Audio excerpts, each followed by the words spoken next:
think we live, y'all. I don't know. We'll find out in a second.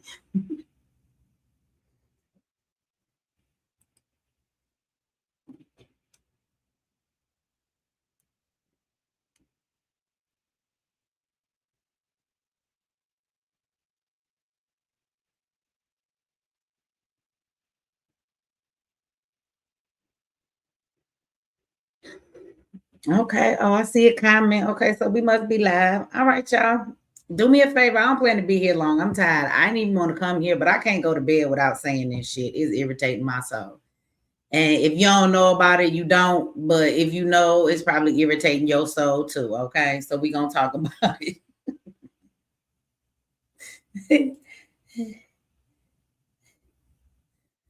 Hey, y'all, but do me a favor, like the video, share the video, subscribe if you have not, to hit the notification bell.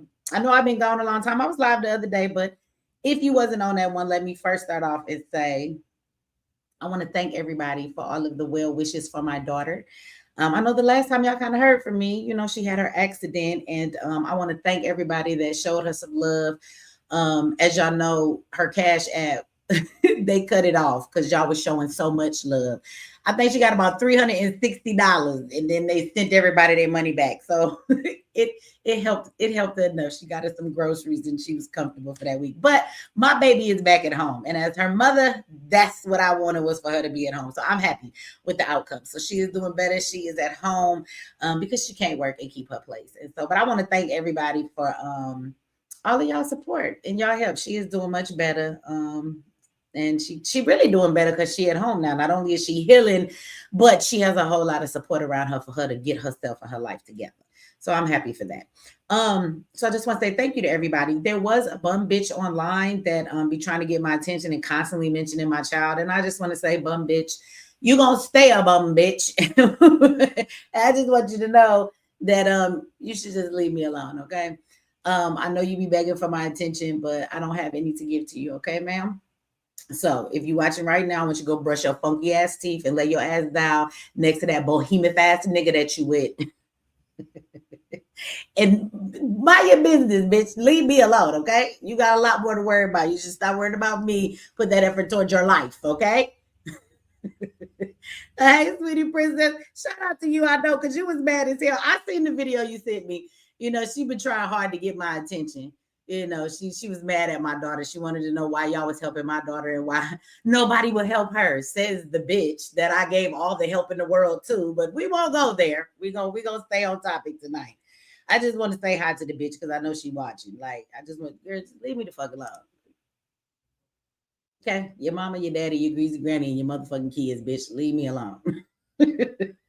Stop trying to get my attention. Motherfuckers always poking the bear, and then as soon as I rah on y'all ass, all of a sudden I'm the bad guy. Leave me alone. I just want to be rainbows and Skittles and Care Bears and nice shit. Stop trying to make me bite a nigga neck off, okay? Just let me. I've been like this, numb your whole and get killed for a moment. Leave me and my peace alone, bitch. Well, I have to hurt somebody, okay? Leave it this way. It's better for us all. Leave me the fuck alone. But anyway, y'all like this video, share this video, subscribe if you have not. So we have to talk about Karmelo again. I know everybody likes to jump on these topics and say what they have to say. I personally like to wait a minute and see what the fuck is going to happen, because I'm not finna come here and talk to everybody every 5 minutes something new happens. So I like to wait a little bit and see how this thing plays out in life, okay? And so I've noticed that a lot has happened since I was live, 3 days ago? And so I want to talk about all of that has happened. So it's a lot to unpack, but Charleston White is Charleston Whiting. So I want to make a couple of points. How many of y'all know that Charleston White was supposedly, supposed to be helping his family and things of that nature, and claimed that he was going to help them? Do y'all remember that?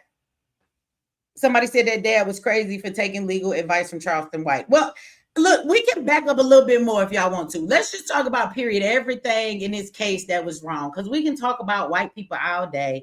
We can say that the justice system is unjust, but I think we all know that by now. Do y'all recall how upset y'all were at me because I kept telling y'all this boy was finna go to jail and it wasn't a motherfucking thing y'all was finna do about it? And y'all told me, don't speak that negativity on him, Michi, as though my words has the power to give him the destiny that has already been predestined in this racist ass country that he live in. Y'all want to be delusional. Yeah, if any of y'all in my comment section act fucking surprised, I'm gonna virtually slap your ass. Now I don't know how that's possible, but I'm gonna figure it the fuck out because I want y'all to be quiet. Y'all always like, no, it was self-defense. I don't care if it was self-defense. I want you to look at the makeup of the situation. And y'all thought he was finna. Okay. And y'all was mad at me because I was just telling the truth. Y'all always be mad at me for telling the truth. Well, only when I tell the truth that y'all don't goddamn like.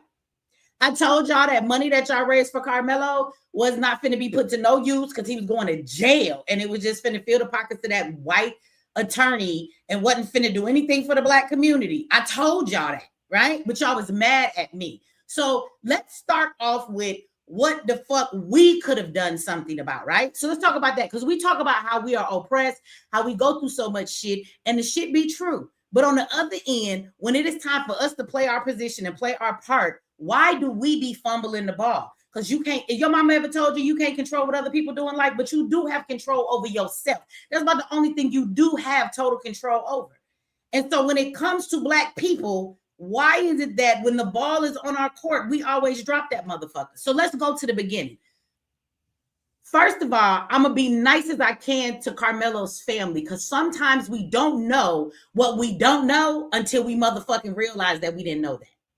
So I want to say to everybody that's listening, stop moving you and your black ass kids into white ass communities. I know every time we got to get out the hood. We want life to be better. We're trying to figure all of that shit out. We think that getting up out of the hood and moving over to the white man's land, that shit makes your life better. Let me tell you, as a person who has lived in plenty of non-black suburbs, it will destroy your children. The school don't receive them. The school to prison pipeline will take effect in your black child's life faster than you have ever seen anything motherfucking happen before. You take your kids to these communities, they end up with not many options when it comes to friends and dating that have to do with their own culture, group, and race. So you end up with a Mexican girlfriend like fucking Karmelo.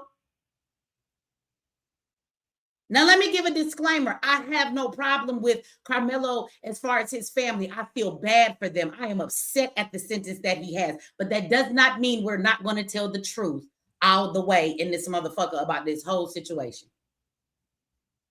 Y'all motherfuckers always want to go move to where the white people is. And then when you get what you looking for, because you seem to think that white communities are safer for you. Now, it's dangerous for you too. It's just dangerous in another way that you have become blind to that you don't think really motherfucking exists. And I say that as a woman that's not going to speak to other people's situations. If you have rocked with me long enough, then you may have heard these things. But in my lifetime, not my grandma's, and she's still alive. In my grandmother's lifetime, they were lynching people from trees. She's still alive. She can tell you about all the strange fruit that she experienced seeing on trees in her upbringing, okay? My grandma's still alive. But in my lifetime, I've lived in white places, right? My mama was with my daddy. He was white. My mama liked to take us to white neighborhoods. And in those white neighborhoods, we have motherfuckers, right? Niggas get out on our barn. I had the white police department burn my motherfucking house down.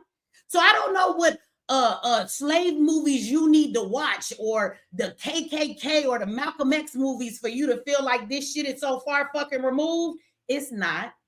It's not. They don't want you in their communities. They don't want you around their children, and they don't want you in their schools. And you can say we're not in those days anymore, and you'd be fucking lying to yourself. Okay?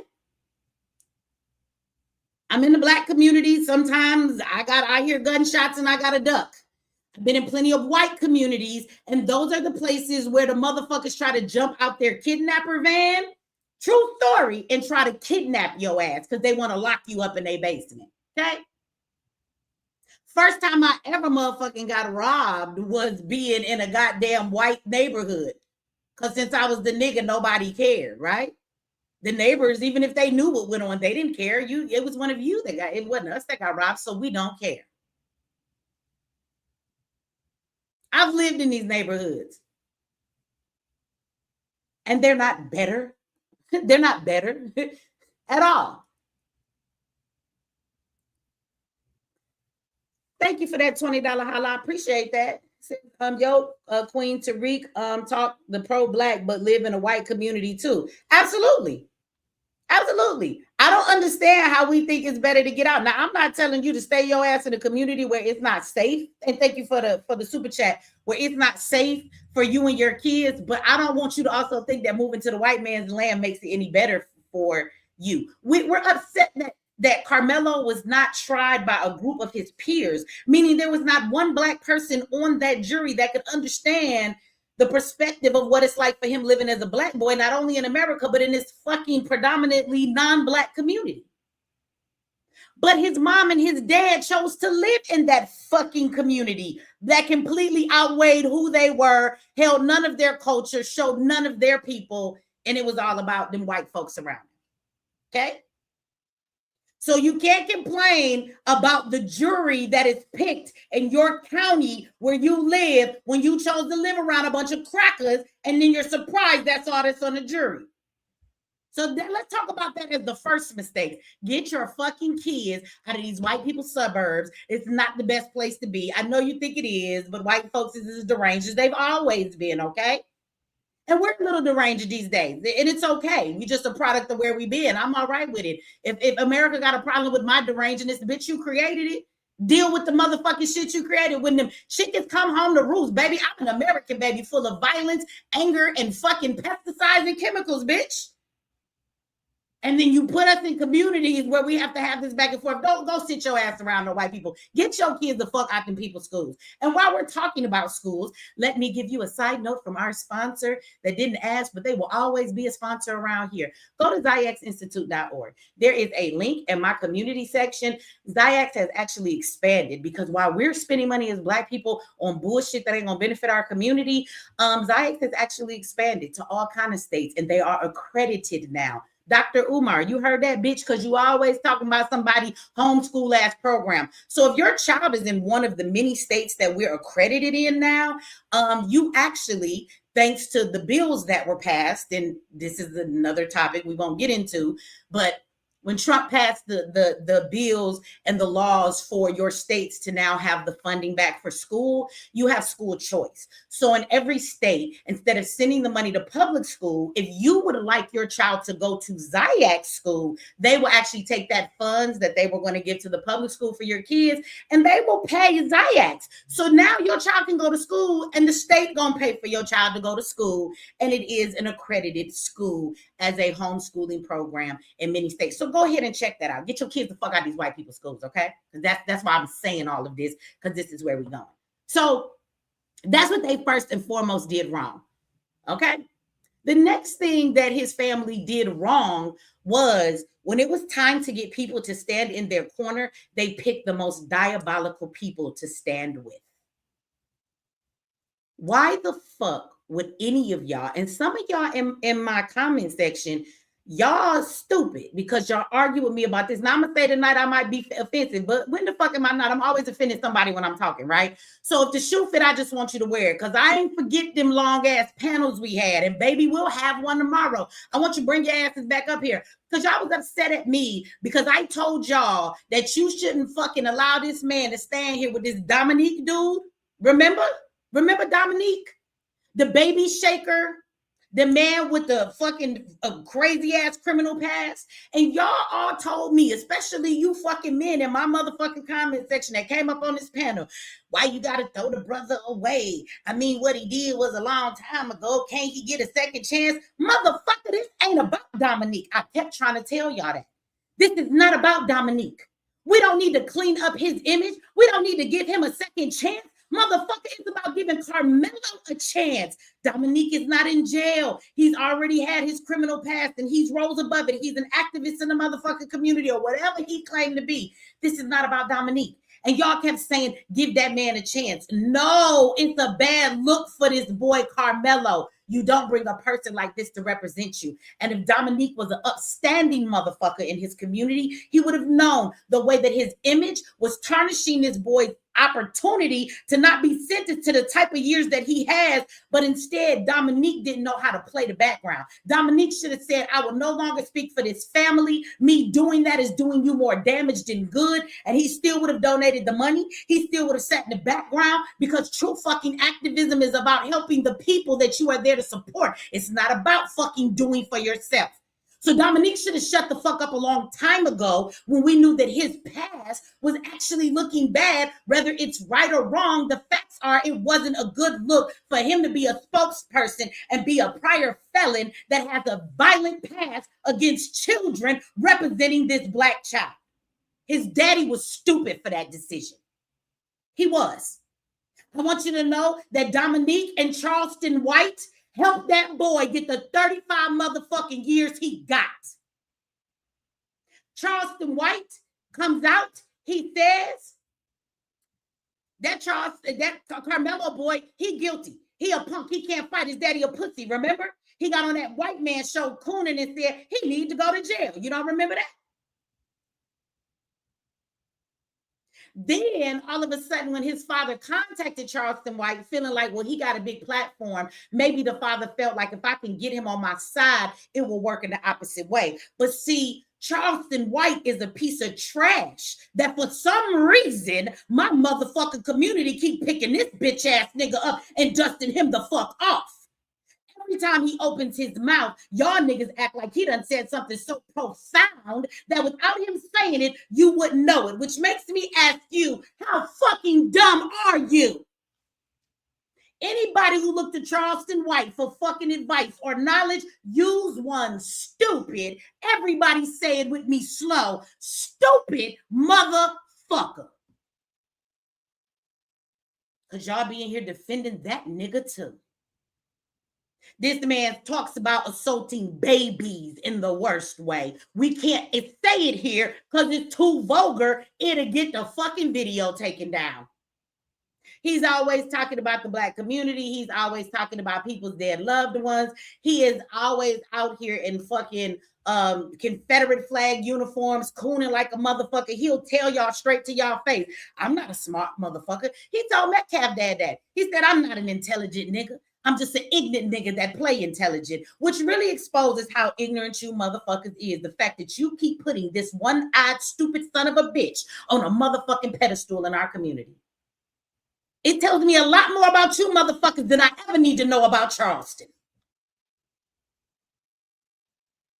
This nigga gets online and he says, I'm for the family. Yeah. I changed my mind. I talked to that boy and he a good kid. Ain't that what he came out and said? Then he proceeded to talk about, yeah, that's why the Metcalf boys is some fucking bullies and they did A, B, C, D. I want y'all to know. I want you to remove your emotion out of this because we only talking about fucking truth tonight. A lot of that shit that he said about them boys was lies. And the reason why that's problematic is because we all know that this boy is being tried in a white court, in a white system, with a white jury. Y'all knew that shit was going to happen. And if you didn't, I would have to ask you, well, where the fuck have you been all your life? That you didn't know that. And so you thought it was a good idea for this man to go out and keep telling lies and offending the people that white folks was going to make a victim? He said how good it felt for him to kill a white man when he was a young person. And he said, oh yeah, when I stabbed and killed that white boy, it felt good. I know Karmelo must have felt good when he did what he did too. Nigga, what? Why would you say this? Why would you say this? And Charleston was a spokesperson that the father picked to speak for the family. So even though the family didn't say this, every time Charleston talked about he's glad that Karmelo killed a cracker, you think that was supposed to get any remorse? If anything, all that shit talking is why the fuck he got 35 years. Oh, see, I was gonna make this quick, but bitch, I got time today. I got time today. I got time today for you ignorant motherfuckers. You probably a Charleston White supporter, aren't you? You want me to drop the link for you, baby? Now, before I waste my time to put it in the chat, are you gonna run? Because I ain't going nowhere. Is you gonna run? This motherfucker said, damn, you caping for those hunky boys like you did Rittenhouse. Well, you've been around for a long time. What's your name? G-Man 83? And you was the only motherfuckers running around crying because a white boy killed some more white boys. Get your dick out your hand, bitch, and get some motherfucking common sense. Why are you upset at a white boy killing white boys? I just don't understand. Y'all was all on here because they told y'all they were Black Lives Matter supporters and y'all was in an uproar until I told you all the motherfuckers was white. Now, would you like me to drop the link for you? Caping? What caping is going on here? What caping is going on? Now, whether them boys was a bully or not, all that shit Charleston said, he made that shit the fuck up.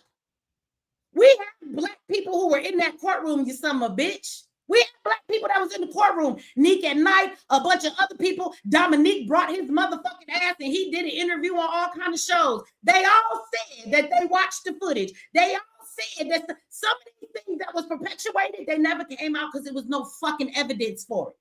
And you so dumb, this is why niggas keep losing. Because, bitch, I'm not talking about your motherfucking emotion. It's always a dumbass man who come in this bitch who probably get their dick more in their hand than you ever read a book, bitch, and you can't comprehend what a motherfucker trying to tell you. If you are dealing with the court of law, why the fuck is what you say irrelevant, you stupid ass motherfucker? So you thought it was a good idea, even in the aftermath, after the fact, and you've seen what's happened. You thought that it was a good idea to go around and for Charleston White on purpose to keep talking about it was good to kill crackers and kept trying to make up things on the Metcalf boys that were not true, that would never be brought up in court to defame the victim's name. Yeah, that was a really great move, because all these white people was finna find some sympathy for Karmelo when the spokesperson for this boy ain't got no sympathy for nobody. Y'all know how this shit work, huh? Should I drop the link? I was running my mouth a little bit, but I could do that around here, bitch, because it's my show.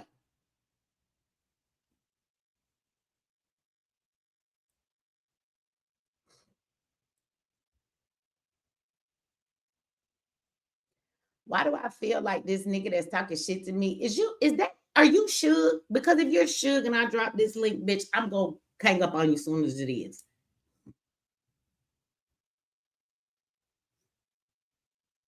Aw, the only son of a bitch is the one. Let's give him some more. Let's give this man some attention because his bitch ass needs some.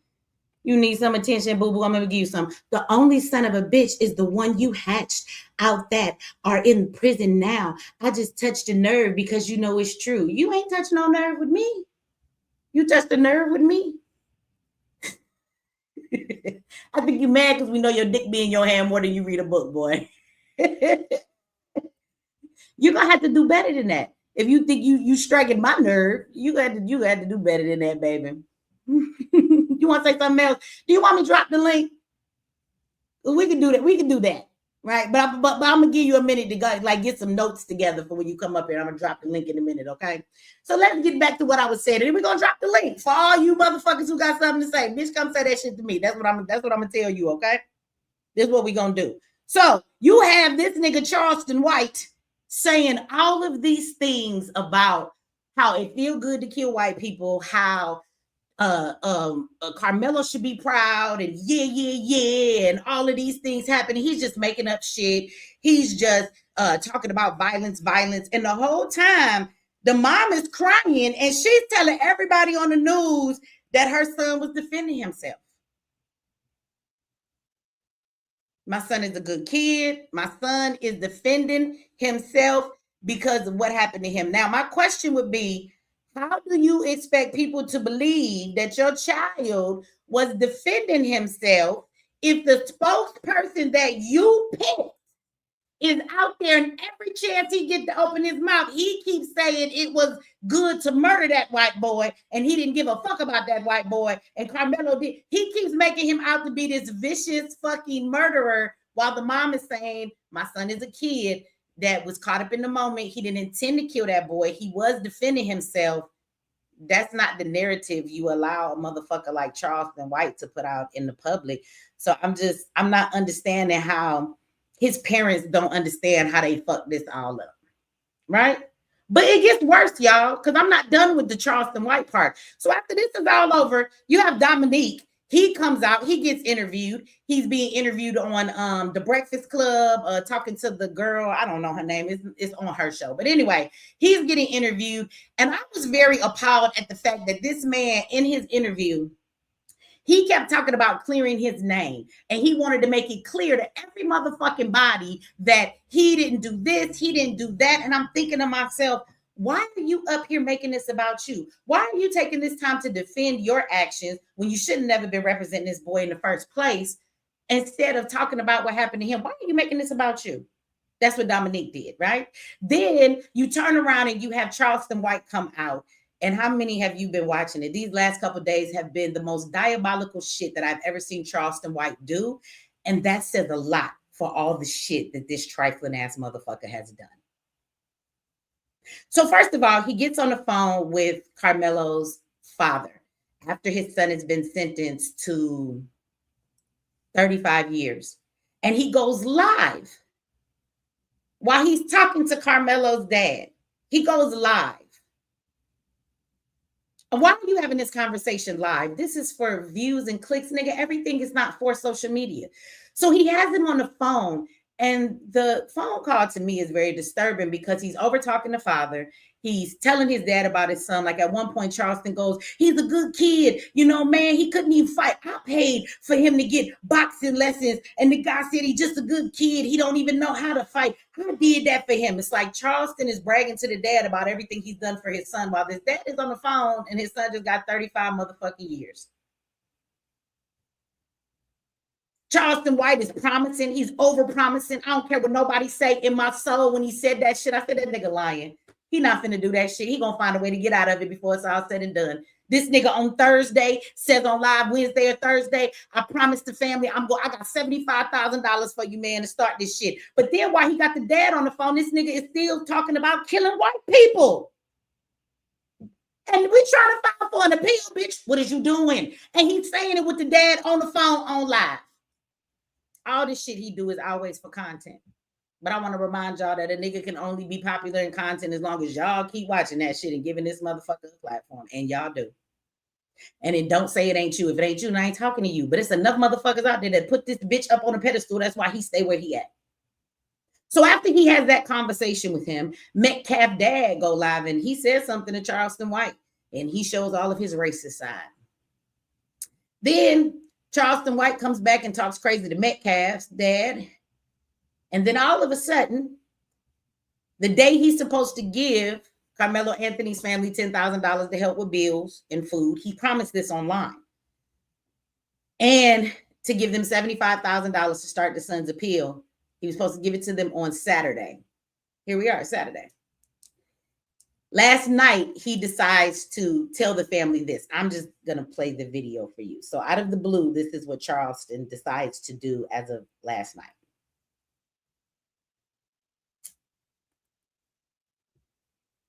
I'm off the Karmelo Anthony case. I ain't putting no goddamn money toward that boy.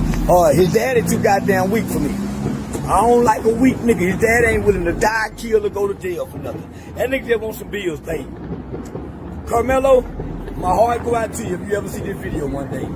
Nigga, I'd rather stand with the Jeff Metcalf nigga than I would with Karmelo's daddy. Nigga is weak, dockside, and subservient. I ain't standing with no weak-ass black man, nigga. I'm off the case. I'm sending the money back. Go get them weak-ass nigga Benjamin Crump here, nigga. I'm out.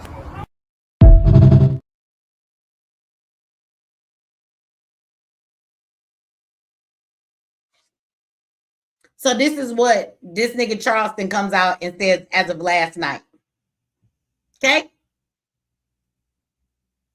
Now, I want to say, as somebody who has always said Yes, go whoop a motherfucker ass. Go fight fire with fire. I've also told y'all that we're not all the same. Some of us are warriors and some of us are the healers. Some of us are the ones that gonna fight, some gonna feed the folks. Everybody is not a warrior type of person. So I can get walking away from a family if they're doing something behind the scenes that people don't know about. But your reason is that he's weak, he's not willing to go to jail or die. So what is it that you're asking Karmelo Anthony's father to do? Are you asking him to what? Kill Metcalf's dad? Like, what do you want him to do to go to prison? I don't understand that. What I think happened is that and then he said he wasn't fucking with him. He ain't giving him the money. I knew he was going to find a way to get out of giving him the money. When he said this shit, I knew he didn't fucking mean it. So he says that he's not doing this because he's a weak man.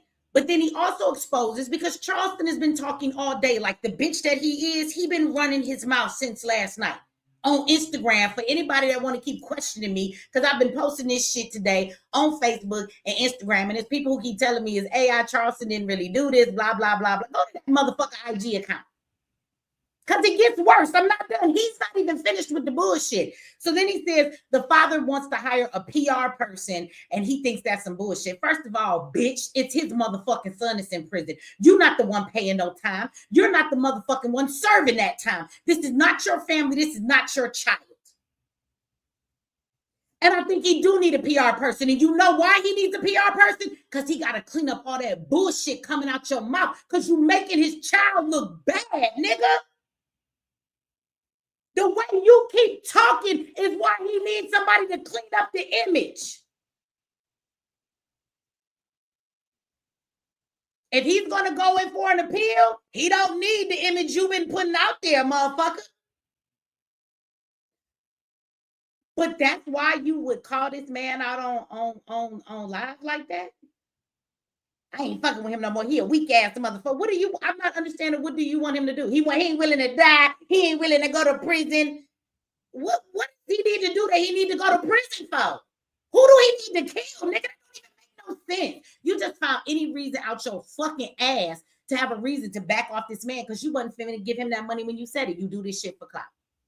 And if it really was about the fact that you just thought the dad was weak, okay, some people are. Maybe he's under a lot of stress. He's not the man that was raised to be a fighter. He doesn't really even know what to do. And what do you suggest? He go kill Metcalf dad or some shit? And then his family don't have a father, as well as losing Karmelo. Like, this family is already going through enough, and he's playing games with their emotions back and forth. It hasn't even been a week since their son got sentenced.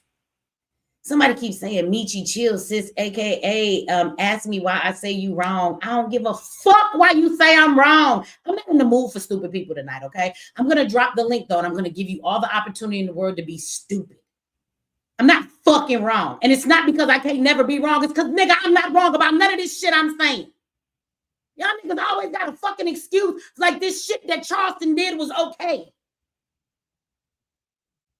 You're wrong.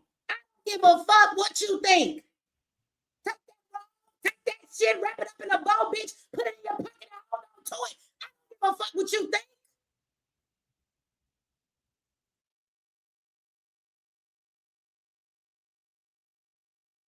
You got too much of an opinion to not be the motherfucker that's serving the time. You wrong.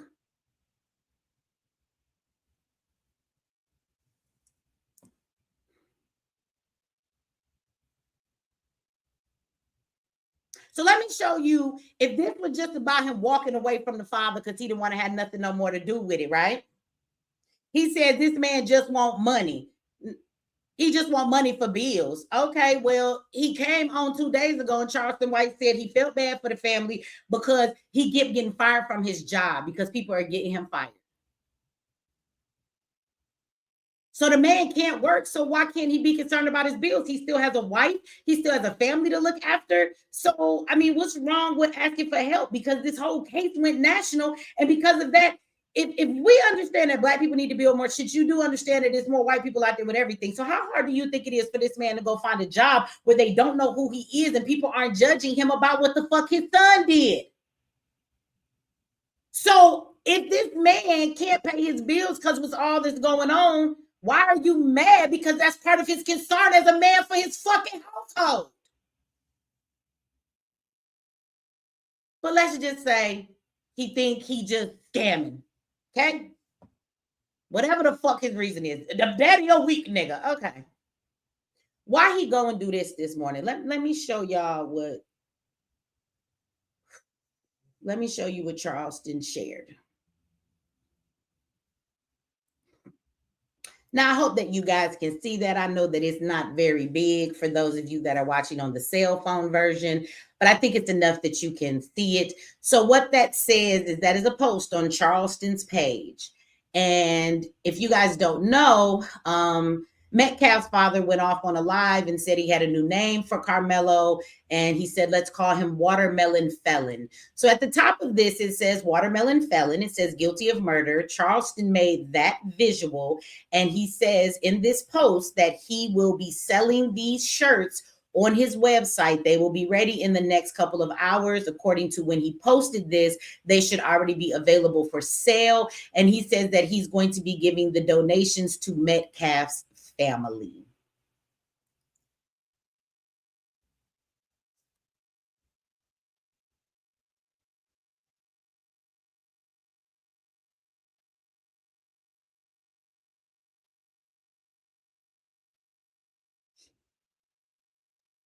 So this is not a misunderstanding. This is not a misunderstanding. For the person who said you're not against me, that's fine, but don't come and tell me I'm wrong. I do see the play because I'm not even done with my conversation. I have waited. Everybody jumps on every fucking thing they see to say something. Baby, I have done my research and I am ready to say something now. Yeah, there was a play here. And Charleston was part of the play. I keep telling y'all niggas that he's a fucking police. How come Charleston shoot at people is in all kind of controversy, but yet still he never go to jail? He called the police while he on the phone with motherfuckers. Charleston White claims to be a fucking activist. Do you know that he didn't get those laws changed by himself? They put him in place to talk to kids in school because they stay out of juvenile. That shit that they have you do to work with them when they give you leniency in court. But now he calls himself an activist. This nigga stood on the phone a couple of days ago and cried in front of everybody on Anton Daniel's show. This nigga told me, I want you to bring his family on. Anton Daniel talked so bad about them, but this nigga wanted to bring them on Anton. And Anton, old fat, greedy ass, was over there like, yeah, I'll have them on. Bitch, tell the truth. You don't like they son. You think he a guilty, trifling nigga. Why would he come on your show? But Charleston was online crying, talking about, I'm sorry. I see the play. He said, I'm sorry. He told Karmelo's dad, I should have never fucking told you to trust them white people. I thought that the white people wasn't going to put this boy in jail. I said, white people is good. I didn't know white people was like this. And I thought they were going to give that boy a chance. I'm wrong. I'm sorry. I told you to believe in a white attorney and a white jury. And I thought it was going to be okay. I was wrong, homie. I sold my people out, homie. I didn't know my white people was like this. Nigga. As old as your one-eyed bitch ass is, and as long as racism been here, you mean to tell me Charleston White didn't know before the day that white people wasn't shit when it comes to the court of law? But that's y'all activist, right? He's an activist, right? Y'all niggas say he's an activist. And if you don't, shut the fuck up. But y'all niggas that do know who you is. Because y'all be in my chat defending this nigga. Y'all be on my panel defending this nigga. Oh, he got some laws changed for some boys. That nigga worked for the police. He came into Karmelo's case from the very motherfucking beginning. He didn't believe in that boy or his family. And he's so motherfucking into doing what he do. When the last time Charleston White had a comedy show? Y'all tell me. Because I don't even follow the nigga, but every time he got shows, I see it because it'll come down the algorithm and I don't even follow him and I can't help not to see the shit. He don't get paid on none of his platforms because he's demonetized on everything because of the way that he fucking talk. So where do he get his money from?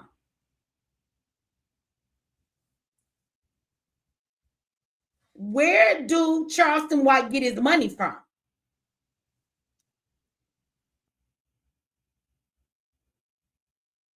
This nigga was sent into Karmelo's case.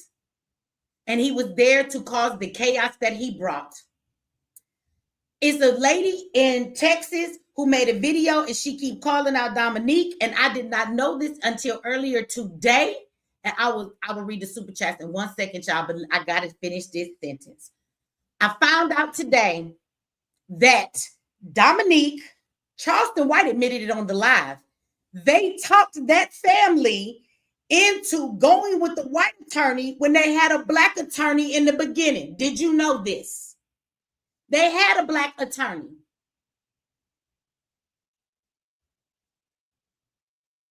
But those two talked them out and told them to get that white attorney. Now, are y'all ready for this?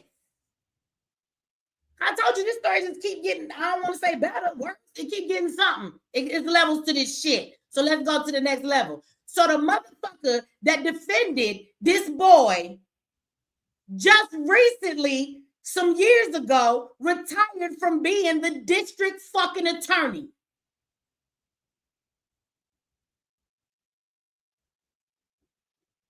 He has the highest record of locking up black people than any other district attorney. And Dominique is from Texas. Charleston White is from Texas. And y'all convince this family to use that. Somebody come on here and tell me where I'm wrong. Tell me where I'm wrong and keep telling me where I'm wrong. That was their job, to go in and convince him. And all they did was get all the money off the emotions of the black community. Everybody raised almost $700,000. That money was given to that white man. He took it all for this defense.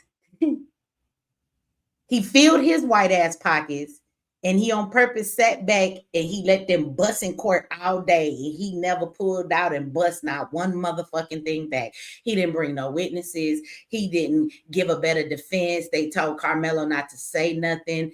And when you've never been through trial, you don't know what to do. And this father might be a little weak, but maybe he just not a man that's been raised in all these environments. And by his trust and heart, he trusted some other black people, other black men that he thought could navigate his family through some shit he don't know nothing about and he ain't never been through. And both those motherfuckers used this opportunity to throw that boy's life away on purpose. They set them up with this foul-ass attorney, convinced him in all of his pain when he couldn't see. As an activist, when you go into somebody's space like that, you're there to help them see clear through the other shit that's going on, and you don't purposely direct them in the wrong direction. It's a lot. They don't know what to think. They don't know what to do. They just hurt. They don't know how to live their life, and it's a lot. But I think it's some scumbag-ass shit. This nigga Charleston took Karmelo to boxing classes. He sat with that boy. He showed text messages of how Karmelo would thank him for the stuff he did.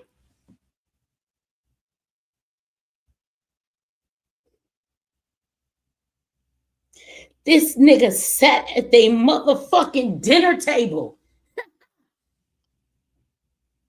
He smiled in that boy's face and he knew he was finna play him. That's a whole nother kind of evil, y'all.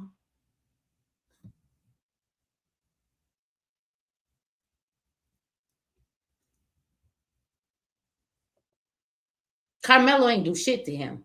You don't think Karmelo can't see that shit in jail where he at, or that shit don't necessarily get back to him?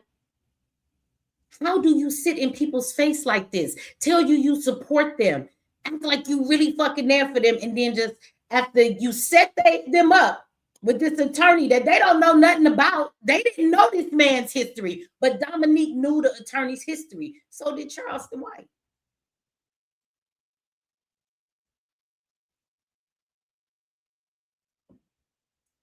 So you pushed him in that direction. And then as soon as you have done your job, you agent of motherfucking chaos that get paid by them police, bitch. Then he's done his job. So now he gets to publicly tarnish this family's name, cause more division, because it's black people saying they understand why he walking away because the daddy is weak. It's other people who don't like it. But in the meantime, he's going to create content off of this. He's going to get paid for interviews because of this. Okay. He's selling fucking t-shirts that I doubt he going to give $1 to Metcalf motherfucking daddy.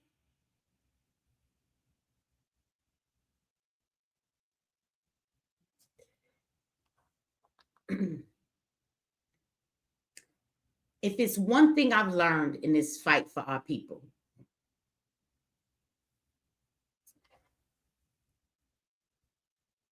is that we spend so much time fighting our people that we never get to the real enemy or the real problem.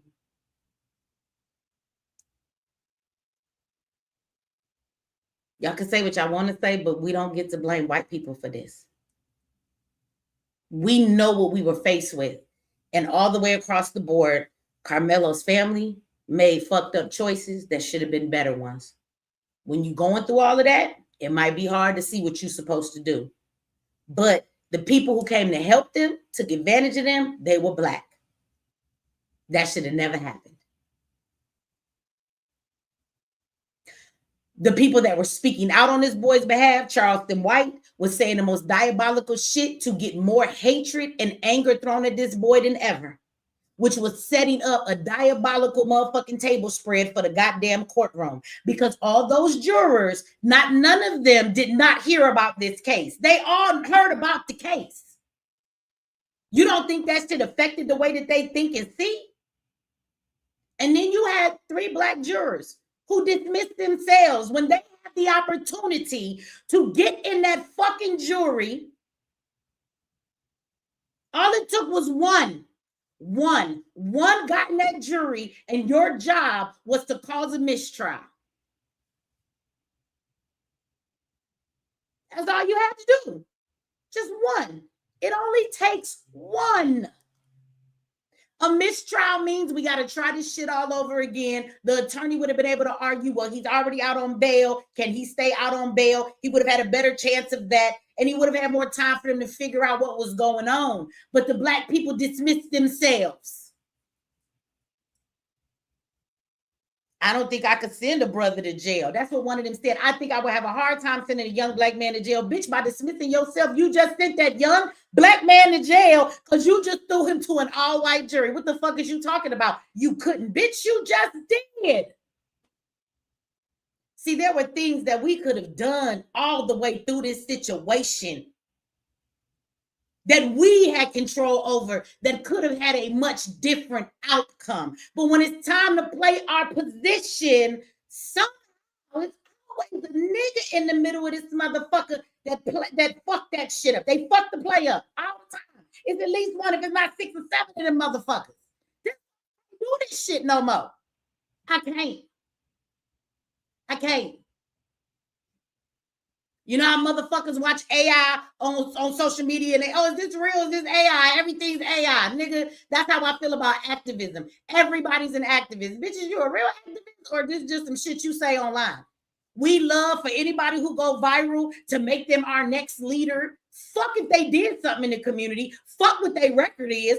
Fuck what the fuck they about. Nobody cares about none of that shit. You get a lot of views, you must be special. Is that what we is? We live in our lives and valuing each other's value off of the views you get. So you could be a piece of shit like Charleston White, but because you get the attention of the people, you must be great. Now it just shows that all of y'all is pieces of shit because this is the stuff you uplift.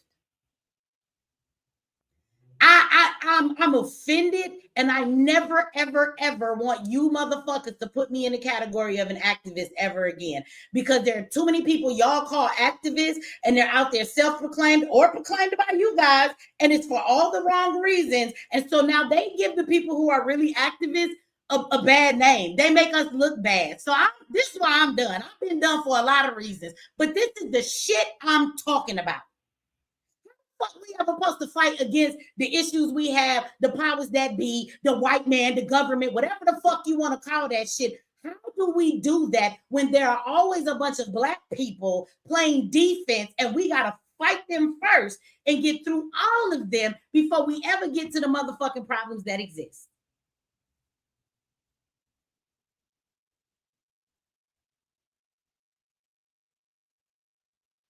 And somebody said, lead yourself.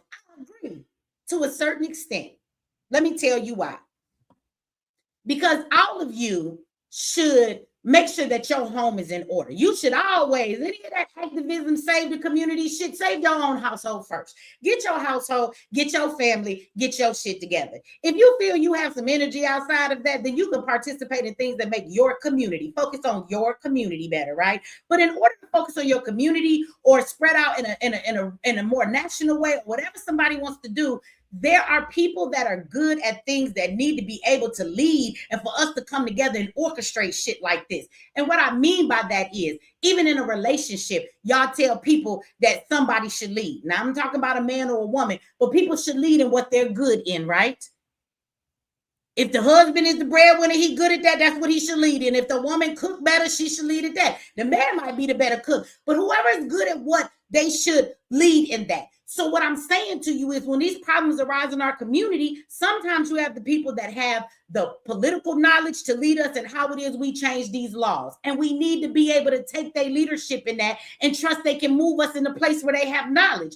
We need people that can say, okay, I got the side of it because I know how to organize. We have a lot of people who have the energy to want to do something, but they don't understand how to get it done or don't have the direction. And there are people in those spaces that if we could come together, we could make shit happen. Now, yes, you can save yourself and you can lead yourself, which is the best advice that all y'all should do, right? But if we ever want to see a collective change, that takes a coming together and a trusting of leadership in certain areas where people are good.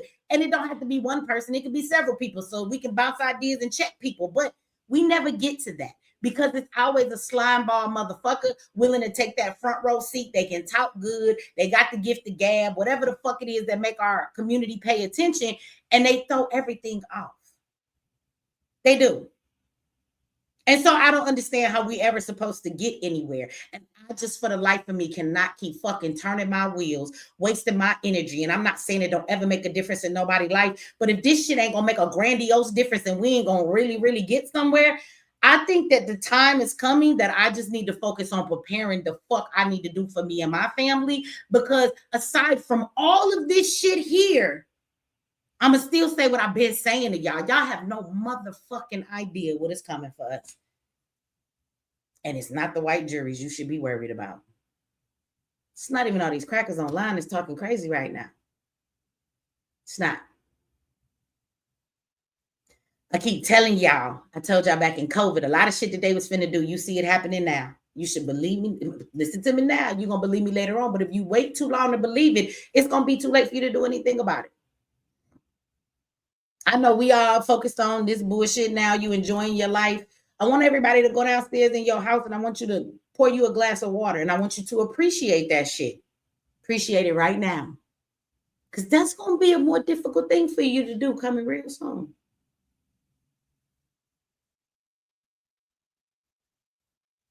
I want you to go in your motherfucking backyard and I want you to ask yourself, is that soil good and do you know how to grow some shit?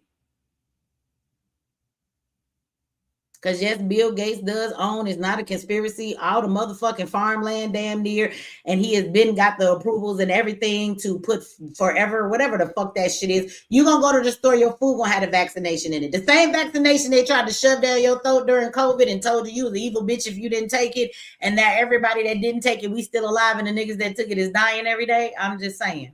That them vaccinations, they want to put it in your food. You go to the store, bread is a fucking sponge. You put a piece of bread under the fucking sink and wring that bitch out. Wring it out. Wipe your count off with it and keep wringing it out and tell me if that's the bread you grew up with if you my age. There is so much shit that we should be focused on. I'm still telling you a depopulation is coming. I'm still going to remind you that the World Health Organization told you another motherfucking pandemic was coming. It ain't a matter of if, it's a matter of when. And it will be more diabolical and deadlier than COVID ever was. I know it is. They got to get the technology in place though. So when you are removed, that things keep moving without a hitch. I know y'all think it's a sci-fi movie and you think this shit is a joke, but the joke's going to be on you if you keep on thinking that. Okay?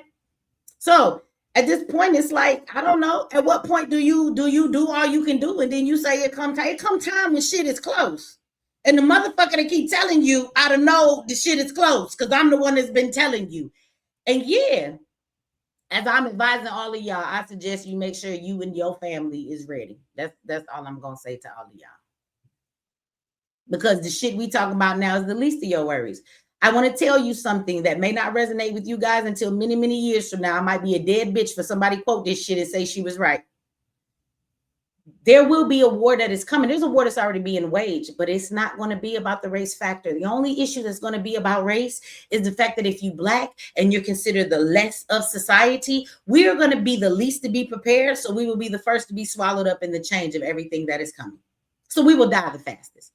And that might be a good thing for some of you that don't know how to long suffer and survive.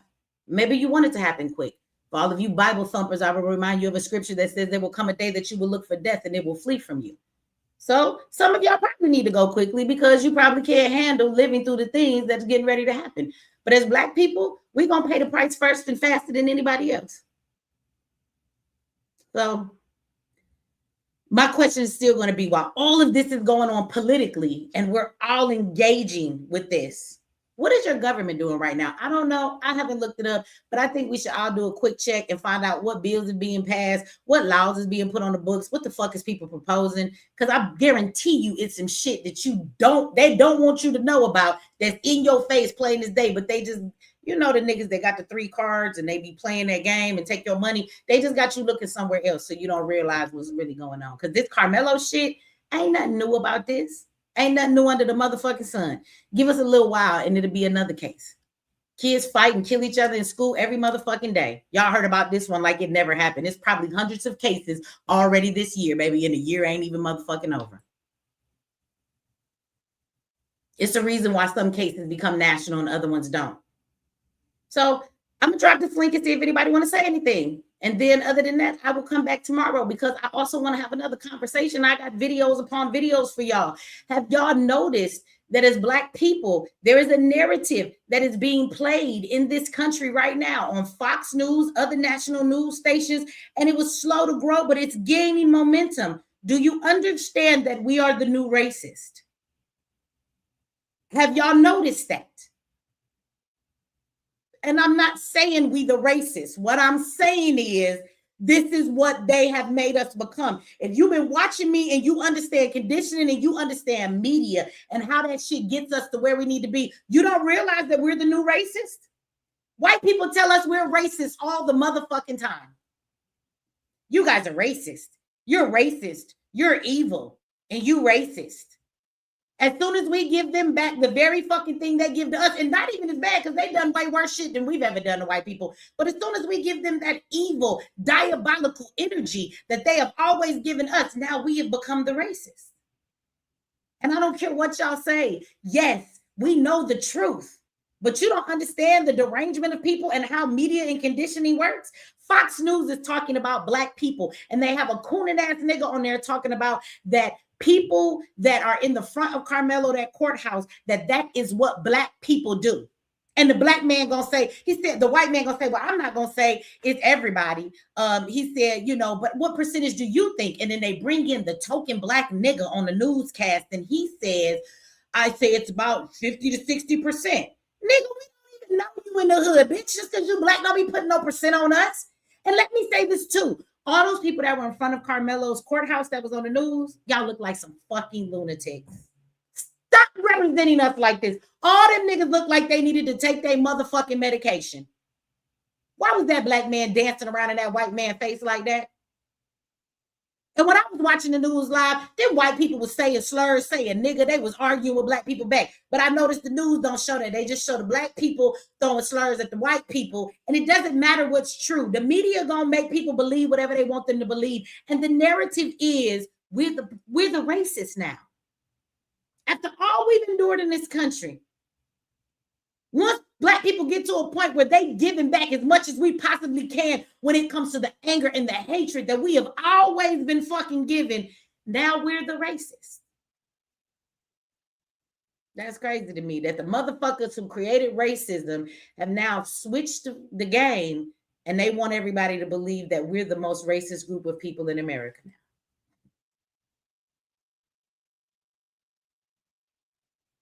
Y'all don't see it? Mama show it to you on tomorrow.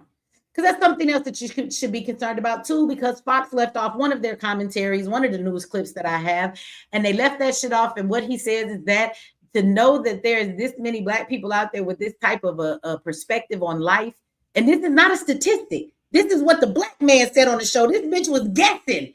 And the man gonna say, well, with that type of a number, I think that's something all Americans should be worried about. So now Americans should be worried about Black people. I just want to say this, y'all. Like, if they're gonna come at us and make us be that, can we just be everything they want us to be? Can we? I mean, if they're gonna paint us as the monsters and they're gonna say we the racist ones, then I mean, I don't know. I'm okay with proving them right. I'm just saying, if we're gonna take the name and earn the title and they're gonna give it to us, we might as well earn that bitch. I mean, I'm just saying, when I think about racism, I think about motherfuckers being lynched every day, which still happens in Mississippi and Alabama, in the South a whole lot. Every month there's a fucking Black boy lynched somewhere and they'll tell you it's suicide. But I think about lynchings. I think about burning people's houses down. I think about brutal beatings that might take your life. I think about unfairness and mistreatment. And so all I'm saying is, if that's what they want us to be, I don't know. I think it's a lot of us. I'll say this in our communities. It's not all of us, but there's a group of us that will throw their life away in a heartbeat to fight another Black person, or they'll throw their life away in a heartbeat to shoot another Black person. I just want to know, can we borrow all of that animosity? I just want to point you in the right direction. That's all. I just want to point you in the right direction.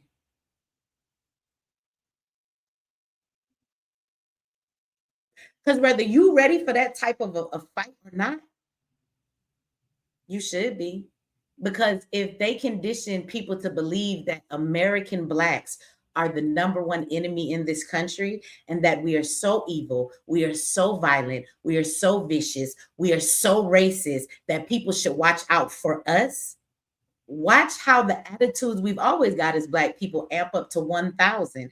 And then doing things to Black people are going to be even more accepted, if that's even fucking possible, because they've already painted the narrative that we're this thug. They used to do it to people, one individual at a time. They did it to Karmelo. He's not a kid, he's a thug. Our Black children are never allowed to be kids.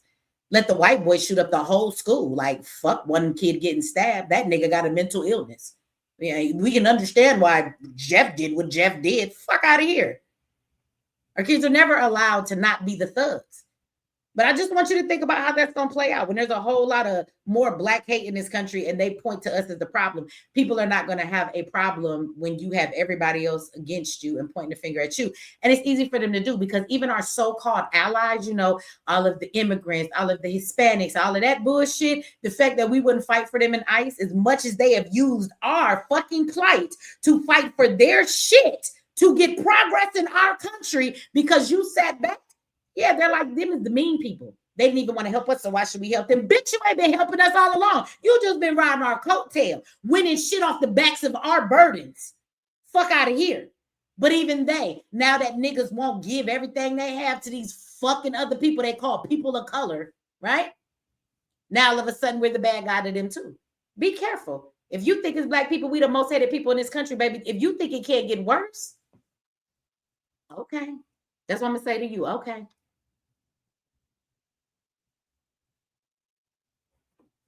I'm going to drop this link.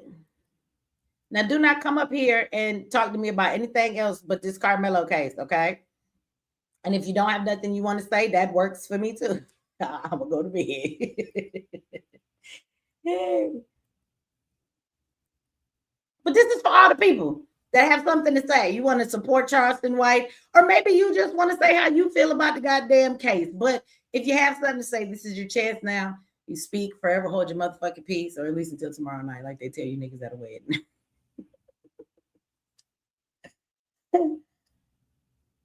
They're going to always see us as thugs and niggas. Always. But one thing we've never been, we have a new label now, y'all.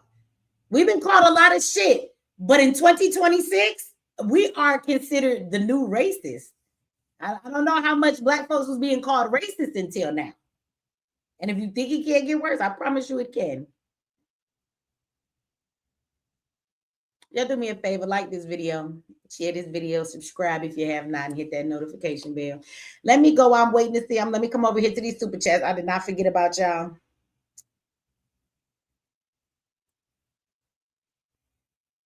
Shout out to you, the Sim Police Academy. Thank you for the $5 holla. I appreciate that. Shout out to Sweetie Princess in the house with the $5 holla. Says Charleston White is a thick demonic demon. A special place in hell is preserved for him. His days are numbered. The Most High shall not be mocked. See, I don't want him to die though. No. I want somebody to just y'all ever watch Kill Bill? Kill Bill is my favorite movie. And when she snatched that bitch other eye out, so now you don't got no odyssey, bitch. I just think somebody ought to snatch that nigga, put that other nigga eye out. That's it. Let him live the rest of his life a blind motherfucker and see how well he do online then, okay? I just think somebody need to take that other eye out. That's it. I don't want him to die. Just take the eye. Take the eye, Lord. All right, I say, let it be so. I'm just saying, take the nigga eye. I bet you he'll shut the fuck up then. Shout out to you. Thank you, Nasasa, for the $20 holler. He says, Hotel sis, love your passion. Charleston will definitely get hood justice if he goes to the wrong state. But you know what? That's the crazy part. Like, he be disrespecting people's dead family. He do a lot. And everybody let him get away with it. I would love to see today. But see, this is the thing. Every time Charleston go to somebody's hood and they be trying to whoop up on him, he called the police. He called the police. I told you this nigga is the police. He calls the police on their ass. Every time. Every time. They be trying to touch Charleston White. You can't touch a policeman. They're not going to let you. That's their favorite plan.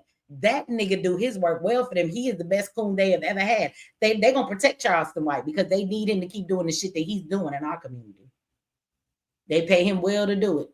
Because that nigga is not that funny and he don't got that many motherfucking shows. You never finna convince me of that shit. The type of money he got going on, them chains he got on his neck, all that money he got, he not making that shit on no shows. When was his last show? Fuck out of here. Shout out to you, Black Wolf for the $5 holler says, why do you think people still fuck with Charleston White? He has no type of intellect or charisma that draws you in to actually believe shit he says. No. The corner store wino is all. No, that's the thing though. I think there are a lot of people I think that's what hurts my heart. There are a lot of people that resonate with Charleston White. And it makes me wonder like what kind of I've lost a lot of hope because of Charleston White. There is too many of our people in our community who really support this man. I have people, I would love for one of y'all bring y'all ass up here and argue with me tonight about how this nigga is an activist. But I've literally watched people do it. And if so many people didn't support Charleston White, he would not be able to do the things that he do. So it makes me sad because that tells me how large a portion of our community is just dumb as fuck.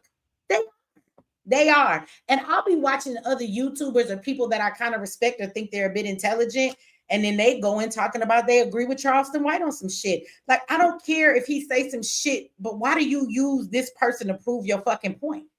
If Trump say some shit that's real, that prove y'all point, you niggas not gonna use Trump as an example because y'all hate his ass. Y'all hate Trump. So if Trump say some shit, but Trump proving your point now, it's the message, not the messenger. Niggas not gonna receive that shit. They're gonna be like, fuck that nigga, it's Trump. So the fact that y'all receive it from Charleston tells me there's a very large part of our community that is they low lives, they stupid, and they level of somebody that they consider a leader is trifling as fuck. This is why we in the position we in. If I find out that you like Charleston White or you listen to anything he say and be like, yeah, that nigga real, I automatically lose a certain level of respect for people in my life. I know people that are close to me that said some shit, and I actually I respect them a little less right now. I do. There are people on YouTube that I used to watch their content. When they big up Charleston White, I unsubscribe from their shit because there's something wrong with you. That's what that tells me. It's something fucking wrong with you, especially if you a man. Like, this is your projection as a man. You look up to this nigga. Oh, so you a trifling nigga just like him. No. I would break up with my dude. If he came home like, yo, I was listening to Charleston White and Bay, he was really going in. I will break up with that nigga right now. It'll be over on my mama, on my hood. I will break up with you. You cannot be a man in my life and resonate with Charleston White in no way. We breaking up. I promise you. Shout out to Miss Pooh. Thank you for the $20 holler. Says about to throw this phone at this TV.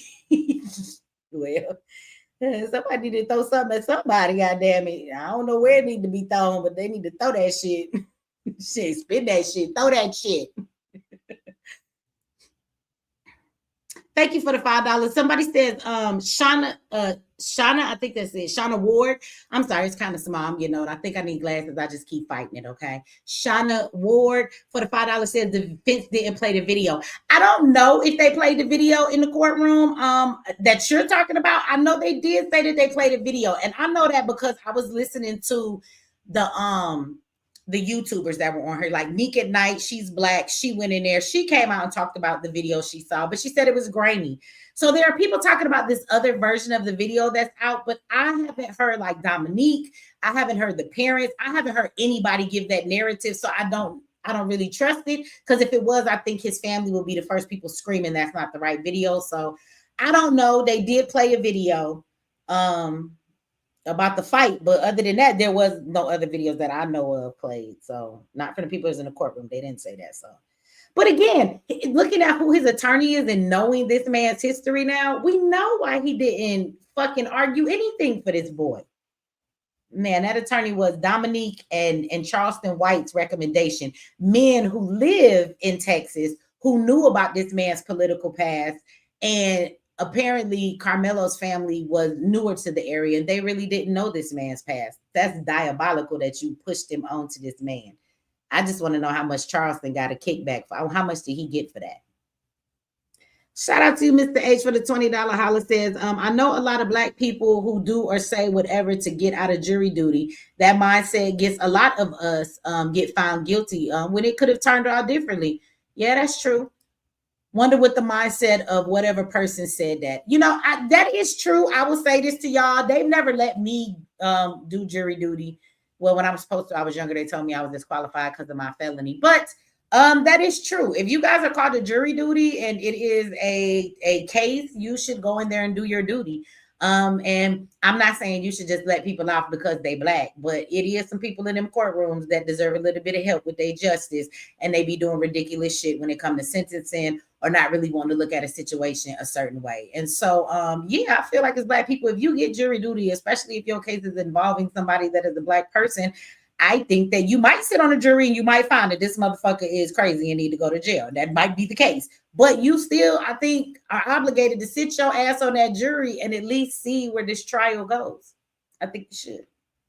Sometimes you might be bringing justice to other black people who are the victims. And sometimes you might be bringing justice to somebody who's on that stand and they're looking at going to jail and they really don't deserve it, right?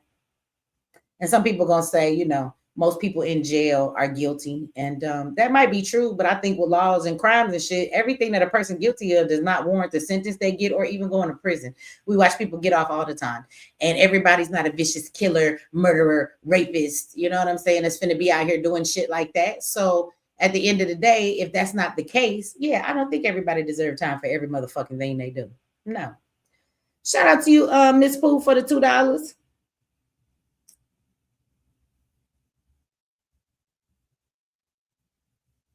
Netanyahu and his people play a big part in the media. Well, all the media is run by Jews. All of it. What we on right now, Jews. All of Google, Jews. All the channel networks, Jews. Fox, Jews. Tubi is owned by Fox, so Jews. Like everything is owned by them. Like 98% of all media. Absolutely, it is. I will tell you, I could come on here and say every cuss word in the world and be so vulgar and talk crazy, and they would take down my video talking about a Jew faster than they take down a video of me cussing. Shout out to you, Apple Minds. Hey, brother, how you been? Thank you for the $5 holler. Says, peace, sister. I'm ready to be the villain. I'm saying they finna make us the villain. I mean, I'm just helping you make that shit true. If you want to say it loud enough. If we gonna pay the price for some shit we ain't did, at least I'm gonna get my licking in, bitch. The fuck? Shout out to you for the $5 holler. Thank you, John. I don't see how people take him serious. They don't know a bass head when they see one.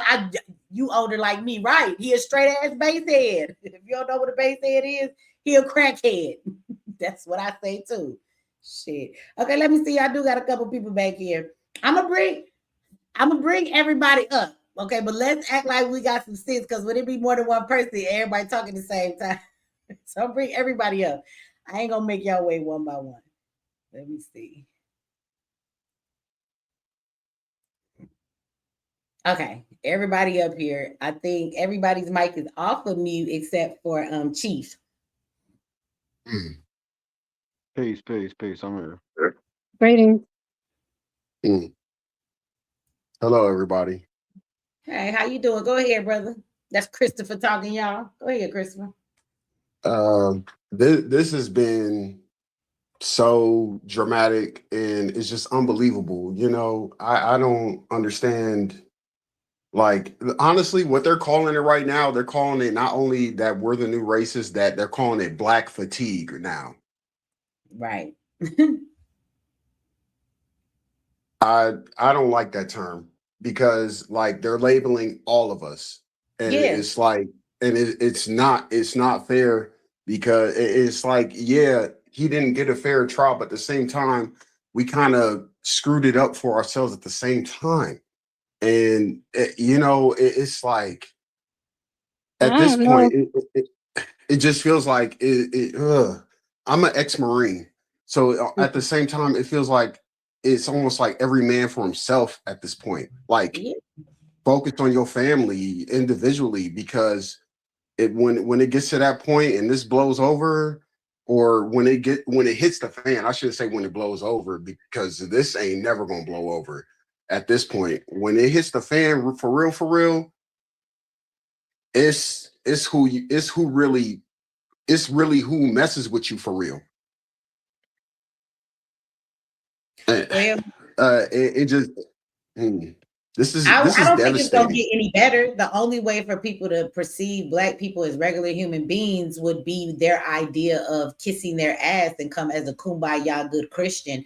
And we know that's not gonna happen for our whole race. I wouldn't do it anyway. I ain't kissing nobody's ass. But at the end of the day, this narrative is going to keep getting played, and we have already been public enemy number one. But what's going to happen is it's going to be able to be done publicly with disdain and with hate, and there will be no pushback from it. And everybody will really be against Black people to the point where I want to say, kind of going back to where racism used to be. It'll be okay for everybody to disparage us, and they don't have to hide it anymore, because since we're the racists, they'll just be reacting to the racist people. And this is what you should do to racists. But you notice how when white people get back their racism, that's the problem, right? So I think it's gonna become rather dangerous to be a nigga. I know we thought it was getting better, but absolutely not. If you're a Black, it's about to get worse for us than it's been in a long time. I want to say it's still bad. I don't think we've come that far. I think it's about to be more blatant. And to be honest with you, I actually also follow Dr. Shauna too. Your good friend. I follow Dr. Shauna as well. I remember something she said not too long ago, maybe last year or a few years ago. She said that it's also us and it's them. Yeah, I mean, well, we have our part to play. Like I said, it is them, because we shouldn't have to strategically move like this to go in the court system and for things to work fair, right? But there's also a part that we could have played for the outcome to be different. It's like everybody didn't take their position that was Black and do what they could have done. And the people that were in position that were Black actually was working for the opposite team. They pretended like they were on our side. So it's both. It's both. It's just like when you said that about what Charleston White did, I was just floored. I almost dropped what I had in my hand. Like, are you serious? Like, y'all, and they praise this man on YouTube and whatever other platform that he's on. They praise him.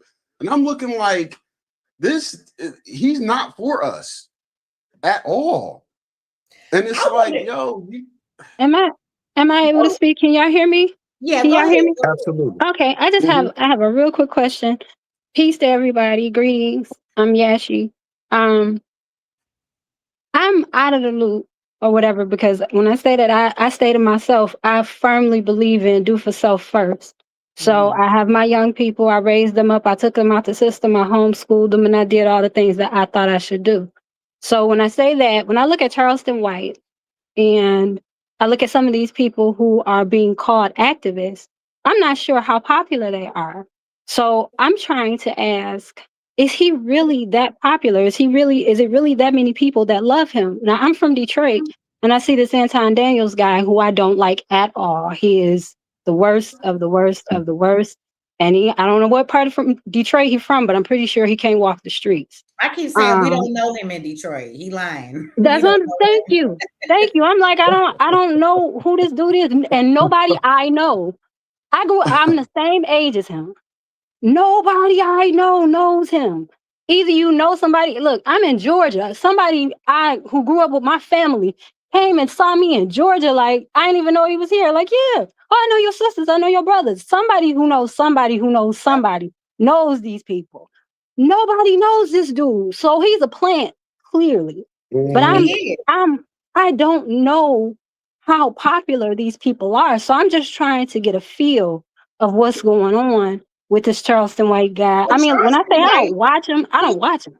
He is very big, and it amazes me because he has a type of platform where he keeps getting his platforms taken because of the stuff he says, and then he'll go make another one, and it'll run up like again the next day. People literally pay this man like $20,000 and $50,000 to have interviews, because when he gives interviews, those shows will turn around and have hundreds of thousands of views on them, and so they will pay him for interviews. But all he do is talk really crazy. He talks about loving the white man a lot. He talks bad about the Black community, and he'll say he was an activist. When he was 14, him and some friends killed a white man and robbed him, and he snitched on his friends, and so he got a deal. And then when I knew that part, I knew that part because I don't, like I said, I don't watch him. I don't know how popular he is, but when I saw him talk like that years ago, that let me know he was a snitch, and that's how he gets paid. But I didn't know that he moved and grew and blew up. I didn't, because I don't pay attention. When I saw this thing with Karmelo Anthony and I saw him show up, I knew right then who he was. I'm like, this dude is a snitch. I remember from back in the day when he was saying he told on his friend. So for me, right then, I knew that they were trying to bring attention to this Karmelo Anthony case just so they can get Black people not to support it. So he was going to go and say, I do this. And I saw the last thing I saw, and the only reason I paid attention to it was because of this case, was that he said, I'm Malcolm X or Martin Luther King, which I thought was, you don't disrespect the ancestors like that on any level, on any day. And when I saw him say that, I was like, oh, he's about to switch. And he did. So I had no idea. He's trifling. He talks about assaulting children. He talks about sexual stuff with kids and stuff really bad. Yes, and people still let this man do what he do, say what he say, and they just be like, oh, that's Charleston. He's just joking. Okay, well, is he a jokester? Is he a comedian, or is he an activist? I don't get it. And people will argue me down that he's an activist. I hope one of them that do it is in the chat. But let me say to the lady real quick, and then we'll let Chief Jonesy talk if they want to. But the lady that said what they said, respectfully, you're not helping our people. And I've looked over at your comments a couple of times. So I don't know if that's referring to me or in the chat, but if that's more general to all of us, or if that's to me, I did drop the link. And the only reason I say that is that when people continue to type like cap locks and you keep talking in my chat, it seems like you have a lot to say. And so the fact that you keep typing in that manner and it's all capital locks and you keep saying stuff every 2 seconds, I feel like you got something you want to say. So I would prefer if you would click the link and come and say it. Or if not, calm down in my chat with all the like capital locks and saying something every 2 seconds. You know, we can time you out for 86,000 seconds and you can go get calculated math. Go ahead. You know, I wanted to say this too. This lets you know how far removed I am from everything, but intentionally. You said you're from Detroit? Mm-hmm. Girl. Yeah. I know people who know you, who know me, who know you. Baby. West Side, I went to Cody. I used to go to Guest middle school. Did you went to Guest? Okay. Yeah, I went to Cody. I went to but I went to middle school all the way on the east side of Remus, off Dickerson. Because I used to dance and do all that, but I graduated in like 99. But I just said that because I'm like, oh wait. And I swear I heard your name before, but I don't get on none of this stuff because I'm so focused on paying attention to my life. And for me, activism, I wanted to do all of that, especially being from Detroit. We used to have the cleanups and all that other stuff. And I see all the different things, you know, being involved with the poetry community and all those things. But what became more important to me is making sure that my young people were aware of where we actually live and who we are to where we live. So that as they move, as they live, as they grow, they don't move in a way where they get mistaken with thinking we're in a friendly place that loves them and that will help them. And this is the thought and the situation what happened with Karmelo Anthony. And also, and I'm going to bring up the Rick Child situation, because the thing is, it happens all the time. It happens every day. This is not new. It's the reason why they're bringing attention to this. But as far as activism, I was so hurt that I didn't even know about this Rick Child situation until now. It happened in 2023. So if there was an activist that was going to help, they would have helped them in 2024. We just found out about it now. I don't know why. So that lets me know something. All of a sudden, it just comes up. Right. We didn't hear about this case at all when it happened. And now the court process, though, you notice how it's very mainstream. That's why it's weird to me. I feel like all at once there's a lot of injustices going on. And we're so focused on that, it's riling up our emotions. These things are always used for political gain. So it just makes me wonder politically what's going on. Because you're right. Why did we hear about the Rick Child case until it actually went to court? Yeah, I mean, like, this happened in 2023. I'm like, what? We just not finding this out? Yeah, and I kind of felt bad for the mother. Oh, go ahead, brother. I'm sorry. No. I just wanted to add on to what you were saying. It's just to be able to add fuel to the fire, to, like how our people were out there radicalized, in front of the Metcalf family. They're out there telling them, I'm glad he's dead. Like they're amped up. It's just the only. It's if you buy into it, you'll be out there doing. What I want to say about in front of the cameras, in front of the. No, go ahead. Go ahead. What I wanted to say too, again, with me being removed from everything, kind of focusing on myself, I run into a lot of this in my mind is to get us out there because we're not going. And this is an easy way to have access to kill us. This is just my thought. This is just me.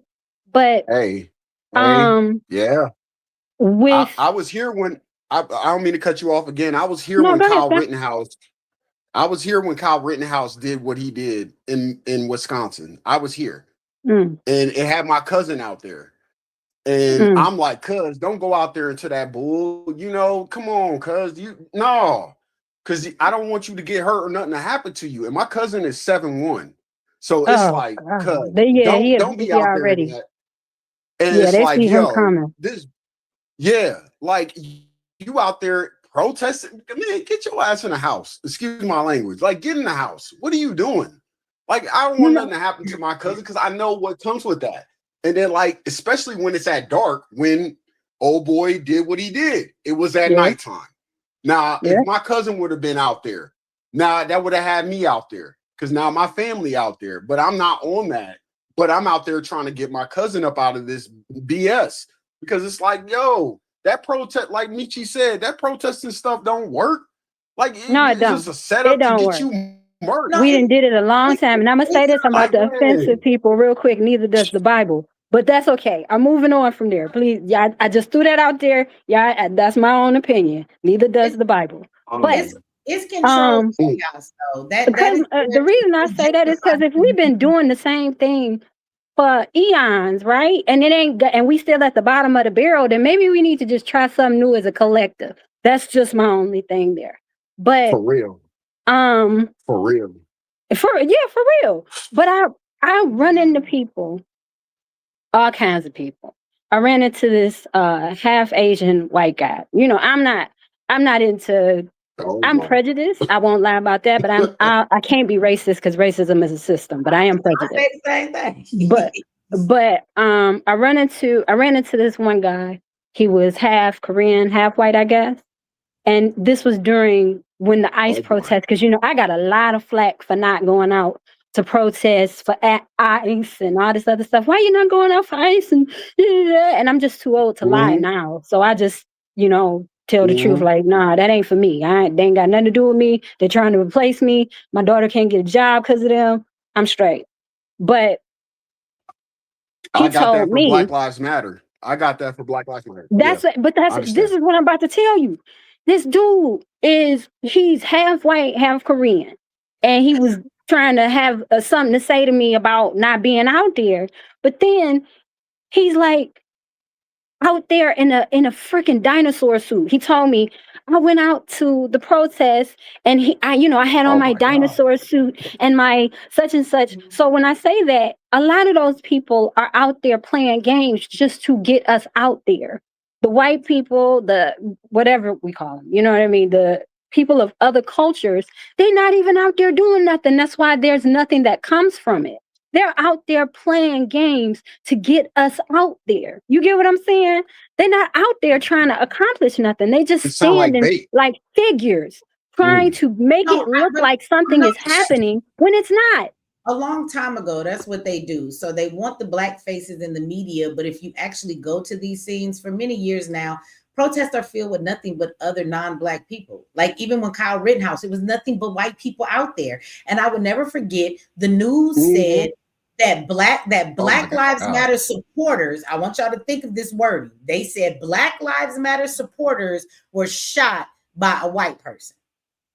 And so they showed that he got shot by Kyle Rittenhouse, and everybody that was black was in an uproar talking about it's a white person out there that's shooting black people. And I had to come on here and tell everybody that they're Black Lives Matter supporters, but they were all white folks. And it's the way that the media put it, because they want black people to seem enraged online. They want them to come out so they can get visuals of black people and say it's black people.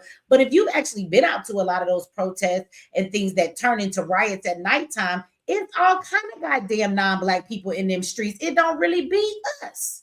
No, but they will tell the media will tell you it's us tearing shit up. But it's not us out there. But see, that when I talk about that, as you talk about that, this is what I'm talking about as far as the Charleston White guy.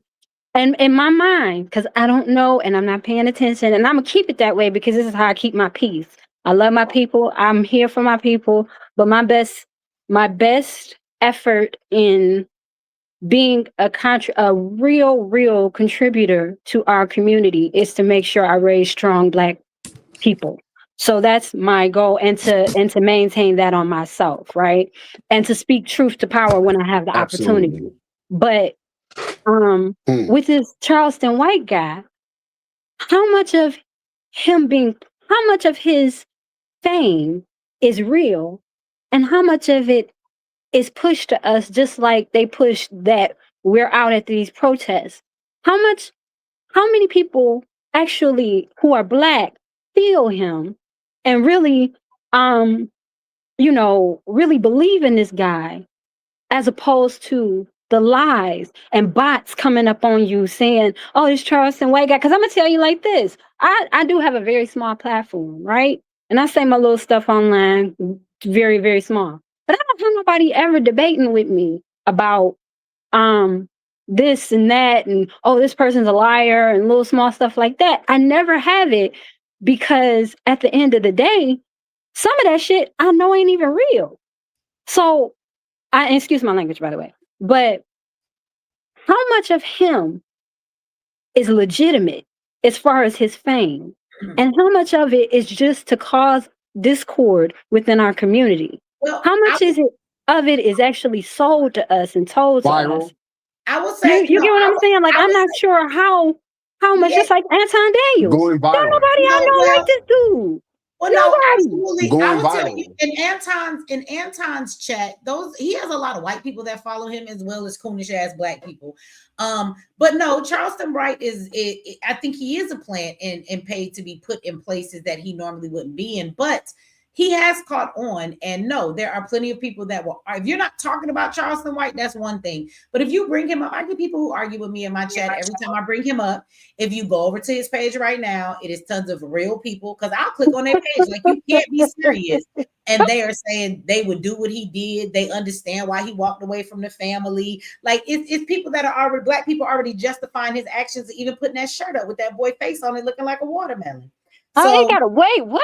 That's hold on, let me show you. I'm gonna play it on the screen. Hold on, let me put this on the screen. I'm gonna put it up here with us. There you go. Oh And he Oh my. my God. apologized to the Metcalf Oh father, my God. So that like the picture, Sambo he is. Oh my the God. picture says what? So Terrible. Metcalf's father went online the other night. He said the Oh, gag order is over, the trial is over, so now he oh, can. He went on a racist rant and he was like, "I'm gonna, since y'all like giving people names, I'm gonna give Karmelo a new name. We're gonna call him Watermelon Felon." And so Charleston White Mm, created this image with AI. It says Watermelon Felon at the top. It says guilty of murder. And that post on his page, he has 422,000 followers. oh my And with the God. interaction he does, and he says that he is going to start selling them. They'll be ready in about 4 to 6 hours on the site, and he's going to give the money to Metcalf's dad, which I don't believe, because Metcalf's dad probably wouldn't even have a conversation with this man after the way he talked about Charleston. But he started to go in on Charleston, and then he said, "Charleston, I'm Oh telling my you now," God. like he was sending him a warning. And then all of a sudden, Charleston White flipped last night on this family. So again, he's very bought and paid for. But yes, no, it's plenty of black people that rock with Okay. it. In real life, I get people Okay. who argue with me about Charleston being funny, and they not mad at him. Okay. Yeah, but All right. Meaty, And I mean, because I it, ain't even front. it's terrible. Yeah, I didn't know. I know sellouts. I know, I know us in all capacities. I've been black. I was born black. So I know us in all capacity, but I didn't know him.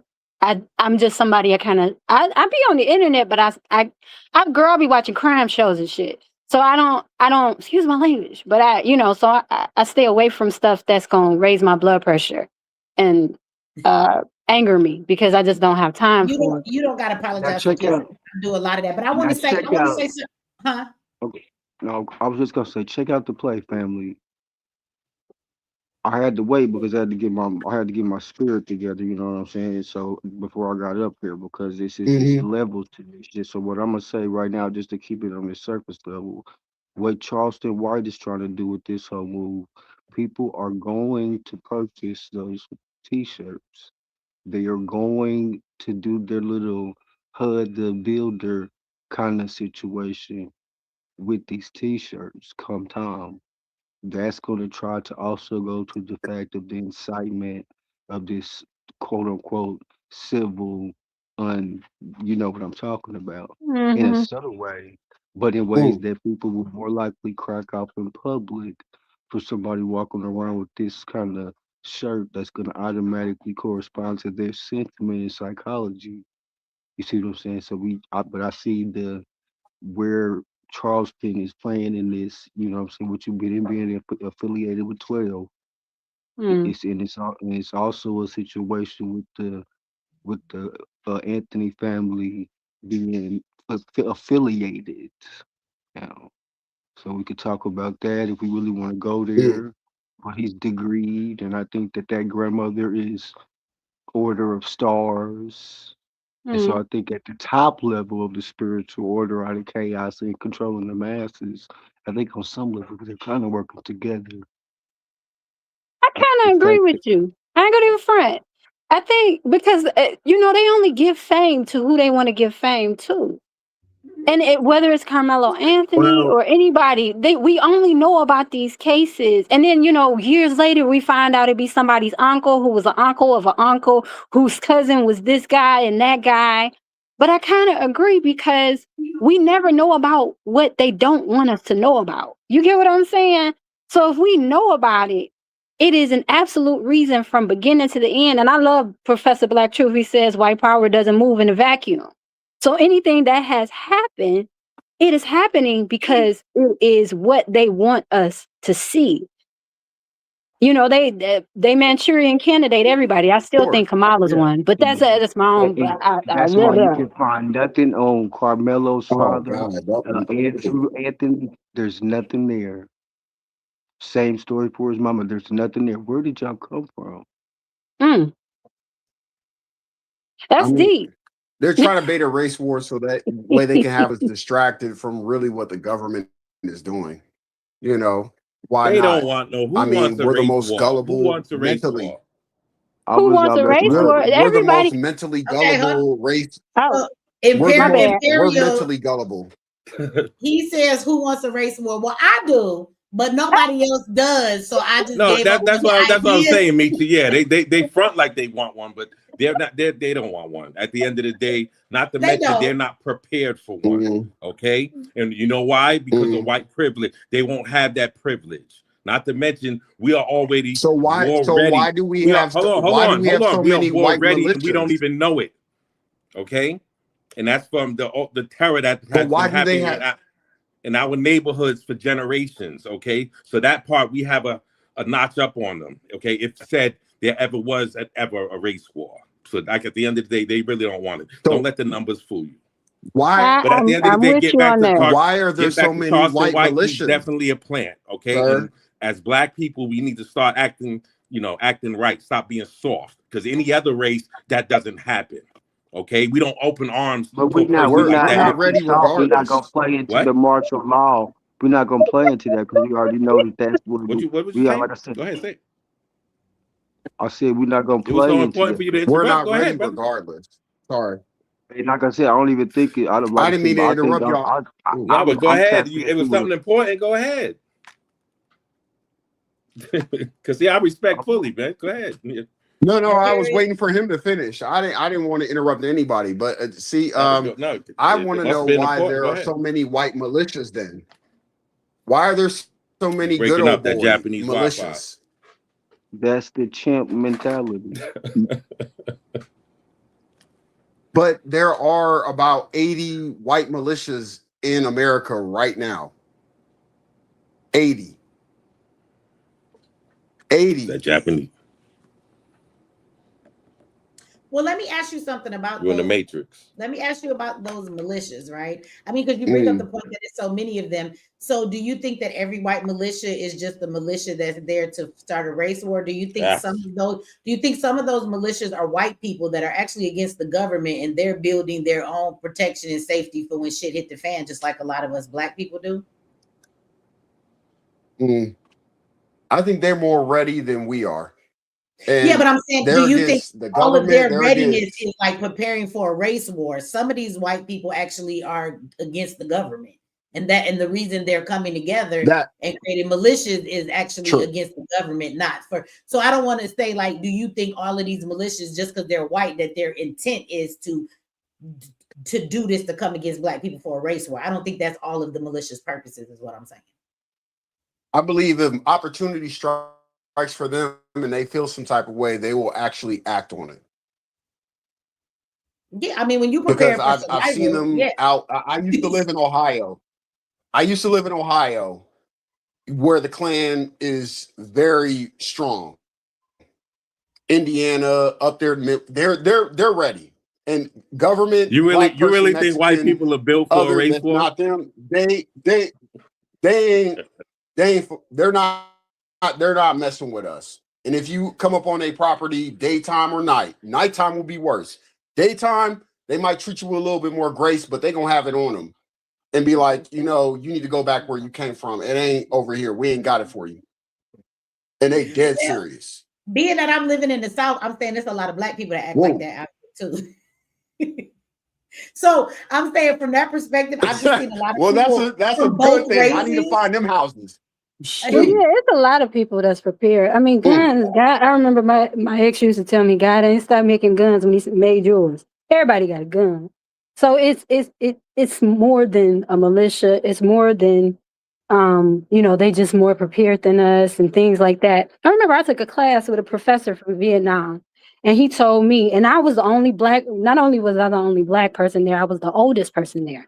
And he made a joke, and he was just asking all these questions, and nobody knew any of the answers. And he basically called us dumb Americans. He ain't singled me out. He called all of us dumb Americans. And he said, our children have to be trained for combat by the age of 16, and you're all fat. Earlier than that. Yeah, but who deals with stress better? I said that to say, I don't care how many guns white people got in other countries, they way more prepared than that. So a race war or whatever, it's bigger than them just having militias and things like that. They will need more than that in order to take out the whole I'll tell you, black people. They will need, and I'm gonna say this, and I'm gonna let it land here, because if all they needed was militias and things like that, they had that from the beginning of time. They had that when they came over to this country and enslaved people who were already here, and brought people from Africa who were here, but we didn't die. So you need more than that. We're still here. But so they're going to need more than a militia. Justified reason. They don't want to get rid of us. They want us to be submissive. In the modern day, that's what they want. You said they want what? I'm sorry, brother. In modern day, they're looking for a reason. They want us to be submissive. They don't want to get rid of us. They want us to be submissive. I agree with that's you. That's their problem. Yeah. Okay. Yeah. And they need somebody to slave. Getting rid of us is not an option. You know why? Because they waited too long. All right. You have people like me. You know, I'm mixed. My mother's white, my father's black. So who you think side my mother's running on? Okay, yeah. So it's a little bit late for that, all right? Not to mention, you know, the same training that they have, we have. Yeah. And I want to bring up the point, who deals with stress better? It's a fact that obviously we do. So, you know, when you're talking war, them levels of stress is very high. So, yeah, like I said, yeah. I have to disagree with you on that, brother. I have to disagree with you on that. We don't deal with stress better.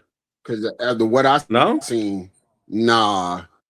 After what I've seen outside that courthouse, you see them veterans coming back. What number? Oh my God! Okay. Them people wasn't stressed outside of that courthout. Those people were mentally ill and needed to take not their stressed. Them people, I'm saying at the courthouse, that wasn't stressed. I very emotional. Say that we've been in survival mode all of our life. So when it comes down to those certain things, we could definitely, I think he's saying, last longer than that. But I want to say something. Hold on, y'all, before this go, because it's a person in the comment section. I want to say first to the people on the watching. It's two versions of this. So if you're watching on the cell phone version, it's so many people over there. So I'm sorry I didn't see the comments over here. Shout out to the people that sent stars. I did see the super chats, but if you sent stars or gifts, I didn't see those. So I want to say thank you first. But somebody said, the Muffin Man says, question, when y'all do stuff to your own kind, why don't y'all protest on that? Because if it's a rant on a white person or police officers, y'all want to come and protest to be loud and say they hurt y'all all. So let me address that, because I get tired of motherfuckers always asking that narrative, because bitch, if you was in our motherfucking communities, you would know that we do. The national news just does not publicize that shit. We do. We have nonviolent marches. We come into the communities because they've taken all the programs out. We work with the youth. We try and stop the violence. We work with the gang members. Bitch, what is you talking about? So whenever a motherfucker says that shit to me, and I don't know if you're a white person, because if you is, fuck you anyway. But if you ain't, because there's plenty of black people who say that shit. My question to you is, where do you be when this shit be going down? Because I get so tired of that narrative being pushed. We absolutely do. Do you know how many kids have gotten fights this year at school and they've been shot or stabbed? Why the fuck do you only know about Karmelo and Metcalf? So shit like that happens every day. But because they don't decide to publicize it, there you go.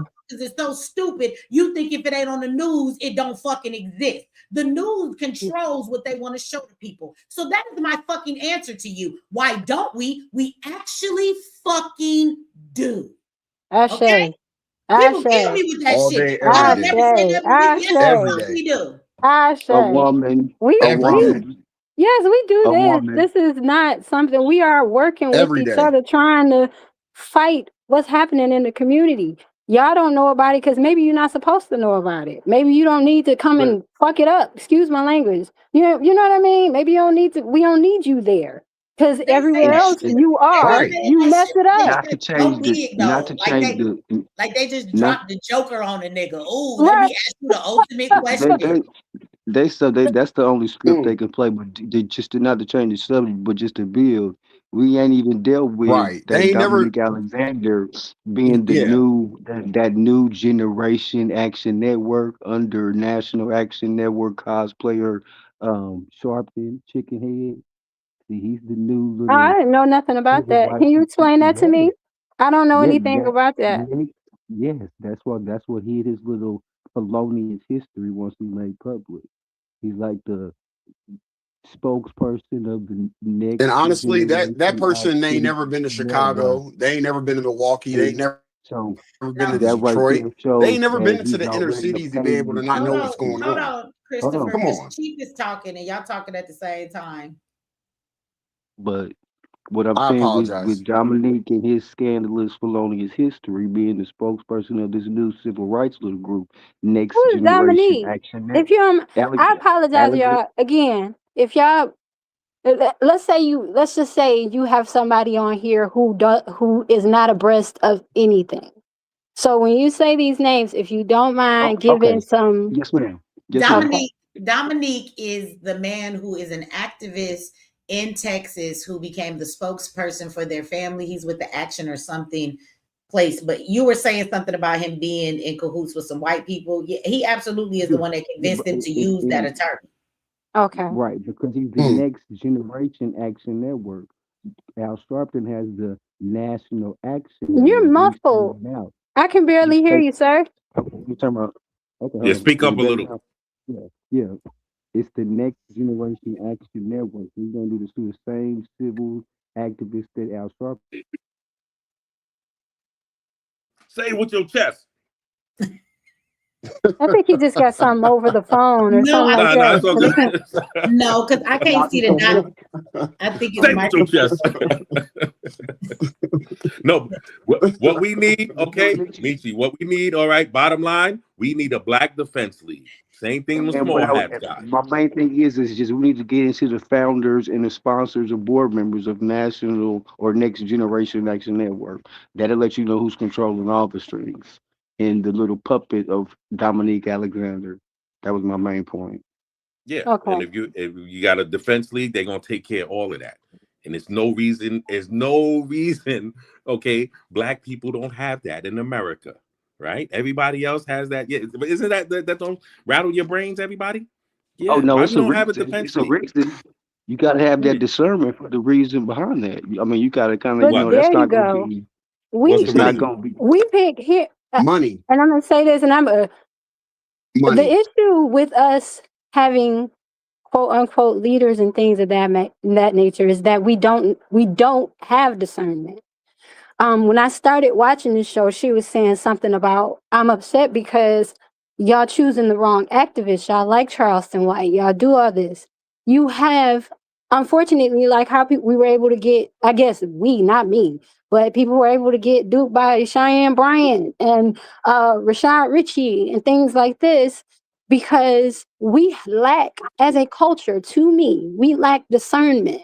We don't really have the ability to see clearly who is there for us and who is not. And for some reason, whether we have bought into the media, I don't know how we have lost the ability to choose. But Can I explain it to you?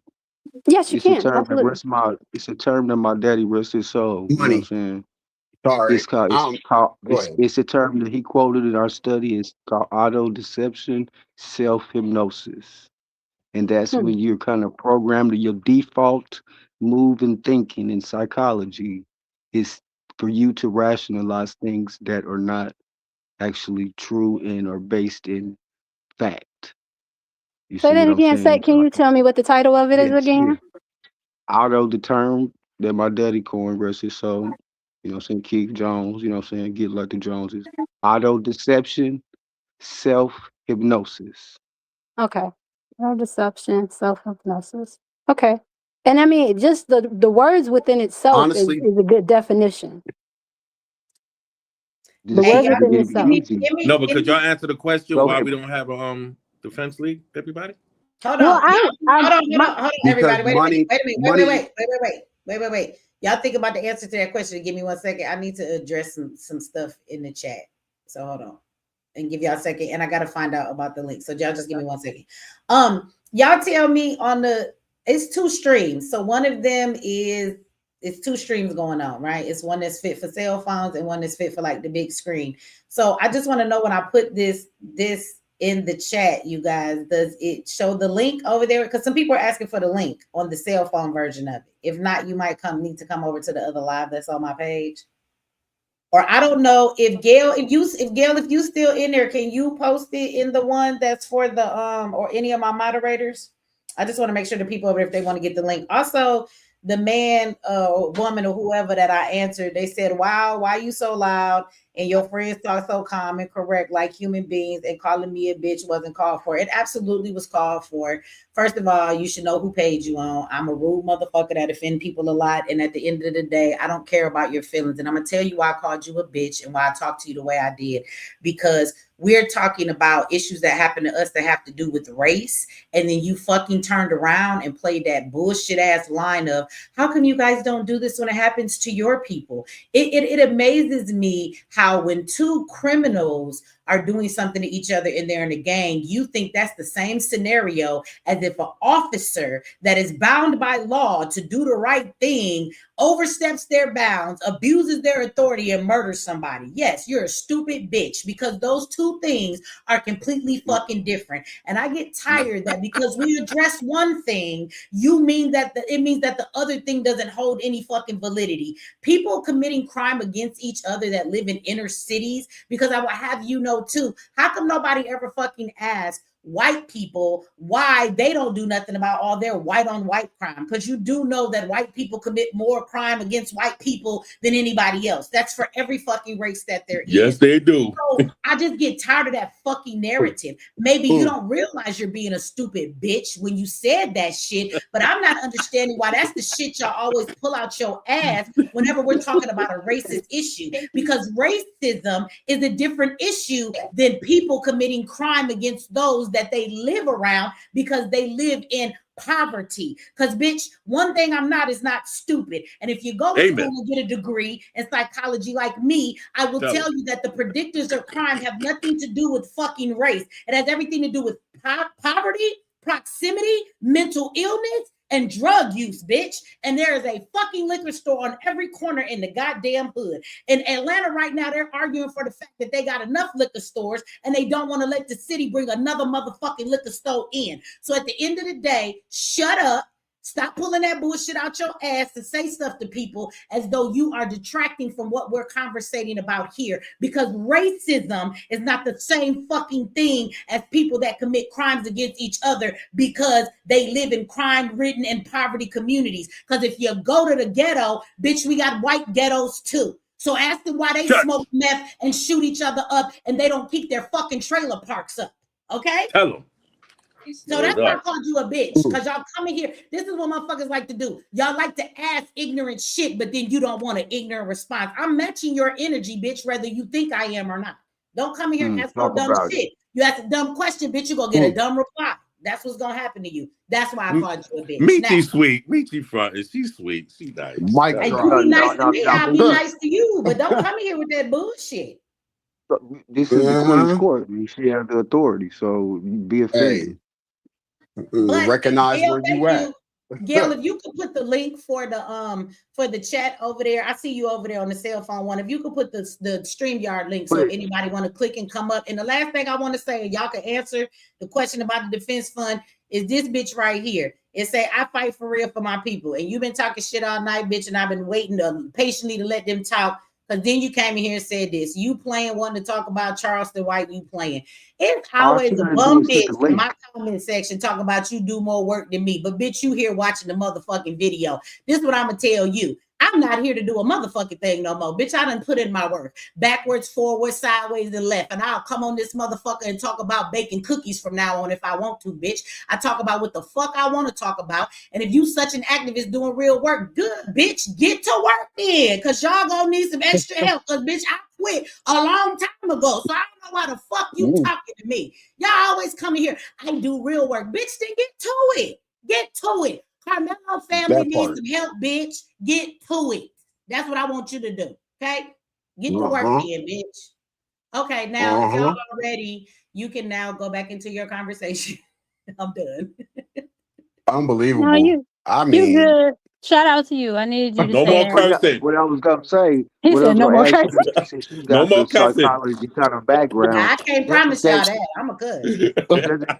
That quote is that with your Mickey, with your psychology background. I mean, did that term auto deception, self hypnosis ring?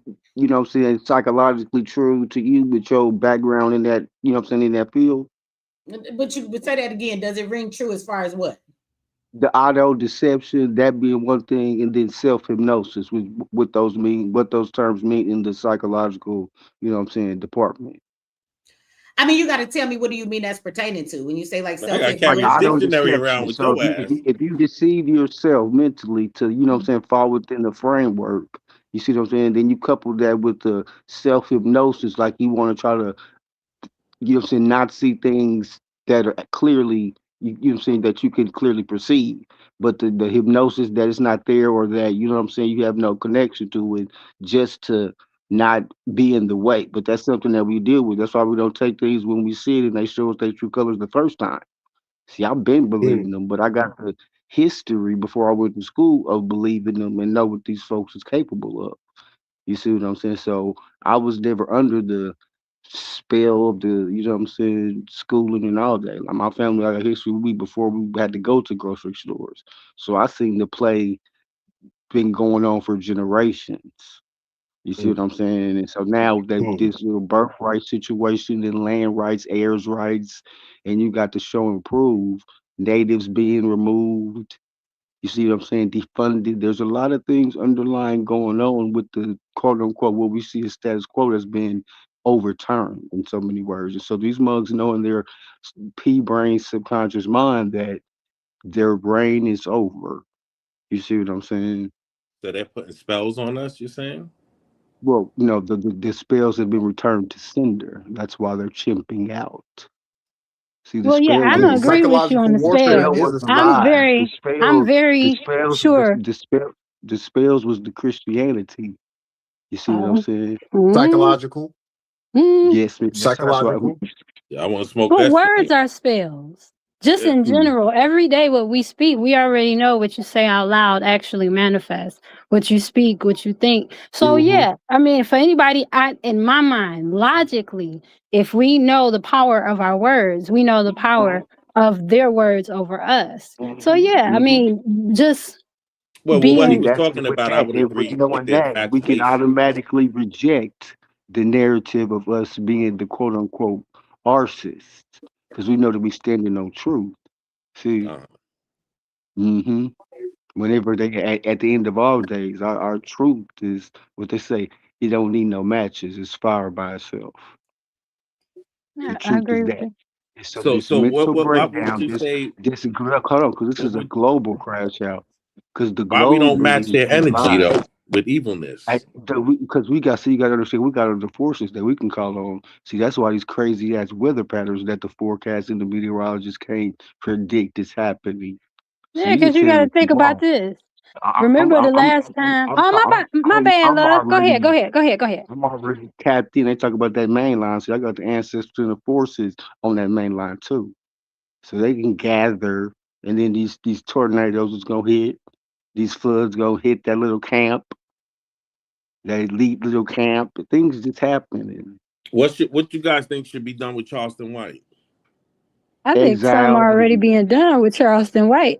Like what? Like what? that's as that's Last I my far heard, as he's opinion, far making. as though. Last I heard, he's making shirts and everything's okay, okay. I'm just I, I I kind of could see him addressed that a little tomorrow bit taking earlier. pictures with that father. Well, You know how to. let's be You, realistic. What can be done to Charleston White? So There you one, go. motherfuckers could go over there and report his page, and they'll take it down if y'all do it at a high rate. So therefore, his picture is the fuck not up, and not all the things he gonna gain by disrespecting that boy online. So that's something that you could do.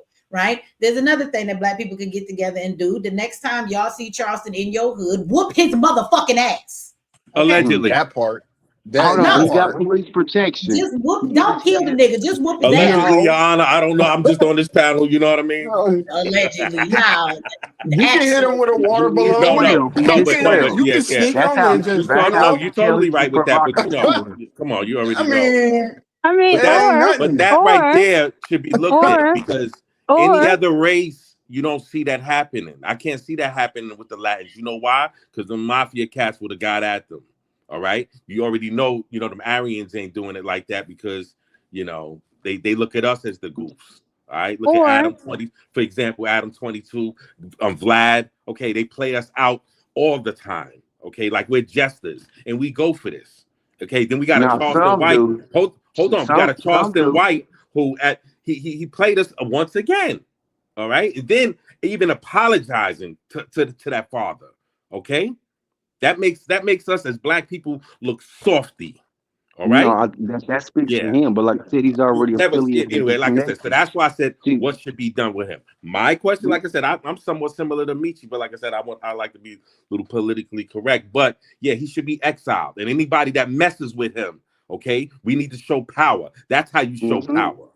And Well, the you Right. ones know, that there's continue to power want to in be affiliated, attention. Yeah. the So ones that anybody There's want anybody power that power. in even comes next to attention. him should That So be part. also getting no that. paying attention to him. Remove your attention. Very If true. he comes down our Very true. timeline, things like that, just ignore him. The Just Not be things just that that, you, cognizant. meaning you mess with Just him, you get that hit too. right. That's well, how So you just be show. okay, that That's ain't how cognizant. got, you show. yeah, See, That's that's how you what's show your necessary, then power, that's Miss. what's necessary. But cognizant of ultimately, the the reason I platforms. don't know a lot of these things is because I know the power of my attention. And as a Mm, culture, I think we need to know the power of our attention. I've never heard of Right. Michi X one day in my life. However, I somehow came across this because the power of my attention only brings to me what it is that I desire to see. Mm, mm, So because we are somewhat on the same vibration and frequency in our thought and process, and I think she lives in the same area I live in. I don't even know. I ain't never seen this. But I know and have practiced the power of withholding and giving my attention. So mm-hmm, what I need to see, I see. What I don't need to see, I don't. That's why a lot of these mm, things y'all talking about, I have no idea what you're talking about mm-hmm. You're because right. I don't mm. give it attention. So we can handle it by withdrawing our attention and putting intention into what we want to see. If we want to see each other be activists, if we want to see each other come together, if we want to see each other have proper conversations, then that's what we start to put out. We withdraw from all the things that we don't want to see anymore. All the bullshit, all of it. And Is it see, going to happen one day? Is it going to happen one night? No, but we start putting that into No, practice I think. every day, I less and think. less and I less. I think but that the that's problem good to is say, but it's that the people that support Charleston, they not on this live and they still finna watch that shit. I'm with you, but not everybody is absolutely. our people. Not every But black see, person is your person. They Just because not, we're in but in the bigger scheme of things, when we talk about society and how things look, as long as there are black people that are willing to uphold him, he's gonna still continue to do the things that he's doing. You know what I'm saying? I agree with you. I facts, do. I agree with you 100%. facts. But at the end of the day,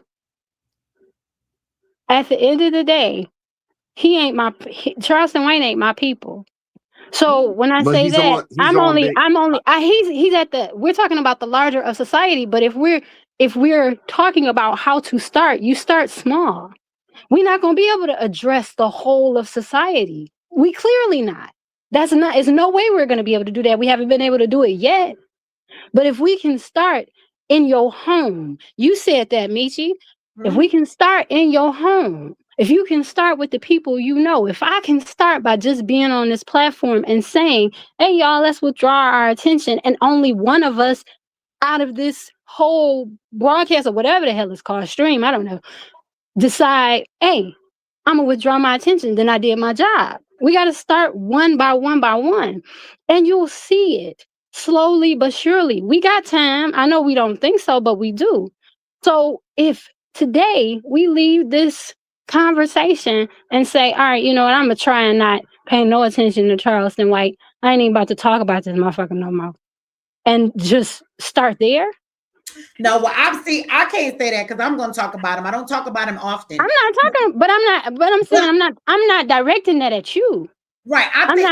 You know what I mean? I'm not directing that at you because we have, just like you said, we have people who played their positions. Some people's position is to talk about him. You got a voice. Talk about it. That people need to understand Charleston White from the perspective of the agent he is and the way that he's moving, and recognize that, because these things happen in our community all the time. And we think that agents and sitting people in are very, like, back in the day and far-fetched. You know, I remember doing activism in Denver, I agree with that. and the agent they sent in was an escort. She was a regular motherfucker. They just had her go sleep with all of the black men that were heading the organizations. And then as soon as the political stuff came up, when it was time for people to vote to distract them from swaying the community in the wrong direction, she comes out and exposes all these men to their wives.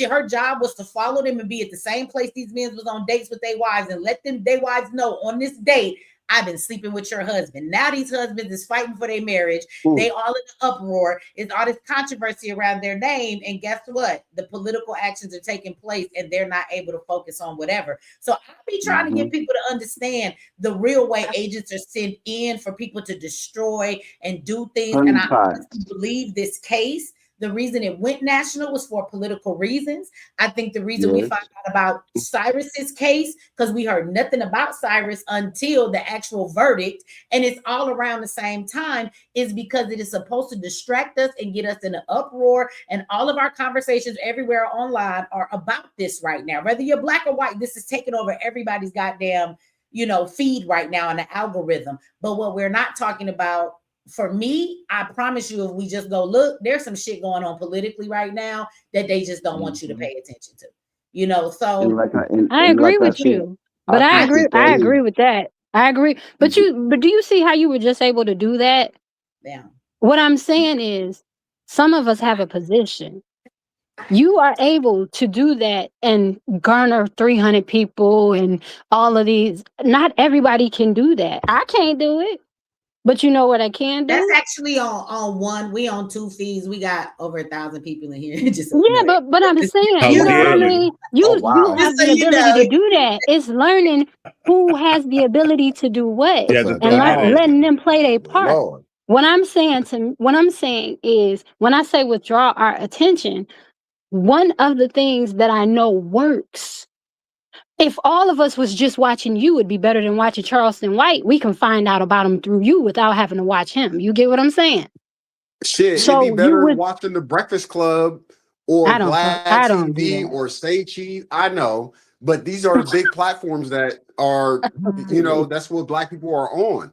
And they watch that and he pops up.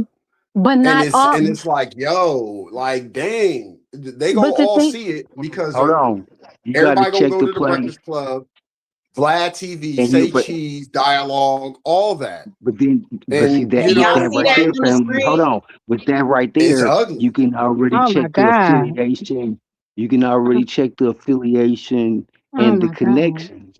Because why would, Charlemagne and them in Breakfast Club, which is iHeartRadio, which is the Whoville, why would they platform Dominique? You see what I'm saying? So you got to shape the platforms that is, interviewing or getting interviews with these particular people. That's why I kind of side-eye Nick and Night, because she platforms. Those are bigger platforms, and that shows how far it goes, because they will platform people and that's what I was going to point out. That's why I kind of side-eye Nick and Night. Hold on, because Nick at Night, she platformed Dominique Alexander after the situation kind of went down, even though she allegedly went through what she went through at the court. I was like, why you don't know enough about Dominique Alexander before you put him on your platform, Nick at Night, with the so I see a lot of things that's like weird. You are national, but if you go to this page on YouTube, Nick at Night, that's just known in our little sector for some national, insight, but you just agent. Well, yeah, well, listen, a lot of these platforms are agents too. So if you're talking about some stuff that's really going, I mean, if you're talking about good shit to get the people moving, that's fine. But remember, our people are moved by popularity, views, and shit like that online, right? So they'll bring them in. But people who are about getting real justice or want to talk about real issues, they actually stay away from those people on purpose.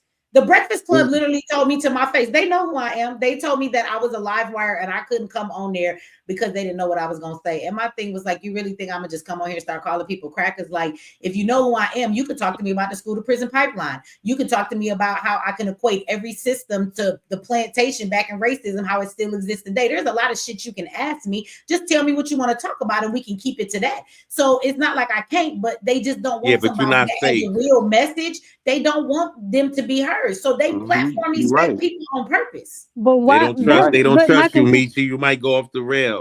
Well, my continued question is, wouldn't it be, my continued question is, and this again, If a small group is more powerful than a big one if the small group is focused.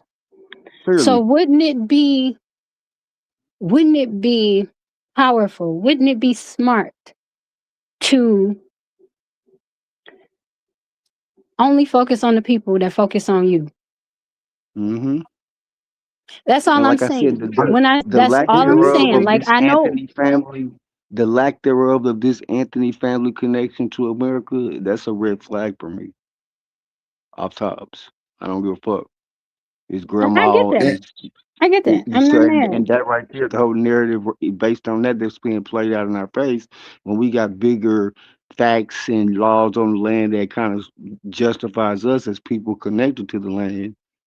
You know what I'm saying? And you In also, yeah. perpetuity, there's a cold, you know what I'm saying, conflict Right. of the people of perpetuity. I Well, used look, to. And I I, want Oh, to go show ahead. y'all on the screen. Can y'all see y'all screen? I can. I can Yes, see it. ma'am. I can see Okay, it. so Oh this my God. picture, just so y'all know what y'all looking at, was just put on. Shout out to my homegirl Gail in the house, the best moderator around. But she texted me this, and so Charleston look, he got this up here on his page. I don't know if you guys have ever seen this, but do you Yeah, know he's who an opportunist. this is? Chud the Builder. Do y'all know who Chud the Builder is? Yeah, he's in jail right now. This motherfucker says Unc and Chud the Builder will work together and create something that will leave a mark. So let me explain to y'all Chud the Builder. Wow. Chud the Maybe, Builder is in jail right now because Chud the Builder is a white racist blogger that goes around messing with black people in the public and calling them niggas to get their response to see if he can get them to react. So recently, he was harassing a black man, calling him a nigga. The dude said, "Leave me alone. Don't come over here with all A of that." veteran, He pulls a out a retired gun veteran. and he shoots the black man, right? Because the black man go to hit him because he keep calling him names. Well, And then he he's a accidentally retired shoots veteran. himself. He's a So now veteran, he's in jail right PTSD. now. And he ain't getting no bond because he's reckless and the judge made the right decision not to do so. So he's in jail. He has And a all bail, his but it's very friends- high. They have rallied to get this man money. They will pay his $1 million bail, but the judge keeps blocking it because the way they want to pay it is not legal. Oh, the judge blocked it. Okay. Well, one of the people Well, that actually, wanted to hold pay on. This is what he did. He structured it. This $1 million bail, and on the bail bondsman company is capped at $100,000 that they can cover. So therefore, he needs right, he 20 would have to go different get a bail bunch of bonds them. in But Like Tennessee. 9. There's there was a only 2 that company. are willing to do business. There was a company that was going to put up the whole $1 million for Chud, but What? it is a company that makes its money through gambling. And gambling is not illegal in the state that he's in, even though it's legal in the state where their business is. So the judge refuses to take funds from something that is considered illegal in their state. So they would not take the $1 million bail. Yep. But anyway, that's who Chud is. And this is who he put together in this picture with AI saying he's standing with him. So again, and somebody said here, let me say this to this dude. I don't know if you white or you black, but you want some attention. We're gonna give you some, bitch. So anyway, he says, so y'all was with him when he was supporting that murder. We've never been with Charleston White around here. We've hated that motherfucker for the longest, okay? So that goes to answer your damn question for that. And you keep saying dumb shit in the chat to people. Somebody says nobody is more racist than us. Oh, so we got a coon in the house. Hey, how you doing? It says nobody's Here more we racist go. than us. Here we go. Racism is a system. Nobody's more racist I'm than us. prejudiced. I will say that out loud. I'm prejudiced. Well, I'm white not people's racist. skin, we feed their Whatever. kids as gator bait. We hang white folks from motherfucking trees. I know, like, you know what I'm saying? We did all that to people, right? This is what we do. There's nobody more racist than us because we use words. And words are not racism, sir. Words are prejudice, and we don't have to like a motherfucking white person if we don't want to. But racism is a whole nother level. Bitch, we ain't got no prisons to put nobody's kids in and oppress them. We ain't got no school to prison pipelines to create. We don't own no schooling system so we can miseducate your motherfucking children. We don't own the goddamn school systems, the food systems, or the political systems. And if you want to talk about racism or about violence, bitch, you should look at your government because the biggest drug dealers is the pharmaceutical companies. The biggest motherfucking launderers and thieves is the goddamn bankers. Bitch, I can go on all goddamn day long. Okay, so I'm gonna need you to shut your cooning ass the fuck up. You are on the wrong motherfucking podcast. Don't get us started. You belong on Charleston White page. So, bitch, find yourself in the right place, nigga. You ain't supposed to be here. Okay, this is a perfect example of all skin folk ain't kinfolk. You in this motherfucker. That's right. Ain't nobody more racist Tell than that. as though you don't know the shit that doesn't happen to black people, but we worse because of words. You're not down. Because of words. Because we call white people words. We more racist. Lost. Not even just close. Lost. Shit. Not even close. And you got the nerve to be a black man. Just lost. You ought to be ashamed of yourself. Who is your daddy? I want to talk to this stupid motherfucker. He raised and whoever said that, they probably think it's a black privilege. Yeah. Nothing close to white privilege. Believe that. Let me say these super chats because I don't want to forget my folks. They be saying stuff in that moment. Let me read these and then I'm gonna let y'all go back to y'all conversation in the chat. Because let me see, I missed a couple, and this was a minute back. So Mr. H says, this is answered. The brother, what's your name? Chief Jonesy. He was answering your question. Thank you for the $10 holler. Says auto deception, self-hypnosis, desperation as a community. We're looking for something to believe in because as a community, no matter what we build, they find a way to steal it or repackage it as theirs. I'd rather consult Chat GPT with that term and let it decipher. Well, he's just giving you his opinion of what he thinks. Okay. And then he come back with another $5 holler. Says, my lady, you didn't manifest anything. You were searched something on Karmelo Anthony and the algorithm led you here. Shut up. Okay. Well, you know what? That's all right. Next time, put some more money on it. It don't bother me. However, I got here. Whether you believe it's not manifestation, which honestly lets me know. Wait, let me respond. Can I respond to that real quick?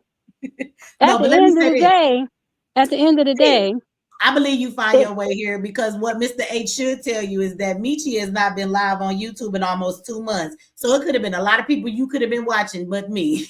Yeah, well, I'm gonna just say this. That for part. Real. Oh, okay. At the end of the day, come on now. If you don't believe that you create what you see, then you got a shitty life. So you have a good day. My life got better when I took accountability and I decided to go create the life I wanted and gave back the life I had. Because you're telling the truth, right? If all of y'all take a moment and you just look at your life is what you think, what you speak, and what you take action towards every single day. So if you got a fucked up relationship, you probably talking about how love ain't good for you. You keep on harping on that. You sitting in that situation. You ain't made actions to move or to change. If your finances ain't got better, you ain't doing shit to make them motherfucking better. Like at the end of the day, you do manifest the life you want. And when I realized that, it's called taking accountability. Take control of what you can in your life. Stop blaming things on outside of you and focus on inside yourself, what you need to do. And I promise you, you'll come out with a better life as soon as you take accountability for where you at. Everybody that right now on here, if you can hear me, I want you to know that the life you have is the one that you manifest on a regular basis. Thank you. What you think and what you do to power. You have exactly what you manifested. So if you don't like your life, I'm gonna need you to go take control and change that shit. She telling the truth. And when you're moving on lies, that hinders that power of that manifestation that you're talking about. Because she can do that if Michi was dealing with truth.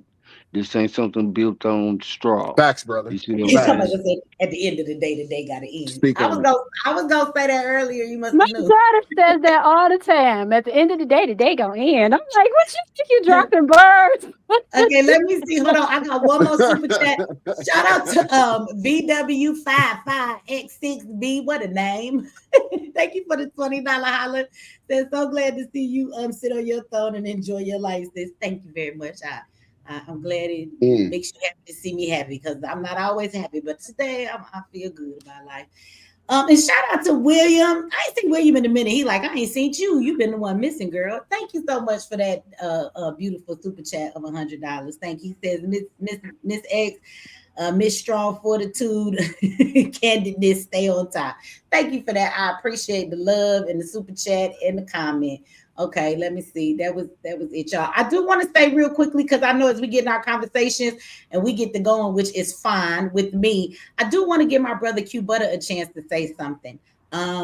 We got somebody else I'm gonna bring up the stage, but Q, are you there? So we was talking about our youth and schooling earlier. So can we talk about a solution just for 1 minute? Q sometimes leave. I don't know if he there. He be waiting for his chance. But if he's not, when he come back, we gotta let Q talk. So Q is the founder of Zyx Institute, you guys. And if you don't know and you ain't been around, Zyx is a STEM homeschool program. My children have gone through there. My son graduated at 17. He took his SATs. He's going to Georgia Tech. He can choose whichever path he wants. We're working on some really great things, but they are accredited in quite a few states now. And because of the bill that passed that says your state has to take the funds for your kids and put it to whatever school you want, private school, homeschool, public school. So in these states, the state will pay for your child in these states where they have been accredited for your kids to go to Zyx. So if y'all been with us all this time, you know, Zyx got to pay teachers, and we've been working on the community, you know, blessing us with donations and sometimes tuition. Parents can't keep up with it, and Q has never turned a child away because of donations. But he has worked all over these years and continued to grow, and so he's made these strides. And know that now you go to the site. I did share the link in my community section, you guys, and you can go and look and see what states they're accredited in. So when school starts, if you want your kids to be in homeschool, the state will completely, in all of those states, pay for your kid. And it is accredited.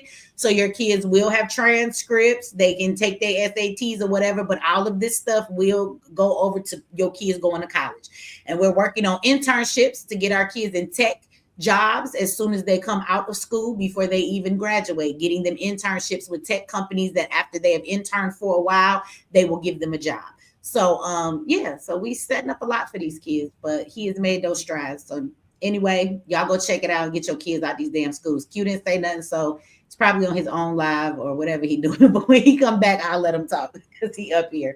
But anyway, it's in my community section, y'all. So go over there. I don't know if Gail is still one of the moderators. If you want to get the link over there and put it in the chat for everybody, I can pin it. You go to a school in North Carolina, correct? Yes, we're in North Carolina, but we're in 15 other places. It's in Texas. So if you in Texas, get your kids out of damn school. Oh, but yeah, we're in about 16 states that are accredited so far. So if you go over and look on the site, but North Carolina is just the newest one. So it's just the newest state that we just got approved for. In Georgia, we're accredited here in Georgia, you guys. It's quite other states. You can tell you more if you go to the link, but absolutely. And so this is black building, black systems, creating things for black kids. And this is what we should be supporting. These are often things that don't get supported like they should, which kind of breaks my heart, because it's not even about Q making you a promise and saying, I want to build something for our people. He's already built it. The evidence is there, and he does it come hell or high water, and he's been doing it for many years now. And for those that's what I was going to say. Yeah, he's been doing it for years. Yeah, and he's never gave in, and he gives his life his 24/7. He's there doing the work day and night, and whether he got the funds, he find it. And so I'm glad that shouldn't have a problem with supporting something like that. Yeah, he has a track record. That's right. That's what I'm saying. You know, the sister earlier, you know, and you're right, because the sister earlier, she was saying we got to look at these people that we put in positions of leadership. I guess I'm still really frustrated with that concept, because I agree with her that it should work that way. But as many of us have seen, I watch our community support things overwhelmingly that don't really deserve our support, but then I watch them not support the things that they should be. Like, you'll support somebody you ain't done no research on. You don't know if they really gonna do what they supposed to do. But then you have something like Zyx, where we could show you the kids. We have graduations online every year. They on YouTube. Do y'all come? The kids be talking. We do science fairs. We got kids that done took their SATs, got great scores coming out the gate. These kids are brilliant. They are using 3D printers. They are coding shit. They're doing electrician work. They're doing all kind of stuff in this school. And the proof is there. We're not promising y'all shit. It's there. But this school cannot get funds to save their fucking life. Like, you know, if we ask for 30 G's for a bus, we ain't gonna get it. You know what I'm saying? If we ask for 100,000 so we can expand and get this other building, we're not gonna get it. but he doing the work and it's evident. And so that's crazy to me because that's not the shit that we support. We support who's popular. And that shit is crazy to me, y'all. I'm telling y'all, if you don't know me, y'all new to me, like I've had boots on the ground. Michi has done plenty of activist work, and I have to retire now. I can't do this anymore. I feel like it's understandable. It's a lot of emotion spent for a lot of nothing. And every time I put effort into so much stuff, it's always something that blocks it, and that something is always another Black person. I've watched too many people in the community we trust that are activists sell out. I've watched how this game works, and the truth is, we're in this merry-go-round of a matrix that, really can't get off. Like, I watch people like victims' parents who will cry and tell you they want justice for their child, but I know that you signed paperwork to get a settlement. And in that paperwork, you agreed that you wouldn't get justice for your son. But instead of telling us that, you still to this very day are screaming, my child needs justice, and that officer didn't go to jail. Bitch, because you signed it away. But if I told y'all who that was, you wouldn't believe me. And if I said the name, you would tell me I'm the bad. You would tell me I'm exposing too much. So I would. tired. Now, know that I would. It goes down like that. I want to say this Just real like, quick. for example, hold on, let me refresh everybody's memory. Y'all remember, hold on, let me just refresh everybody's memory. Y'all remember that situation in Florida where the boy was taken care of or eliminated at the gas station, and then the mama popped up as House of Representatives down there in Florida? Miss Macbethy? Jordan Sparks or Neatly. Y'all remember that Jordan at the gas station for the loud music? After that situation, nothing really happened. The outrage went through, but then Macbeth is the House of Representative now in Florida, and she supports the fake nation of it's not real. See, you got to just check.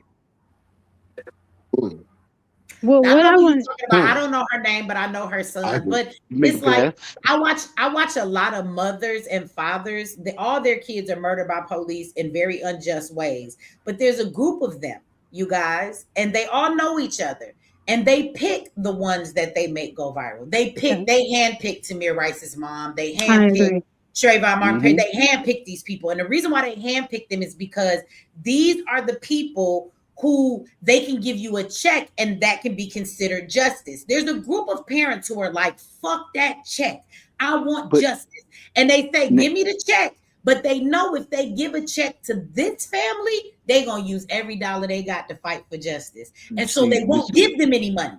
While they've been collecting money in their child's name, they've been collecting donations. They've been telling everybody they're here for the family, like how Charleston White want to go stand next to Karmelo family, and they'll get all these funds, but they will purposely not give the families who want real justice. They won't get them no money. So between all the slain people, there's this elite group of parents, and they feel like they're better than the rest because their child's death is famous. But you were only chose because you was willing to sell a motherfucker out.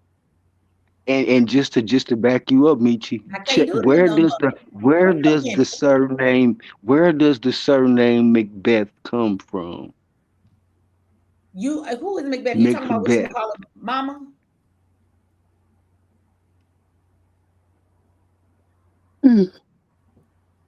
Oh, I think your microphone went out. Tell us where. Try a simple search, Macbeth. Oh, you talking about like the historic, the Shakespeare stuff? About the history. I'm talking about the origin of the name Macbeth. If holy and unholy is the name, where does Macbeth come from? Now that you're a supporter of that foreign nation, now that you've got your publicity and position and salary, Macbeth. What? Okay, well, what I wanted to say real quick, Shakespeare and white because I know I'm probably gonna have to dip out in a little bit. I just wanted to find out where so is the school online? Yes. So it is an accredited online school. So all of the schooling takes place online. We do have a facility in Brooklyn, and we are working on facilities in other places. So if you're in Brooklyn, you can actually have your kid come into the program. But for everybody else that's in those states, your kids can join. It's online. It's a homeschool program. So if you homeschool, you don't have to worry about the curriculum. This is an accredited one, but our school focuses on STEM. So it teaches science, technology, engineering, and math. So kids are learning how to do circuit boards.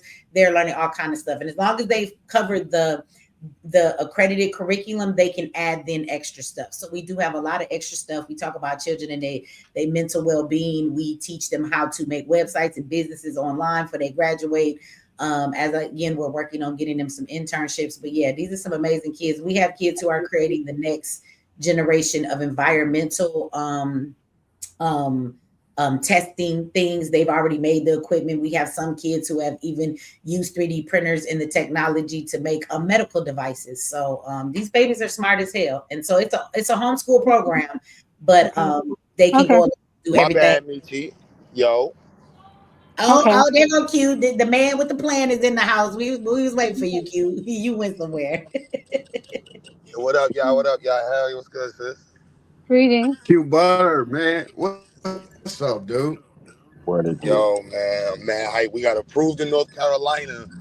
So Oh, our that's what's private up. school in North Carolina is approved. So anybody in North Carolina, and we're a state-approved ESA and service provider for opportunity scholarships. So that means that North Carolina will pay the students tuition depending on your income to come to our program. Beautiful. And Hey, hopefully brother, this can week we I? get our accreditation letter. We get our accreditation candidacy letter. Beautiful. You know what I'm saying? So we've been Beautiful. working like crazy, like Michi said. So And what's the Can, name of the school one more time for me? Just because my kids are grown, but I run into a lot of people who I try to encourage to homeschool. So if they have That's what's up. when I was here, well, when I was homeschooling initially, I'm out of Georgia and we were at a Mental Grill museum and we did a hybrid thing there. And what happened is the COVID kind of shut it down. Didn't kind of shut it down, it shut it down. So I ended up having to completely homeschool them their last few years on my own, which was no problem. But I say that because when I do Then she talk to clicked people, off or I try to something. advocate for That Japanese Wi-Fi. homeschooling and allowing and asking people to do what I did that's hard. But if I have Anthony, a you fucked up. reference, if I have something to guide them towards, I would like to have that. So that's why I'm trying to find out more information about the school so that I have a frame of reference. And when I share, like, okay, well, if you're looking to homeschool, this is a particular place. well, it's the XYAYX Institute.org. Excellent. Q, ain't you a moderator? Put the link if you want in the chat. Let me see. I'm gonna go get it on my community section. Yeah, we right there, y'all. So we need to get 100 students in North Carolina. We're enrolling right now. Like I said, we're waiting for our accreditation candidacy letter. One of the biggest accreditation boards in the country. Really hyped about that. We got some of Oh, the there it college goes. Thank you, forefronts. Gail. Hey, family, and you know, not to, but how if we want to support since you're established to be a non-Umar, how can we like support the school, the system, or GoFundMe, Cash App. I know everybody's always asking for funds. One, Like, two, What's your one, two. GoFundMe and I'm Cash not. App? I didn't. Yeah. I didn't want to. Yeah. None of that. I just like. I want to support. Like, and I just want to know how to go about it. You know what I'm saying? I don't even need no attacks. You know what I'm it's saying? NPC mentality. I just see. You know what I'm saying? When the work is getting done, I just want Got the to new iPhone. support the fruit. we need people in North Carolina. We need people in Brooklyn. Looking to expand. Right now, I'm trying to make this our last struggle period. So we really need all the donations, but it is what it is. We're gonna get through this. We're looking to enroll. We want to increase, not including North Carolina, but we're trying to reach 100 new students in the program. We got a really strong program from network engineering, physical computing, embedded systems, AI and prompt engineering, general engineering, electrical engineering, computer animated design. Really dope. We got some doper partnerships that we're bringing in this year. Associations where we working with, colleges we're working with. Yeah, my son just got accepted in the Cooper Union for a summer program, and if everything works there, we're gonna be partnering with Cooper Union in New York.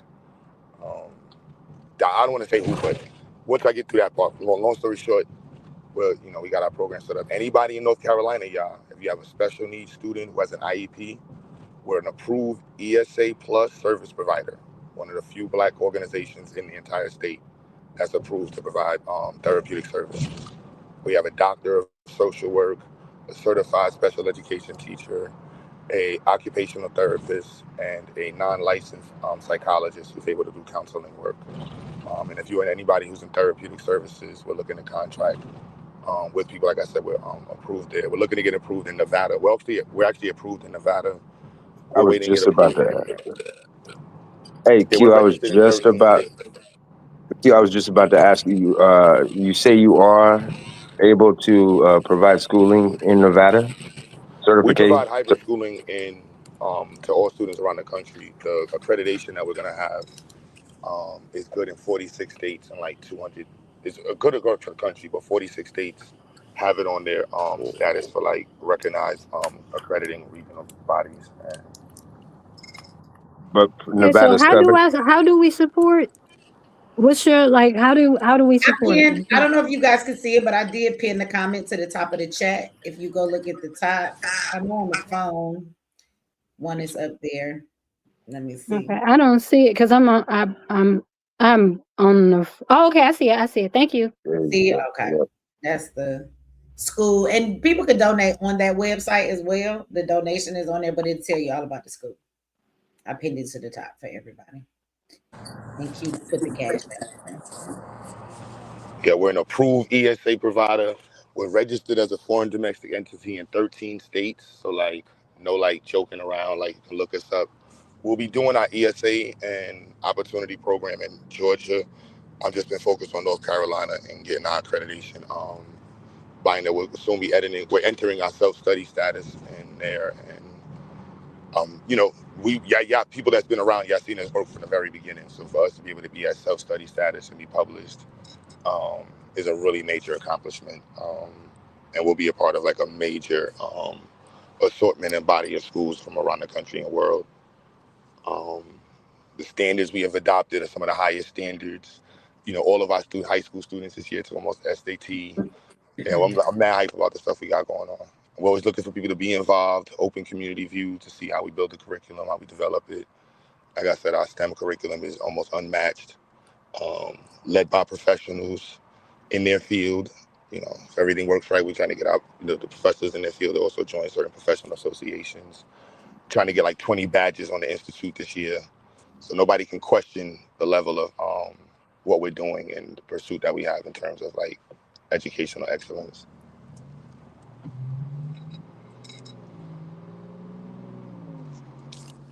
Y'all can hear me, right? My bad, I'm in the car. No, I can hear you. I can hear them cars driving past too, though. No, we hear you. And I pinned the thing to the school at the top.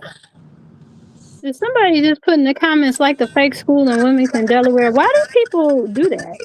This school just said approved and accredited. He just talked about that. Why do you waste your time being on these pages? It's just ridiculous. Go home, go away. It's people cool. on here building and doing things that make sense. You being in the comments saying something like that makes absolutely no sense. The poltergeist got to come through all the time. You got to understand what we're doing. It's a whole different level of exorcism of their lives and the attempt. So the When they see us building, they're gonna step in and try to tear it down every time. Every time. Ain't nobody been arguing. It's been nothing but peace and community within this whole conversation. So to you, I rebuke you. Get back. We got the Karens and the Carolines. That's the Caroline cousin. You just have to just notice who you see. Get lost. Get lost. We ain't even thought nothing about Chuck E. Cheese. I think that's the person that gave me that $1 to say something smart too.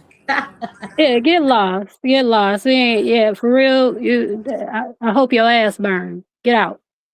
You could tell though, they just made that account so they could come over here. That's why their name is VW55-X6B. They just took whatever was in the computer. This ain't even they just came over here to show. That's probably got his That's masterpiece. Girl, that's that's that you. that's that new Oh condition. shit, That's we that got new naked in the psychological. motherfucking house. I'm sorry, y'all. That's that new psychological condition of obsessive. There. Yeah, it's a mess. But I'm seriously going to find a way to support. If, in general, I'm a yoga instructor. I teach little schools around wherever.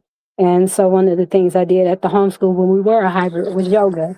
It's very important to me to let our children know about the aspect of finding your peace and finding yourself and finding other ways to express yourself and be active that don't have to do with necessarily sports is fantastic, but whether it be karate or something, there are other ways to improve your body, improve your mind, improve your spirit. And if we start young, then we have healthy whole adults as they move through this world. So um, I'm definitely going to pay attention to this, and when I have the opportunity, I'll contribute in any way that I possibly can. I have to tell everybody, Yeah, we homeschooling is always the looking best for thing volunteers. I've done for all of my kids. Yeah, mine were. Now what's funny is I started them in public school. And now I was in the city. I was in Detroit. Well, I was in Ferndale actually, and I took them out of the school because, on top of other reasons, just as you grow, you get more educated, things like that. But it became where they used to allow you to have a waiver to stop your children's immunizations. Mhm. And they started to block that waiver, and they were taking children out of school, not allowing them to graduate from high school, middle school, whatever, unless they had all their immunizations. And at that point, my children had quite a few. And I'm like, I'm not about to they're not doing that anymore. We're done with that. So once that happened, I kind of got in a dispute with the Board of Education. And I was moving to another state anyway. So when I moved to the other state, I was away from my family. Unfortunately, our family, our nuclear family, can be our biggest adversaries when you try to grow and do things that are contrary to the way that the system tells you to do it. So, being that I was away in another place, I was able to take complete control of that, and that is why I ended up homeschooling, because that was like the last straw, the immunization thing. I'm like, wow, you gonna tell me how many times I gotta let you shoot my child? Like, that's crazy. So that was the catalyst for me. But It's, homeschooling, oh, go it's ahead. Yes. it's funny because I'll never forget the day I took my kids out of school. I have one kid who's been homeschooled probably most of his whole school life. The rest they were in school. But for me, I was like Carmelo's parents. I was living in a predominantly white and Mexican neighborhood, and my kids were in the school, and they was racist as fuck. And my straight A student, my son, who is so smart that he actually 2 years got 100% on the state test. You know how they give the standardized state test to kids in third grade and in fifth grade. Well, 2 times in a row, he took the test and got a 100%. So he was like in the fifth grade, and they're sending him papers about what college he want to go to. He's a straight A student, Wow. but he gets to this school, and you correct teachers that are stupid because they don't know what they're talking about. And you just say, well, that's not really how it is, or you try and tell them something and they don't want to hear it, so they send him to the office. My kids did not stand for the Pledge of Allegiance, and I told them that my kids would not be, and they decided to Right. violate that right and make him stand anyway. The last straw was when he had a Black Power notebook. It said Black Power, Black Lives Matter on it. And they took his notebook, 2 boys in class, and they scribbled white power and Trump all over it, and then threw Oh it no. on one of the shelves in the classroom, but it had his notes in it he needed for his test the next day. And the teacher knew that the boys threw it up there, but he didn't inform my son of where it was. So he came home without his notebook that day. And then he got it back the day after the test. And when I saw everything that was written on it and that the teacher knew that they did it and said nothing, I went to school and was like, give me my son, give me all my kids. And then I went That's around the right. corner to the elementary school and said, bitch, give me my other kid. And they said, when they're coming back, I told them never. And I've never sent them back. But my child that was in the second grade when he began to be homeschooled, David, he's been at Zayx the longest. But what I've noticed is that my child at 17 years old does not have influence outside of my household. This is the first child that his family has had the major influence on him. So when he has a problem about relationships or dealing with friends or things that he wants to know in life, he actually will come and ask his mom. He'll ask his dad. As He'll you ask should. his siblings. And so when I hear him then give back advice to his friends or how he sees life, I'm like, that's me. That's his dad. That's me coming through my child. And it's the first time that I ever realized that my other children, when they were in public school, there was a lot of things that weren't what we were instilling in them, but because you're constantly combating the peer pressure and then being around other kids, sometimes that overrides your influence. My child that has just been influenced by us mostly because he's homeschooled. So we in the house, we go out socialize, but he's not around a bunch of other kids. And he's more open to speak to us about the things that life is about. He's not asking a bunch of other stupid kids who don't know what the fuck they talking about, but he'll really ask about everything from relationships to I like this girl, what should I do? Like That's I love right. it because I know that child, when he walk out in life, that's us personified. And I'm proud of what I put in him. And I haven't had to fight any other outside influences to try and get my son to be what I need him to be. And that has been probably the most beautiful thing out of homeschooling. I get to see this child versus my other children and see how much he's exactly what we want him to be. And it makes such a difference. You did. First off, kudos to you. That is fantastic. And what Because that also confirms yes, sir. is if we practice that on the level, it'll be more of what, you know what I'm saying, we want to manifest for ourselves, and instead of sending them through the system and getting that, you know what I'm saying, the Well, my rail biggest thing is you to don't let people. your oppressor teach your children. That's my Right. quote. That's my coin term. You never let your oppressor teach your children. Why would they teach them how to get free when they want them to be slaves? They're going to teach them how to continue to be slaves. They will not teach them how to be free. So you don't let them teach your children. That is my thing. But I've come into that over time. Initially, because of the way I was raised, I've been from the hood to wherever, right? Because I grew up on Joy Road, but you know, my family wanted to be progressive, so they made some changes, and we grew out into different environments. But what I found, the difference in my children are a year in age difference. Just the difference in the year, taking one out a year sooner than the other, the response that they have to the world, even though both of them are wonderful, at this point, they're young adults. Both of them are wonderful humans. But the way that my son is the younger one, the way that he, let's say, interacts with the world, with the processes, with just everything, and the difference between my daughter, who is the oldest, it's take them out sooner than later, because he's able to rationalize things in a way that makes sense to me based on what I shared with him, as opposed to my daughter, who is fantastic all the way around, but just the way her rational thought is like, oh shit, you know what I mean? Yep. So you take them out sooner than later, get them out of that system. I am a firm advocate for, if you are a Black American, period, because that's who I advocate for. You could be Black African. I love my people across the diaspora. It's all good. But for Black Americans, if you got Black American kids, get them out that system as soon as possible. Because see, you new to me, but I have 5 children, and my oldest son actually got caught up in the school to prison pipeline. He's in prison now. He's never going to live any type of a productive life. And never see the world. He's 30 years old, and he got another 15 years for he see me ever again. And he didn't kill nobody, but he just got out, and then he went back because he was so institutionalized. He was stressed being in the world. He didn't know what to do. But it started with school. He was in school, and the reason they justified trying him as an adult is because they said he had a record. And you know what they used as his record?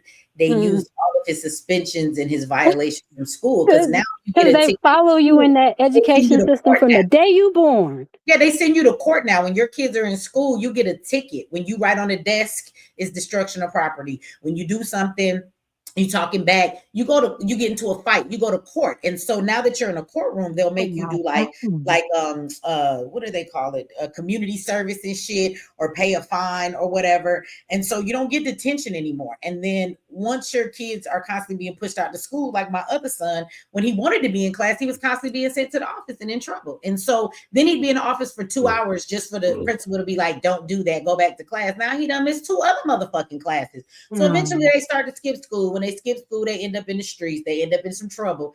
And that's what happened to my first son. And when he got to court, I'm like, okay, I know they're going to try him as a juvenile. Them motherfuckers said, we don't think the system can help him in the juvenile system because he's been suspended 46 times from school. And more than half those violations, they were uniform violations, y'all. He didn't have a belt. He didn't come in with his socks. Maybe he told the teacher, dang, I forgot my belt today, and got smart with him. So now that's another violation. And so that's how they justify trying my child as an adult for school violations, not criminal charges. And so, so for a mother that has seen it on both ends, like I look at my youngest son now, and I've just never had any of my children come to me and be like, Mama, I like this girl, what I'm supposed to do? Or Mom, my son does that. You know what I'm saying? I'm having trouble with my friends, or they're making me feel some type of way in this group, or I'm playing this game and they keep talking to me. And so when he comes, I'm able as his mother to actually rationalize his thoughts, let him move through his emotions, tell him how to maturely deal with those emotions, give him a bigger perspective of how he should see things. And so when he goes back into those situations, he's ready. Most of your kids will go through these things and they'll vent to other children that are their age. And you don't know who they go home to, who they talking to. Right. Oh my God. Well, you are wonderful. I'm so pleased that I clicked on this because that pleases me. I would love for all of us to take them out the school system, because where we are now is because of the way we started. We started letting them educate us. They can't educate us. How they going to teach us what we need to know?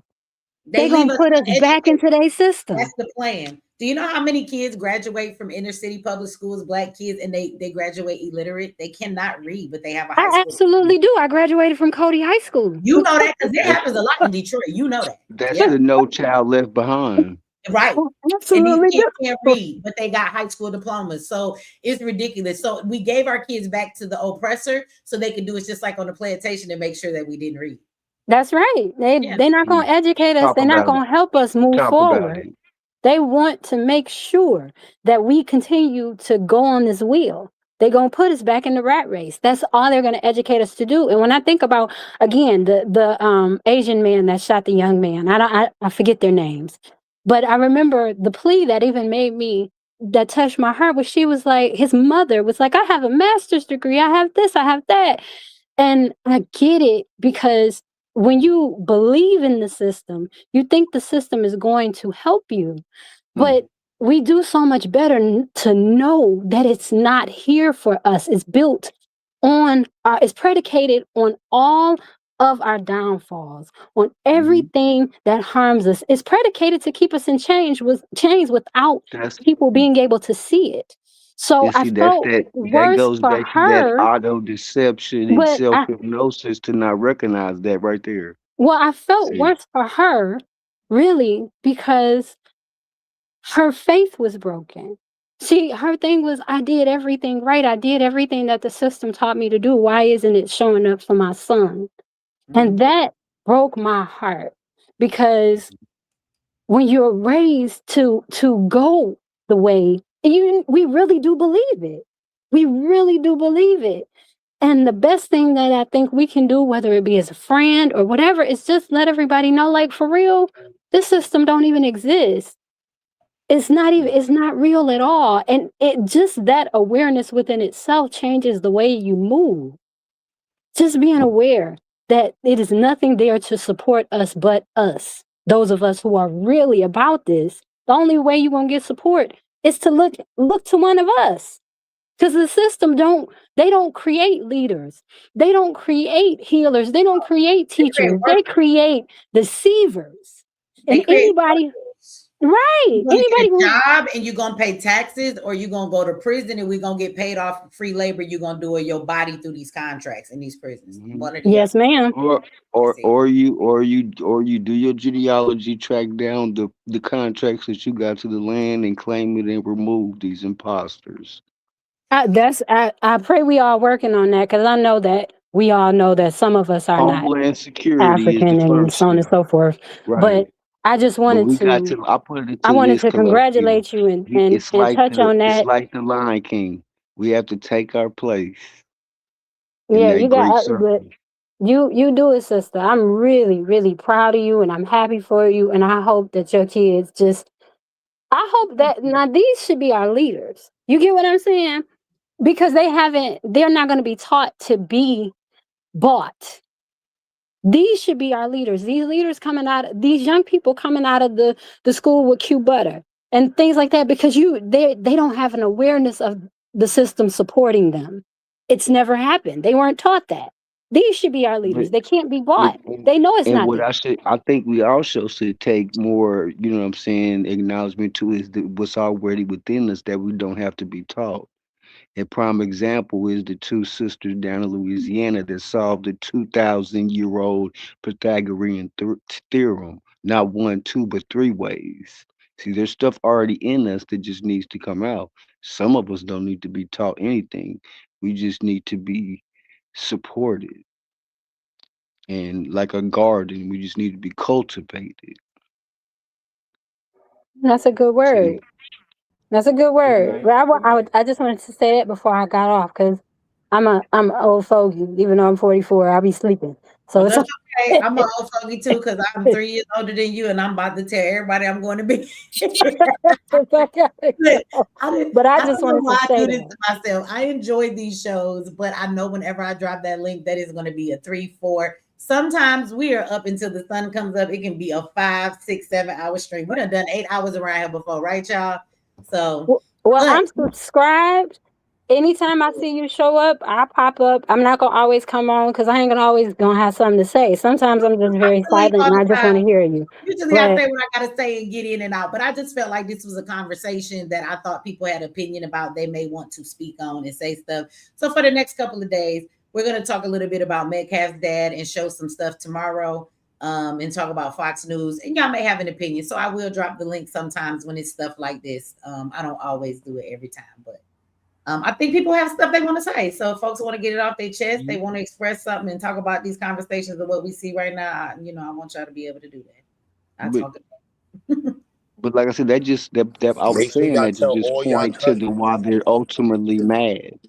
See, we've solved something that Please these tell all folks y'all have had in cousins and friends. hypothesis and theory for 2,000 years. all right, And our peace, little y'all. It was wonderful to be our on young stage. sisters all right, have good night. solved. They have solved. I just don't know how paramount this is. You see what I'm saying? The folks of our ilk have solved the Pythagorean theorem of 2,000 years. That's what's within us by design. It's like I like to explain it to folks. So we Y'all can hear understand me? that, and with these people, regardless of what they profess and believe and Yeah, I all can hear that, their design is inferior. That leads to thought process, pathology, all that. Comprehensive skills, all that. It's not in their design. But what is the fake and the master of disguise. you. Yeah. Mm. Well, that's what I say. I'm probably not be the one that most people would think would say this, but yeah, I'm definitely a person that will conquer mountains in front of me and leap them bitches in a single bound. But I don't know how to get around this thing here. I would just say to everybody to focus on yourself, your household, and your family, and make sure you where you supposed to be. Y'all gonna be stronger for that because there's gonna be a time that you and your family or whatever group of people you done decided to grow stronger with and prepare with, y'all gonna need each other, and you're gonna find that it's gonna be that group. It's not gonna be black people around the world. We're not gonna have this unity in our city. We're not gonna have it in our nation. That's not gonna happen. It's unrealistic for any human group of people. All human beings do not get along. All white people don't get along. All Asian people don't get along, and so it's not humanly possible that we're going to do that. But I think we need to find our we don't need a lot. You just need a group of the same people that are like-minded like you and what it is that you want to do. But we do live in a diabolical country. I do think that race issues are getting ready to be worse. And I'm not saying it hasn't been better. It really got better. What I want to say, I'll take back worse. I think it's going to become more blatant and more open, and it's going to be seen as okay for people to treat us like the things they normally keep to themselves. There's not going to be a reason for them to keep that shit to themselves anymore. And, you know, we're going to be labeled as the new racist and the new bad guy. So again, America's finna be the same hellhole it's always been for us. But I suggest that people focus individually on what you need to do for you and your household. Because I'm going to tell you right now, there's no such thing as Black unity. There's no such thing as unity in him. But I just want to make y'all clear that, because we've been screaming this shit since the 50s and the 60s and the 70s. Black unity is no such thing. It's such thing as the unity with a group of people that you are like-minded. We are not a monolith. And if we waiting on everybody to get on the same page, there will always be Charleston Whites. There will always be people that will sell out for the check. There will always be people that, even though their kid was murdered, it don't mean that they automatically a good parent because they was a shitty person for their kid got murdered. That's probably why they wasn't where they were supposed to be at a certain time and within the situations they found themselves in. There will always be people who want to do this. There will always be coons like Anton. There will always be people like Black Lives Matter that will say, I'm for the community, but they really just want the dollar. There will always be Ben Crumps and running around as an ambulance chaser that only likes dead Black bodies because that's what brings him the most money. So he needs us to stay in the position we're in. So I would tell you to focus on you and the people within your reach and within your community of what you want to do. But y'all need that. We wasting time and energy talking about Black people unite. That shit not gonna happen. And I never thought I'd be the one to tell y'all that, but I'm telling y'all that shit not gonna never happen. Okay, so save yourselves. If you gonna gather under something, the ancestors just dropped this on me right now. It's not about unity; it's the trinity. So all of these unclean folks that are of lies, they're gonna exist. But the trinity, not the fucking trinity, the true. I just made that up. It's mine. Trinity. That's what we all can, you know what I'm saying, agree on. That part. Absolutely. So let me say that. Let me read this super chat really quick, and then I'm gonna get everybody a moment to say what they want to say to leave up out of here. And yeah, I'm gonna go to bed, and I'll see y'all again tomorrow. If I stay up too late, I won't come back. But I gotta say a shout out to Dr. Tracy. She is always showing love whenever she come in here. I'll be wondering, are you on the do you work at night? Dr. Tracy always shows up on these late night call-ins, and she always show love with the $100 holler all the time, at least. And so I want to thank you for that. First of all, that beautiful super chat. But she says, Michi X, I get it. I am one to over and understand when you no longer have the batteries to make things work. Our biggest problem are the war within our very own race, as we are from different tribes and vibes. Yeah, that's right. We're not all the same. We're not. And so we got to stop thinking just because we are the same skin, that means we all supposed to be for each other. We're not. And if you keep thinking that, you're going to get your heart broke like me. So yeah, don't be heartbroken. Just know that's what it is. And here comes the VW55X6B, came in, cleaned it up with the $2 holler. He wants us to know, oh my God, Q, you mean you have a real school? LOL. So I don't know if you're trying to be funny. Another $2 holler says, patiently waiting for Zayax to hit Florida. All right. He cleaned it up. So thank you. And then shout out to Wilbo with the $20. Just want to show some love. Thank you for that. And then we have this nigga in the motherfucking chat. What do you want? Keep my name out your mouth, Michelle. Y'all always try to call me, but see, I said I was going to bed. I'm not letting you do this to me, Suge. Suge, go suck a dick. Leave me alone. Why are you in my chat? Keep my name out your mouth. Who's speaking your name? You want somebody to say something about you so bad, bruh. Remember the last time you came in my chat talking crazy to me? What happened to you within 48 hours of doing that? What happened to you, Suge? You remember? You was on that live show and homie straight checked you in front of everybody, and you was viral for being embarrassed and checked just like the bitch that you are. Damn.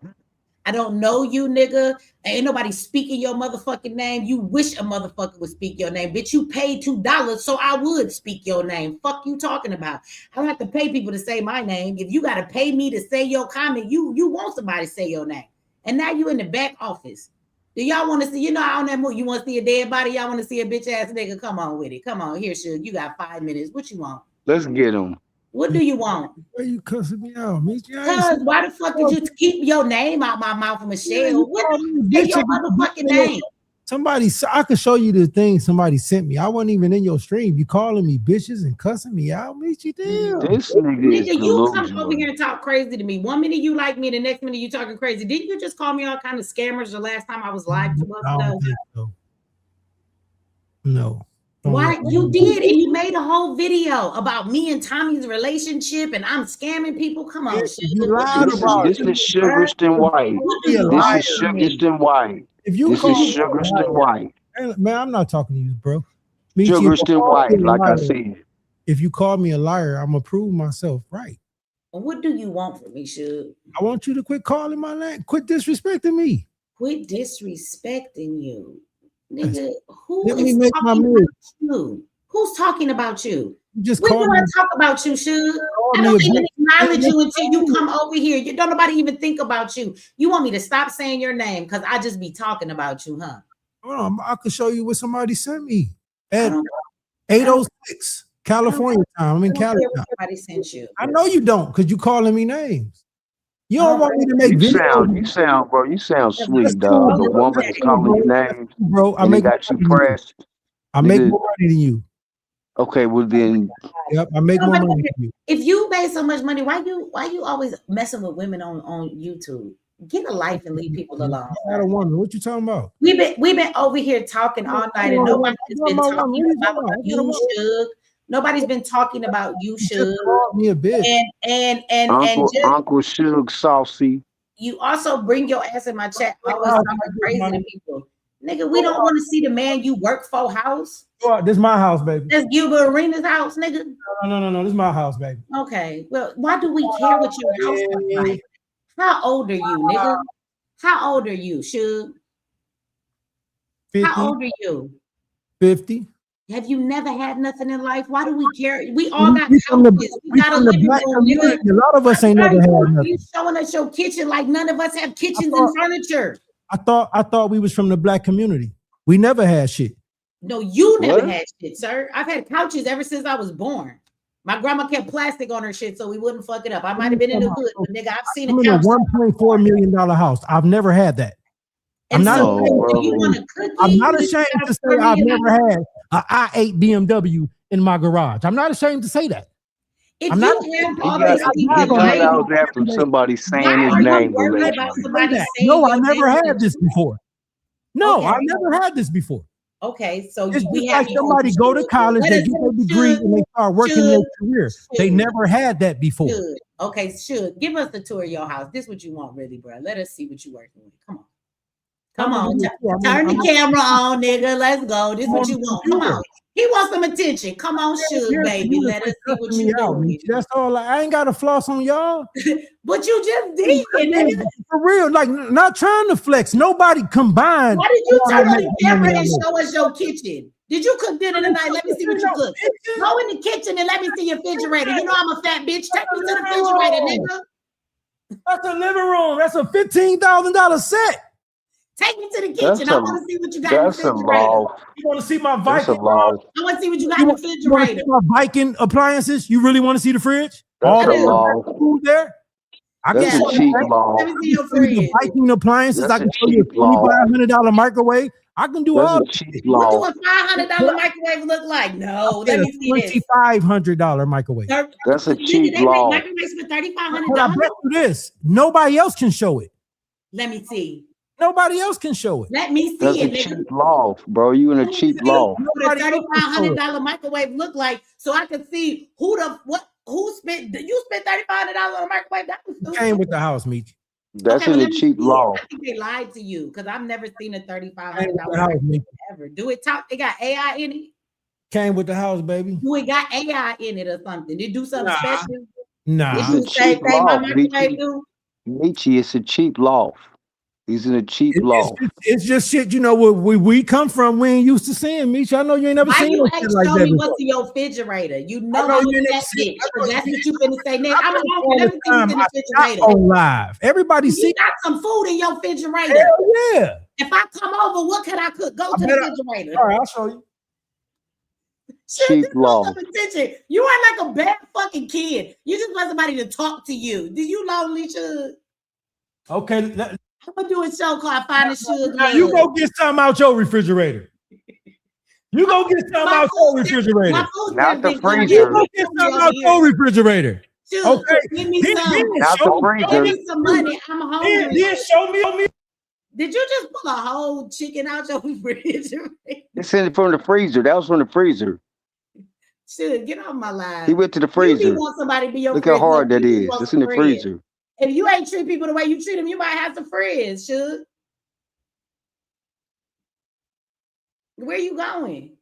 I want to see the pantry. That house, if it got a $3,500 microwave, that pantry better be like a room. Let me see the pantry. You went to the freezer. Pick up the camera, take us around your house. We need a tour like this, some real estate shit. Let's go. We gonna make your career viral because we want affordable. I want to know, bro. I don't know $4 million. Come on, that cheap studio. Look at him. That equipment cost. What you talking about? That Rolex on his wrist. Don't motherfucker ever play with Suge like this. That Nolex. See, I want y'all to know that Suge just needs some love. The Lord muted you, Suge, because he don't want to hear that bullshit. You muted, nigga. We cannot hear you, Suge. Let him go. Just entertainment purposes only. YouTube. Use that brain power up. My shit just switched. I bet you the nigga talking don't know is living with somebody. I bet you he got. You living with Gilbert Arenas. That's his house you in right now. This not Gilbert Arenas' house.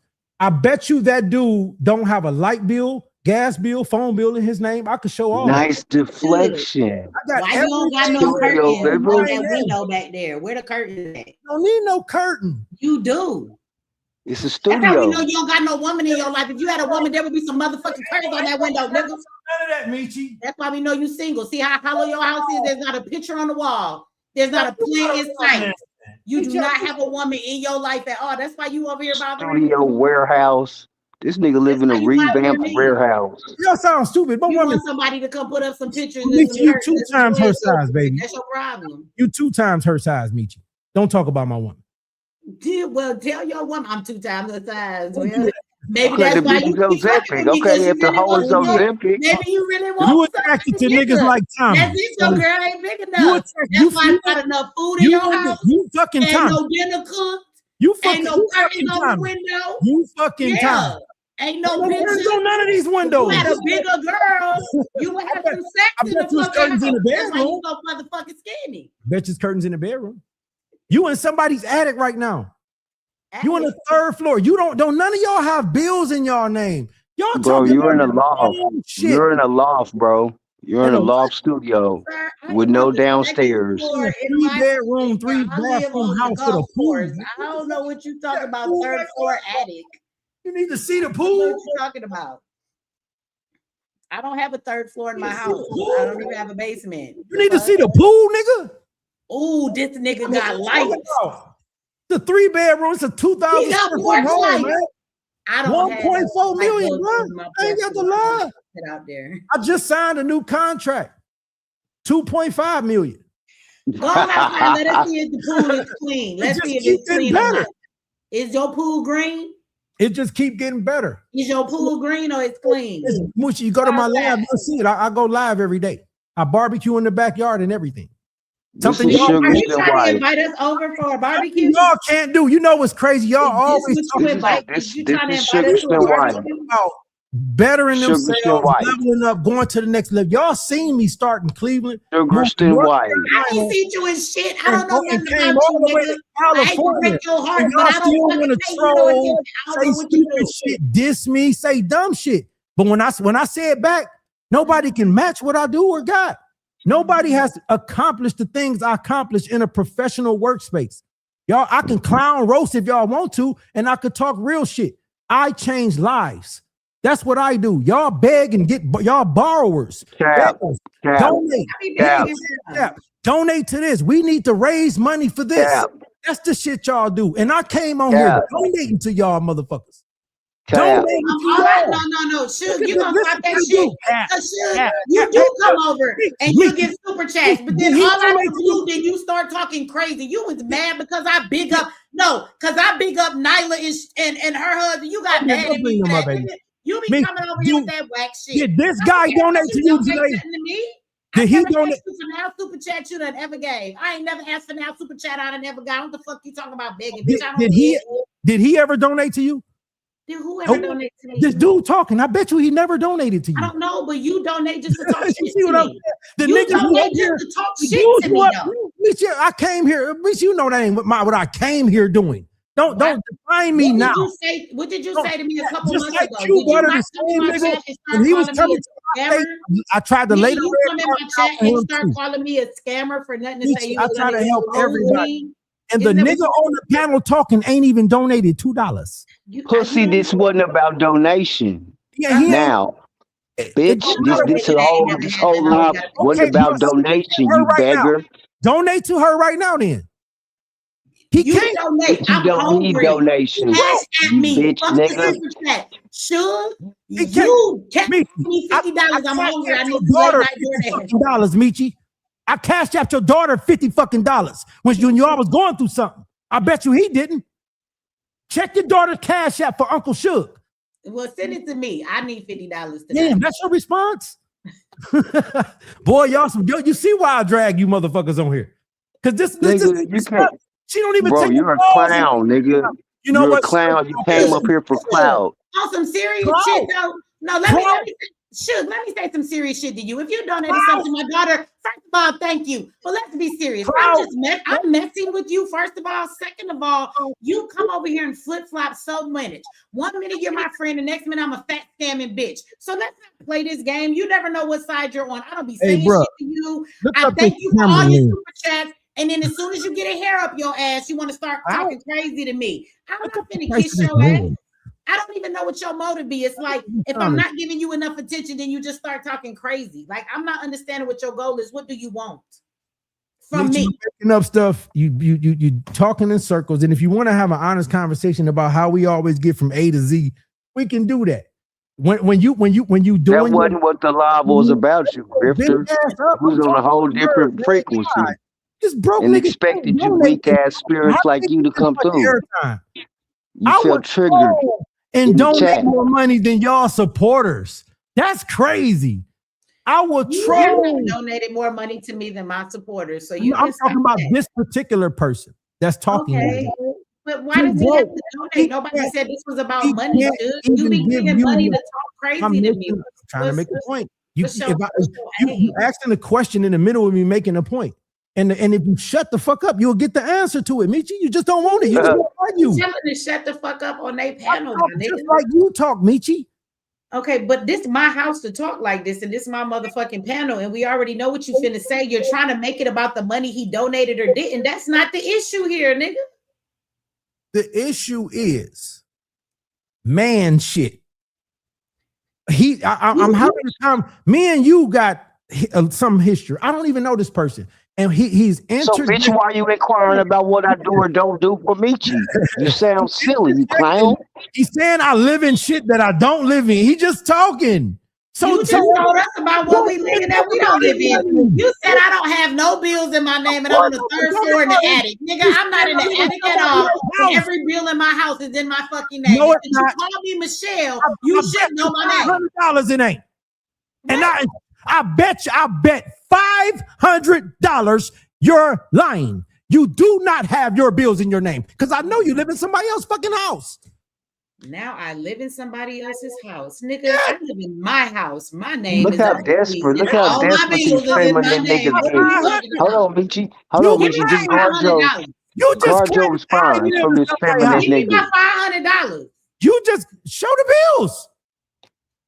Show you my bills, You just claim I live in somebody's house. I'll show every bill, cable, light, gas, phone. I'll show everything in my fucking name. You just bet me $500 that I live in somebody else's No, house. I bet you Bills aren't in my This name. nigga fingers look like Happy Gilmore. This nigga look like the nigga off Happy Gilmore. This nigga don't either. Nigga, This nigga don't either. you a weak feminine nigga, bro. This And it nigga don't shows. either. He don't With got that nothing fucked in up his name. hairline, nigga. Hey, cut You your weak. camera on. You weak. You got a female picture up. with that oversized shirt like we still in the 80s. Hey, Nigga, you're silly. this is how this made, stupid. I know you don't know. I know you don't know. Yep. I know you don't know. I go shopping Scrawny, live. just like Charleston White. Scrawny, scary, live. projecting. Go to Adidas and spend about $1,000. Okay, so look, I muted Suge Mike. I'm going to bed, y'all, but I'm gonna give everybody a few minutes to wrap it up, say what they want to say, you know. It's been nice to be. I ain't been back. On the haters showed up my first week. Like, I feel love. Like, I ain't even been here. And as soon as I come back, like, everybody's still here. Even the haters. It's been a good show, everybody. You said my name. You said my name at the beginning of your live. I did not say your name at the beginning of my live. You said, I feel like that Suge in the chat, bitch. That's what you said. You big draws. That's exactly what you said. I don't wear draws, so my draws are not. I know you don't. I forgot. You don't. You travel without them. You don't wear panties. We know. I travel without them. If I don't wear them, I don't have them on, nigga. The fuck? White people came up with draws. Black women take white. Yo, daddy white.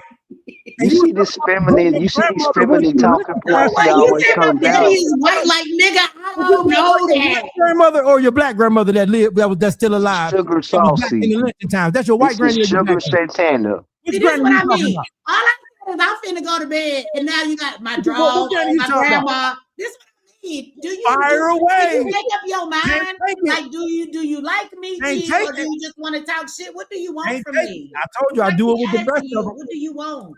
You talking like, that? You act like you hate me, but I really think you love me. You said I come back to haters back, and I shot my shot. Girl. Shot my shot right back, big draws. You gonna go right back to your misery with that fake laughing after this live. I'm going to this glory. Looking at this new contract I just signed. Misery? Who's in misery? Shit, what the fuck you talking about? What the fuck you mean? You begging for money? Who's misery? I don't matter how y'all try to bragging about your money. We so broke, right? And you got so much money. No time. We want to know, can we come over to your house? This is what we asking you, nigga. I helped all you. Listen at this beta. Listen at this beta. You clearly want the company and you're like, you clearly want to hang out with us. That's why you're here now. Just give me the address and pay for the lift, nigga. I'm coming over. I'm bringing this nigga up here too. Cause he's sick of being in his mama house. So we all coming. Q coming, we coming. You want to see the I-8 in the garage? Where you go? And 3 of y'all in the garage coming in the chat. Y'all want to come with me too? Which car you want to see first? The Maybach or the I-8? Order some food, because I don't think you got I-8 or the Maybach. Tell me which one you want to see, the I-8 or the Maybach. And then show us the lease. Right. Then show us the lease. That's say your name and not Gilbert Arenas. Yeah, show us the lease. Ain't show. I bet you can't show. You know your shit so good when they try to say it's somebody else's. God damn, who you're killing them. They say your shit somebody else's. You're killing them. I mean, your shit is not that great. I asked you to walk us around. You're saying it's somebody else's. I don't know who you're saying it's somebody else's. If you this nigga is a knockoff Richard Pryor. My woman here, and you saying it's somebody else's. Yeah. I got my daughter here and my woman. I want you to ask for a refund. Who y'all with? You need a refund, a refill. He's just a reread. King of this bitch. Shout out to Tawana for the $10 house. She said that dude is a teach y'all how to grow and level up. Go from one step to the next. I tried to teach Q Butter. He wouldn't still be begging if you to listen. Begging? Who begging? He accredited and the kids is in the school. I find it funny. Do you think it's a knock to Q because he asked for the community help? He built something for the community. Motherfucker should help. Why do people that build shit for the community gotta take on the responsibility to do it themselves? Another reason why I quit. Fuck, you sound crazy. He built something for the community. The community should support that shit. If he's been getting donations since it started, the people that donated built it. How much Shit, what happened? expenses is they But spending? you call it begging versus the community Out of supporting what the pocket. fuck It's is called for their pocket kids. watching. If It's you called think if you've pocket been getting watching from a donuts for Somebody beta. call me. 10 It's years, beta you pocket can't. watching. Why you be Are you mentioning my name, Beta bro? pocket I don't want to watching. work with you, bro. I'm cool, bro. You know, he over there living in that big ass house. Sure. When you gonna let us come over? We need some food for the kids. I know you got a school bus in that garage. Just let us come over there. He in the back of the stage. He's still talking, y'all. Should. You're not finna keep me up all night. I'm an old fat bitch, like y'all love to say. And this old fat bitch, I need to go to bed. Okay? My ankles are swelling. He's so pressed. It's really desperate. It's crazy. You could up here talking about donations and nobody has nothing about donations in the 3 hours we've been on there Take discussing. a bath. I'm gonna So tell you, that I just got a exposed. He ritual. I exposed got to go himself. smoke and go to bed, and it's 2 o'clock in the morning. He wanted clout. He wanted clout. He's seen the numbers and he wanted clout. He gone. All right. Then he'll say that was fun. You just wanted some attention, should. Cash at me my $50, nigga. Are we enemies? Go. You super chatted me $1.99. Fuck I'm gonna do with that? I need some motherfucking snacks after this bath when I put my ankles up.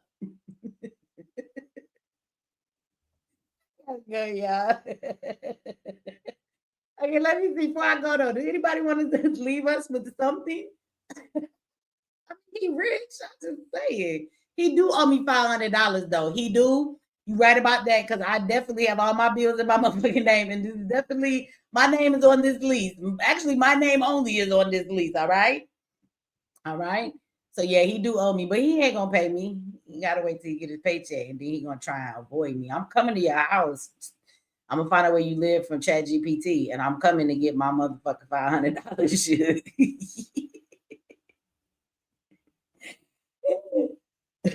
All right, y'all. I gotta go. Anybody want to say something? Look, Q, I thought you was gone. You jump back in. Chief Jonesy, Q Butter, D. Any of y'all got something y'all want to leave us with before we get up out of here? You can hear me? Go ahead, Q. Oh, shout out to the family, man. Again, hit us up if you're in North Carolina. Let all your cousins and cousins' friends know. Baby mothers, cousins, grandmothers, all your church friends. We are officially in North Carolina, New York, across the country. Enroll now, enroll now, enroll now. Yep, and I pinned it to the chat, y'all. If y'all looking for the school. Dang, I missed a lot of these. Can you hear me? Who is that talking? I heard somebody. Beach, it's me. Respect. Okay, yes, I can hear you. Okay, remember I came on your program like 2 years ago? That's a long time to remember that. I know, you don't remember, but pretty much it was a Karmelo Anthony story, and I'm a Jamaican. I came on, I told you about my sauces in Canada and all of this stuff. Okay. So now I'm doing my books. I have 5 books. My major book is Roots of My Destiny, Mind Freedom and the Access Key. That's on Amazon. That's one of the key books for our many issues that we're having. Most people think it's a race thing, but it's a mind thing. Most of these people, they have a mind disease. So pretty much what we're dealing with is a disease. We don't call it disease, but it is. So what we're doing is actually writing, creating these stuff. As you can see, respect, my image, respect. These are the stuff that we're creating. So we're creating beunlimited.com. It's an educational platform. We're putting teachers, students, just like what you guys are talking about. It's based on education first, because the same education that's in the ghetto is the same education that's in university, but it's how it's applied. Now, if we give them the opportunity to apply the knowledge, right? The same thing what you say, creating businesses. So from a young age, and we stop using that word, we call them youngins, the future generations. Like everything that we're doing is showing how important it is for them to learn from a young stage so they can grow into themselves instead of growing out of themselves. So everything that we're doing is creating an education program. I have everything already documented. I reach out to the government. to apply for a grant. But again, the government is only going to put so much into what you're doing. We have to put the work in. So what I'm doing is using pretty much, as you said before, I'm pretty much working with 148 different nodes to build what I'm building because it's an ecosystem. So it's parts and parts of everything. So plant, read, eat, repeat is one of the app that I created. I created a farmers app. I created all of these apps, so they're all going to be link to beunlimited.com where all the education program is going to be. So if you go on theeasyjerk.ca, that's where I'm creating all the merches, like where respect is. I put up the posters, hats, everything. So I'm pretty much building the books and everything to fund the platform itself. So I am learning as I go along too. And again, I listen to your program, and the key thing is listening. Most of the time, people don't listen. So what we do, we create all of these stuff so we can slow it down. What we're going through right now is the sequence: 1, 2, 3, 4, 5, 6, 7. The sequence, they go from 107. They're looking for the outcome all the time without putting in the sequence. So everything that I'm building, it's education first. And by the way, I do not have a degree. That's the key thing. I don't have a degree for what I am doing, but I have sense. So everything that you see, even on my platform, Sauceman11 on TikTok, like this is where I put out my image and everything that I'm doing. So we created like a app so you can donate to the app. Everything is going to be transparent. It's not, because again, it's not for me to own this. It's for me to build it so we can be part of it.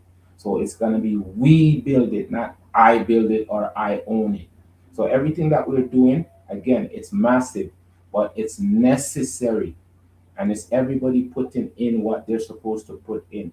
So again, thank you very much for your platform, and the people supposed to be listening and learning. They are listening and learning. So most of the time, people will step in to distract you from the program.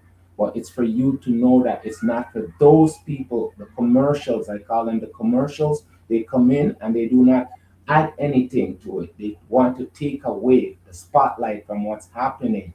So you must always keep in mind that there's going to be distractors, but the distractors are keeping away from the people who are paying attention. So you must always keep on. I know you say you're tired and everything, but look, the people who are hearing you, many of them is not going to reply because they're in the background, but you're in the front. So just keep on keeping on. It's very important for us to mirror you. You hear what I'm saying? You're the mirror to us, and what we're seeing is necessary. Sometimes you do curse a lot, but we don't mind because we're hearing the message behind it. You hear what I'm saying? Yes. So your March, happy belated birthday. Do you see I put up the Thank respect? you. So everything that we're doing, don't worry, the network is gonna be bigger because it's unstoppable. The question is, if I wanted to stop it, can I stop it? And can I stop it? Do you hear what I'm saying? If I wanted to stop it, can I stop it? And do I want to stop it? Do you see what I'm saying? Thank you very much. Again, you inspire many more of us. This is why I say more. There's more of us coming, many more. And all you do is open the door. So everything that we're building is for education. We don't care about profit because we're doing money. We're already tracking money. Money doesn't move, money sits. So chasing money and all of those things doesn't matter. It's what you do with money. You can stack money, but if you do not put money in the sense of using it for something, it's useless, it's worthless. It's just a tool. Nobody goes to the bank with a whole bunch of power saw and says, I have the most power saw in the bank. But everybody run to the bank with a whole bunch of money and say, oh, I got a whole bunch of money in the bank. It's just tool. If you have so much in the bank, money in the bank, it just shows you that you're not using money for anything other than just saying what? You have a lot of money. Yeah. Meanwhile, we are supposed to use it for something that means something. So again, you see, I sat patiently for all of these hours just because sometimes I know you did. And we don't need the whole platform all night just to make 5 minutes worth something. Again, we only need 5 minutes, and then we can project what we're supposed to project. Again, Roots of My Destiny, Mind Freedom on the Access Key. It's on Amazon. It's 409 pages. I read it over and over and over and over and over. Why? Because that's just to start showing yourself that you can write something for yourself. You guys were talking about it before. We need to get inside, outside, project it the way it's supposed to be, unlimited, because we are. No hate, no greed, no envy, no jealousy. That's your 4 operating system. 0, underscore. They don't mean nothing. So the entire operating system that they're running on is 107. 1, nothing in it. 7, that's their end result. The anger, the rage. So we practice the sequence. So everything that we're building is like a map. We call it breadcrumbs to yourself, from yourself to yourself, and everything that we're teaching is teachable to others. So you don't have to be in a specific location to teach Be Unlimited. You just have to know that Be Unlimited exists and it's real. And we are real. Plant, reap, eat, repeat. That's our program. That's the sequence. But within each sequence, there's more sequence in each one of them. So everything that we're doing, we're mapping, we're tracking, we're having so much fun. We're doing unravelation, unravelation, unravelation. They can not stop it. They're not. Meanwhile, we are Be Unlimited because we are. You know what I'm saying? We are. So we're not scared. We never were. We just have to know. Smile a little bit more. Laugh. Because the next section comes out. It's absolutely funny. The next section, absolutely funny section. You're gonna love it. We put the plane on skis. Absolutely funny. We put the bridge up and we put a band-aid on it. Absolutely funny.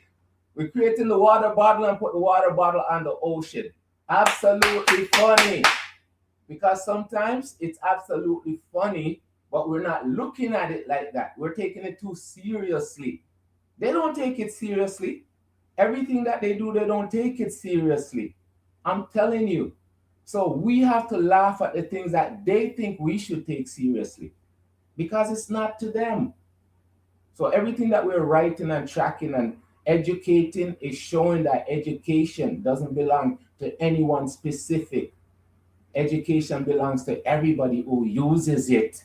And using it gives you Be Unlimited, freedom of the mind.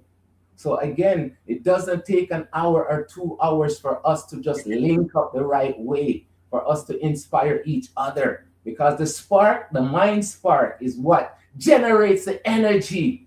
So now you're going to wake up and he's going to wake up and we're going to wake up to who we're supposed to be. And again, 5 minutes is longer than that. Thank you very much, Meech. Thank you. No, you waited a long time, so it's fine. It's fine. If you want to put the link for your whatchamacallit in the chat. Roots of My Destiny, Mind Freedom on the Access Key. Man, okay, Meech, I did the calculation. So when I was doing this, most of my stuff I do on TikTok, right? Mm-hmm. So when I'm on my TikTok, it's so much fun because I did the pencil and the book one day. So which means the pencil, 2 pencils, right? In the book, they go together. The 2 pencils is pointing at each other. They're not saying anything. Meech, it was so funny. I laugh. Because you take out the pencil, you write the pencil in the book. They're both sharp, right?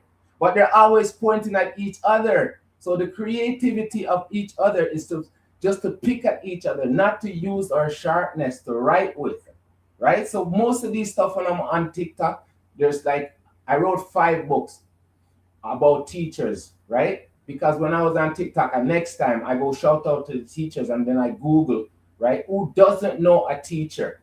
And then Google gave me so much information on teachers, but not who doesn't know a teacher. Because sometimes you can ask Google a question. Google don't even know. So sometimes you don't rely on any one of these things. So when I Google it and find out how important teacher is to us, but nobody pays attention to teacher, I end up writing 7 books, Meech, 7 books. And I say, wait a minute, are you serious?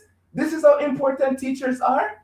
Yes, they're so important. Education is one of the key. Respect is the next key. All of these stuff is so important to us. So when I wrote 7 book, it's like, wait a minute, are you serious? Because teachers are the educators, but teachers are not looked at the way they're supposed to be looked at. So everything that we're doing is called unravelation. It's just looking at things and laughing at how ridiculous how they try to make us think that knowledge is only in books and university and all of these stuff. And when you look at it, it's a joke. The key is us. We are the center of everything, because once they put us in a corner, this is where they sell us everything. Meanwhile, if we stand in the center of ourselves, we don't need anything, because we have everything. We have unlimited ability. No hate, no greed, no envy, no jealousy. So all of these stuff in what, 2 years? I haven't been on your panel, and I've expanded in so much in 2 years. So this is why I keep on telling you, learning doesn't come in a form or shape. Learning doesn't say you have to be this age. Learning doesn't say you have to learn at this pace. Learning just says when you're ready, when you're full enough of yourself to take on more, you are ready to say more of myself will give me more. Because now I'm expanding. I'm telling you the amount of stuff that I've created in 2 years, right? I just needed to be out there, and this is the only thing. The bottleneck is to get my sauces on the market. The bottleneck is to get my books up in out there. The bottleneck is for us to keep on building on what we have already. The bottleneck is we don't get enough promotion, and we're not When you say us, who are you speaking of? free minds. Us is free minds. As long as your mind is free, no hate, no greed, no envy, no jealousy. Can you stand those four? If you can stand those four, that's free mind. If you cannot stand those four, that means you're locked out of yourself. Mm. Everything that we're No, doing is but I'm married to the land, so I can't never be lost. what did you say?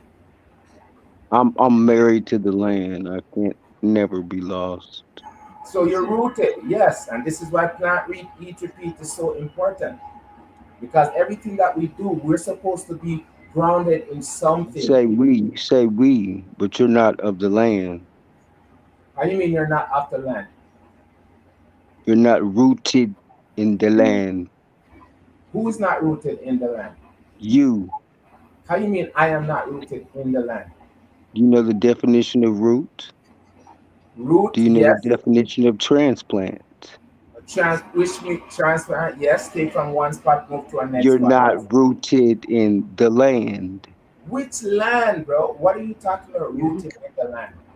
Oh, now people are confused. Their scholasticity is lost. No, elasticity, not city. Scholasticity, I just made that up. You're not a scholastic, you don't know much. So the stretching of your scholastic is limited. You're Oh, not rooted in the land. okay, so we have elasticity. We call it elasticity, which means we stretch a thought from one area to any area. So once you say rooted in the land, I'm asking you define rooted in the land. Because if you're saying rooted in America, no, I am not rooted in America. Is that what you're talking?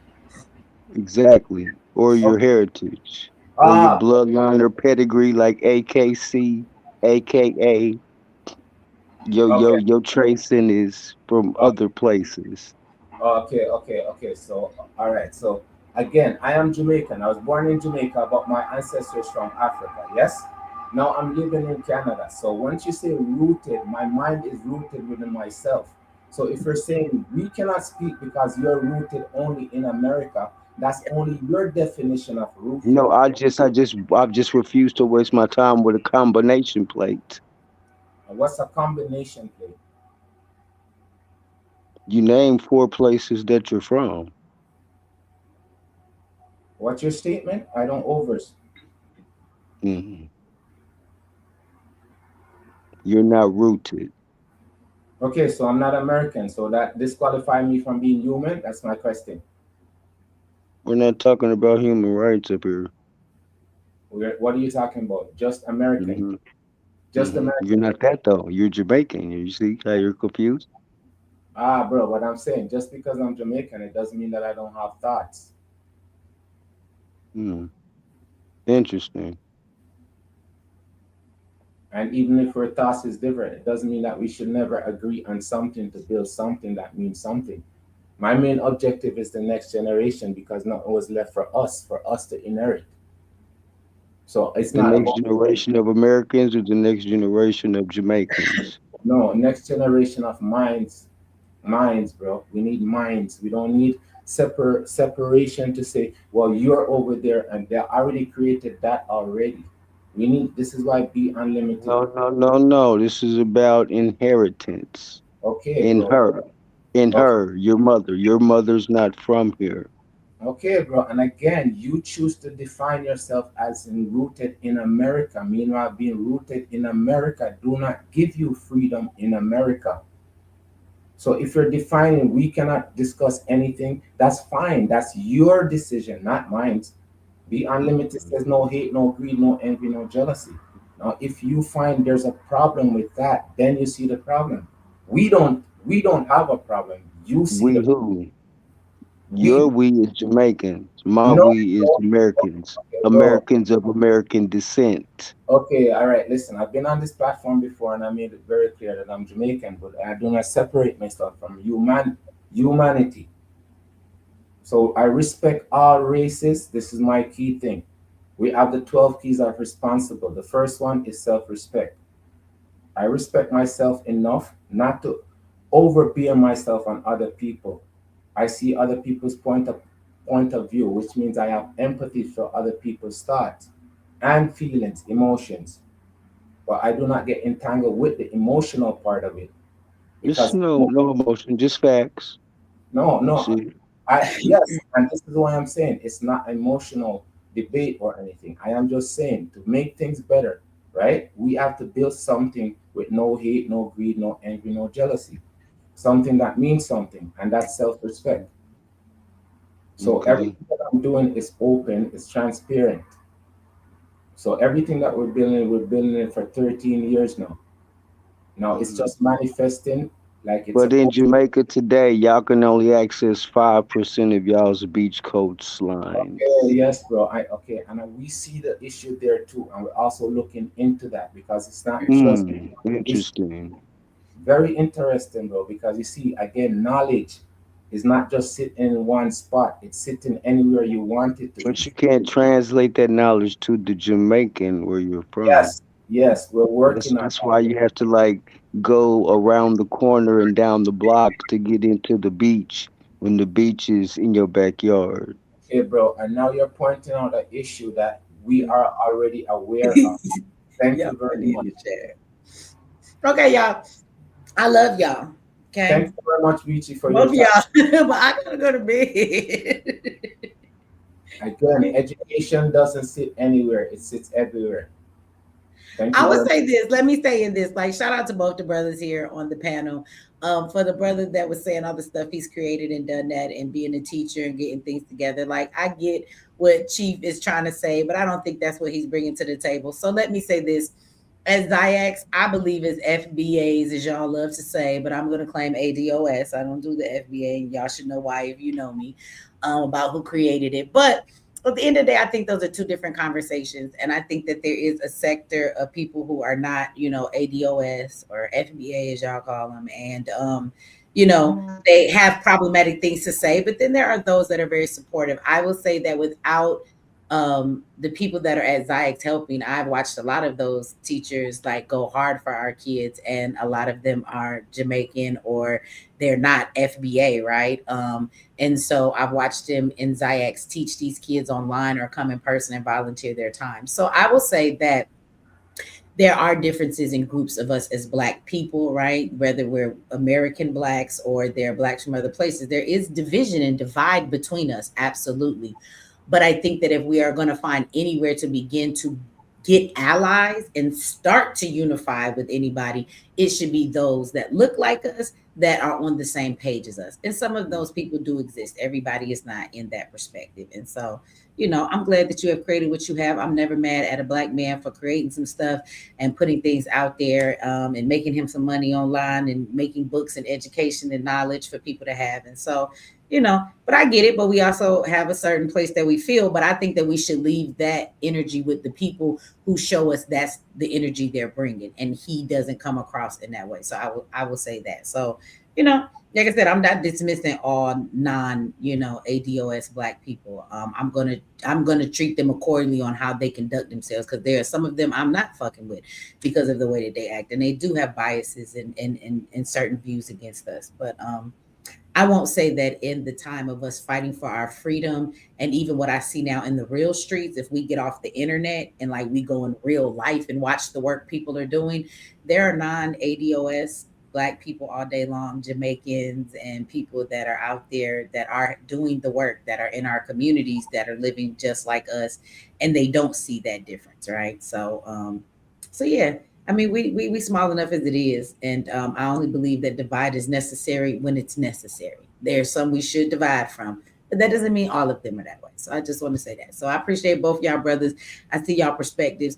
I think that one is trying to bring up something that the other, that's not really his focus or what he's saying, and I think that both of y'all have something valuable that y'all are offering. Brother, you seem like Chief, you seem like you are one that is a curious mind, that you like to answer questions, find the knowledge about it, and then give it back, which is a great thing. And Respect, you seem to be a man who is all about education and knowledge and putting it in a space so that you can give it to the next generation. So I think that is beautiful coming from both of you Black men. And that's what I want to say in ending this conversation. Okay. And so with that said, I'm going to go to bed, y'all. That's okay.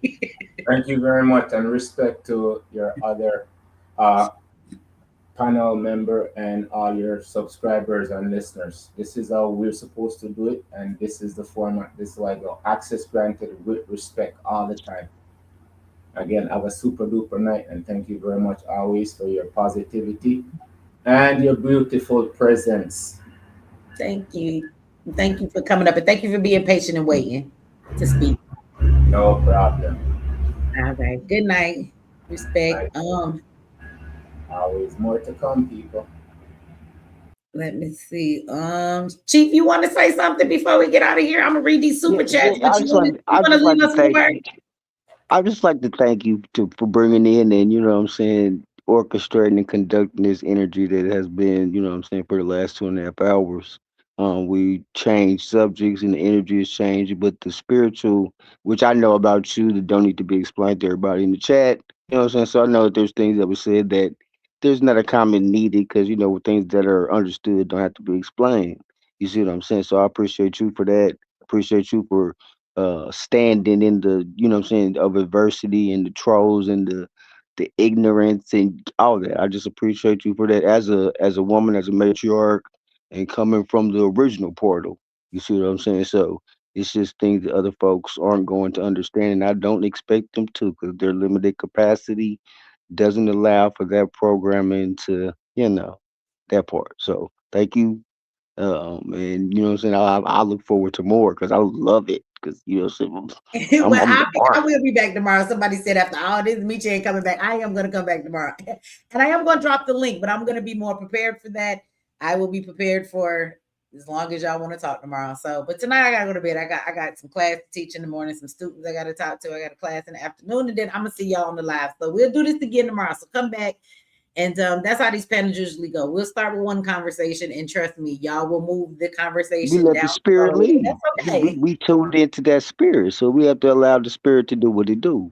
Yeah, that's okay. So I look forward to it. And thank you. And so thank you for Thank coming up. you. I look forward to seeing you if you come on here tomorrow.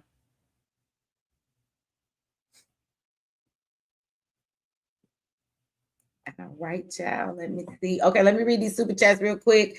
Shout out to you for the $5 holla. Says, I hope to see you more often, Michi. Even if you retire, your perspective is still greatly appreciated. Yes, I'm not leaving. I would just say that I've had a lot of boots on the ground. I have done a lot of work to do things in the community, and I've spent a lot of time and effort and money, You know, I don't put up GoFundMe's and stuff, you know, just be my hobby to do things in the community. And I'm just always met with a lot of, I don't know, pushback from other Black people that things get messed up. I think I've made a lot of difference, but I'm just kind of tired at this point. So I won't be as much boots on the ground. I'm not going to lie and say I'm not going to always be here to support my people. If somebody have an issue, we need to make some phone calls. We need to make some noise. We need to bring attention to something. Then I would do that. But yeah, I'm tired. I'm tired of, I don't know. I'm tired. All my life, I've been like the saver for everybody. And then I just feel like now my emails be flooded. Everybody wants help. I don't always have the answer for everybody. And all the energy is a lot. And I'm getting older. I'll be 50 in 3 years. I just kind of want to be happy in life. That's it. I don't mind to share my wisdom and my knowledge. I'm going to always do that. I don't mind to use my platform to bring attention and notoriety. And I'm not saying something won't pull on my heartstrings that might not cause me to put my boots back on and come out of retirement for a moment. But I'm just at a point in my life where I just need a little bit of happiness, and I need a little bit more peace to where everything that I'm dealing with is not a travesty from a person. We hear about travesties, you know, and we like, oh, that's a crazy thing. But in what I do, I'm dealing with everybody's travesties every day. There's always somebody that wants me to save them from this, or their child is dealing with that, or there's something going on here. And I people want me to help them all the time, and it gets overwhelming, and I don't have the answers for everybody all the time. But it's to the point where I've been saving so many people. I ain't really took no time in my life to stop and save me, in the sense of, I don't know. I just want to enjoy some life. I don't want to be met with tragedy, even if it belongs to other people every single day. You know what I'm saying? My Pisces people out there, y'all know we absorb all of that shit. And so I just need my energy to be free from not so much turmoil all the time. You know what I'm saying? Because I'm not just carrying mine. I carry so many other people. And so, yeah, and oftentimes it's not appreciated. That will happen to me too. It bothers me a lot when I go out of my way to help somebody in the community. That's not my obligation. I'm not supposed to do it. And then they turn around and give me their ass to kiss. It enrages me. Pisces are nice, but then I turn into a motherfucking barracuda. And now I want to tsunami the whole city. And so, yeah, I'm just trying to find a more peaceful place in my life, and prepare my family for what's coming, y'all. So I'm not leaving, but if y'all need somebody to start some shit in your city or burn something, don't call me. Don't call me. I'm retired. I'm retired. When I was ready to fight, y'all didn't want to fight, and now I don't want to fight like that no more. I got my knee. My knees is tired. Okay. So I would not be going all the way away. But thank you for the $5 and the love. Suge with the $5 says, let me know when you want to come to LA for an interview. No bullshit or drama, and tell me your fee. I don't hate you, Michi. You just gotta respect me, hun. I don't be disrespecting you, Suge.